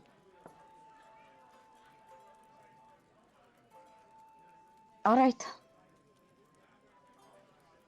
You guys stall this guy, pretend to be on good terms with him.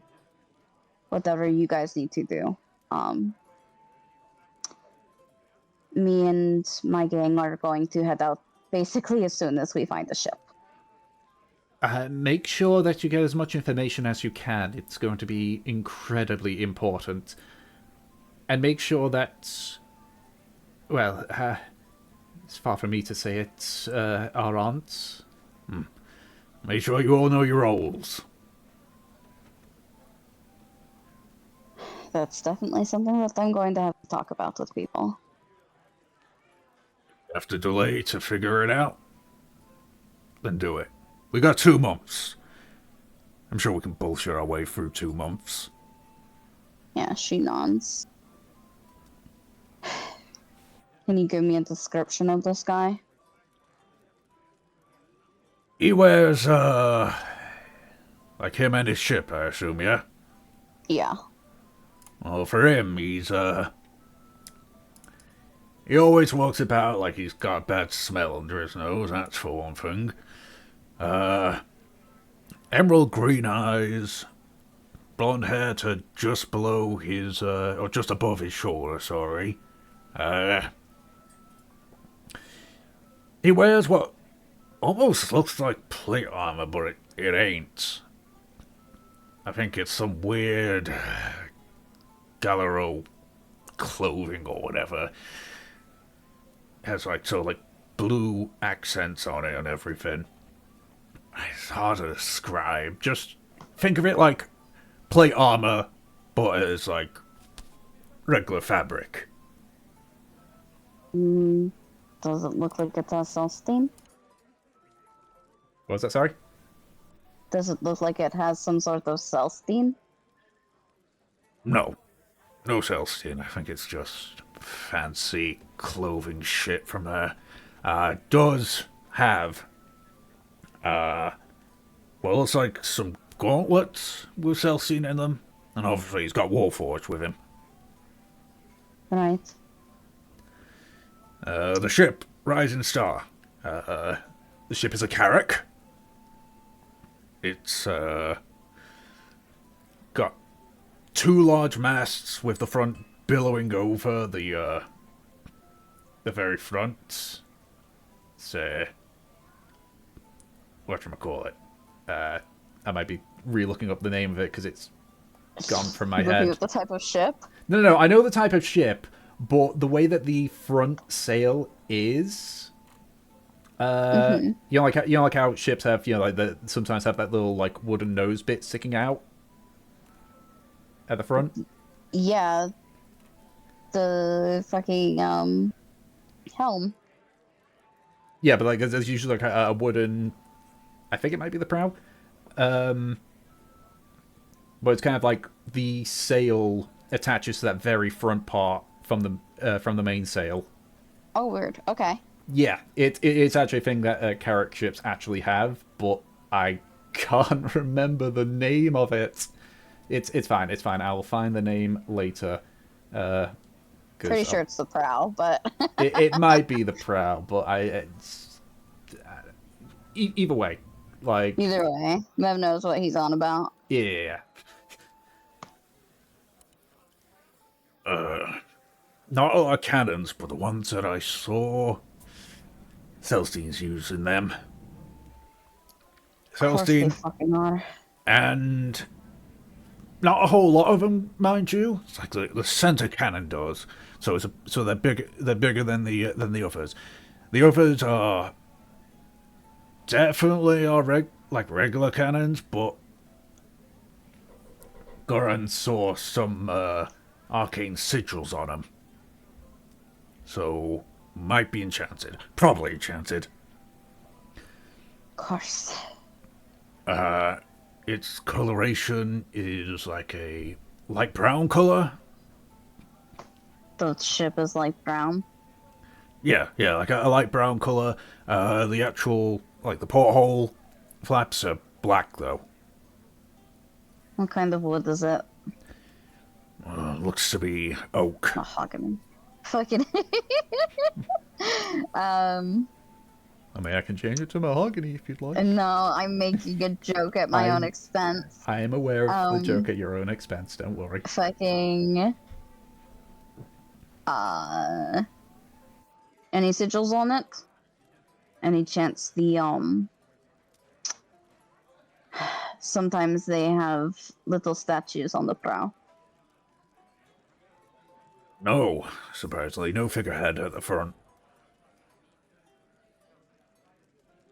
And flag, colors, sigil. Flag is, it's got a white background, green cross over what looks like the, basically a shield with a star on it. Yeah, she nods. I hope you're writing all this down, Ed.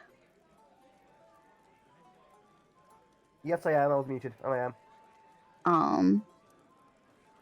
All right.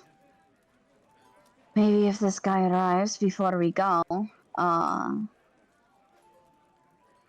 get to make nice with him.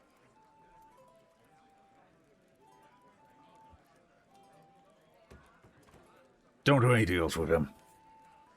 Of course not. Beyond that, I'd say appeals to his ego. Yeah, she nods. She's familiar with the song and dance.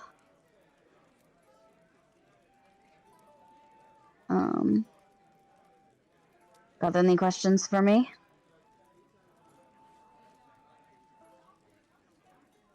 Not really, no. Not based on this. Well, if there's a change in plan, we'll just have to make do.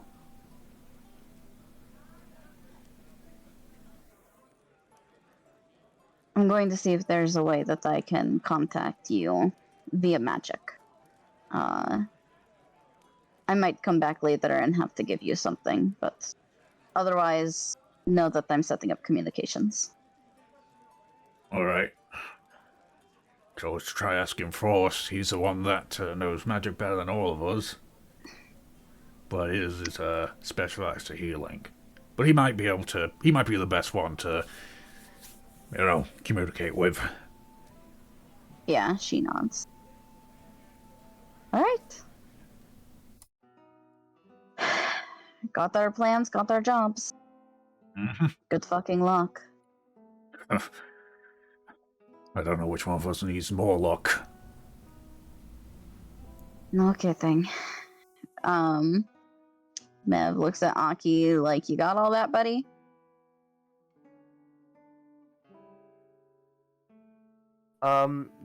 Yeah, Aki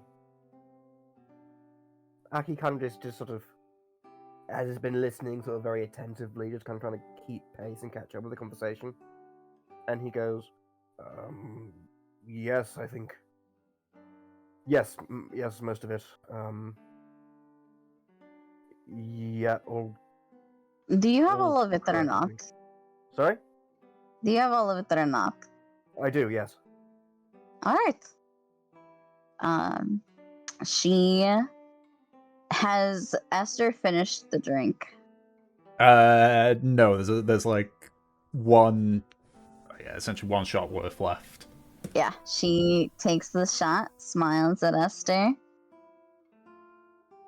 Have fun. Thank you. Come on, if you do a good job, I'll pay you back. And if I do a good job, and I will, you can bet I will definitely be wanting that payment. Yeah, she smiles. Next to Aki. So.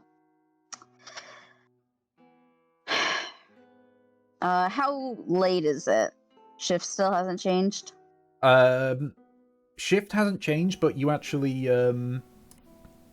did sort of notice it out the corner of your eye that L is up and about. So Okay. seems like they're probably approaching the that point. Okay. Then, is L with Rita then? L sort of like gone into the back. You assume he's eating at the moment. Rita Yeah. is still there, but you assume like within the next hour or so they're gonna switch. Okay. And what time does he usually switch? Is it like late afternoon or actual Late afternoon. nighttime? Okay. If we're quick, we might be able to go to the trading company. All right. If you want to Well, I wait think- until tomorrow, we can. I'm just wondering, Hmm. if we catch them at the end of business, things are usually relatively hectic because people tend to leave things to the last minute. So if we catch them early on in the day tomorrow, we should have more time to hash out a deal or pitch whatever we have to do. We'll do it tomorrow then. All right. All right, Capital. So, what time is it exactly? They're like down here. I really can't tell. Judging by it, probably 5, 6-ish. All right. Well, in that case, Probably a little later, but how do you suggest, I guess, whiling away the few hours we have until that time? what would we be doing? I don't know. We could explore the city, have a look at the night. Is there a night market here? Is there, I don't know, a music hall? Sort of a Do they have music halls where you're from?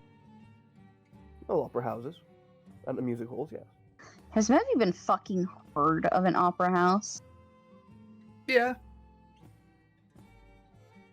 Never would have been to one here in Port Honor, given it's in the castle top.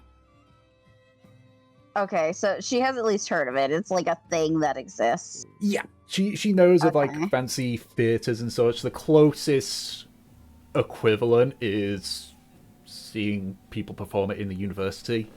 But Yeah. like proper ones are only in the castle top district. Yeah. Well, she, never mind. I don't really know what I'm talking about. This is your town. Like, Well, of course you don't know what you're talking about. even though I do everything in my power to present myself to the contrary. And you never ever succeed. First trying for everything, though, isn't it? I'm banking on that golden rule. She thinks about this. Unfortunately, a lot of the nightlife that I would have shared with you isn't here right now. She gestures to kind of the emptiness. Republic's gone and scared them all off. It's a shame. Well, we'll have to make do with what's left, I suppose. And besides, what kind of entertainment did you have in mind? I mean, we know how to have a party here. I'm sure you do. You have enough room space available, and by the mess upstairs, I'm sure they get pretty raucous. She rolls her eyes a little bit. The market's closing up. Though, is there actually like a night market here? I'm with how things are, I imagine things are like heavily scrutinized. Yeah, so there are a handful of like some of the generic shops I'd mentioned. Some are open, but they're in the Sicilian district. Yeah. Some of the forges around the Ironhide Foundry stay open. Oop, I have to Yeah. wrap up quickly. Um, Yeah, my dad's shouting at me. Currently, probably not. Not for the kind of things that that you'd be Yep. after. Mev shakes her head. Probably have to wait until the day. Yes? I'm just wrapping up here. I'll be 2 seconds, Dad. I'm just wrapping up something up here. I'll be 2 seconds. Sorry, Dad. You'd better be present, also help me God. Oh my Hello? god. Alrighty. Hi. How we doing? Mev said, I think it's really too late for anything. Why don't we just chill out there, have a couple of drinks, hang out? Alright. You can, tell you what, we can, if you'd like, we could swap family stories. I tell you about times I spent in Ellendon and the forest around there. And you tell me what kind of adventures you and the nymphs have been up to. Alright. Gonna need another drink. Or 5. Well then, what's the drink du jour around here? Right now, I am loving this gin. Alright then. Aki kind of like leans over to the bar, looks over. Who's at the bar? Still Shelm. Okay. Excuse me, sir. Shelm, was it? Yeah, I'll have a gin, please. alright. Just Hold on, because Ed needs what to would- wrap it up real quickly. Yeah, hold on. I'm gonna quickly just roll something. What would I roll to know if Aki knows what gin is? God, I hope he knows what gin is. He would know what gin is. Okay, it'd be funny if it's like. Okay, never mind. I thought it'd be okay. Yeah. So, yeah, I guess Aki gets slid a mug of gin. Yep. So, conversation is had, and eventually Kindling and Havelock join for the conversation. For, as she said she would, leaves early. Okay. And, as I say, because Ed has to go, we'll call it for that session. Yep. Sorry.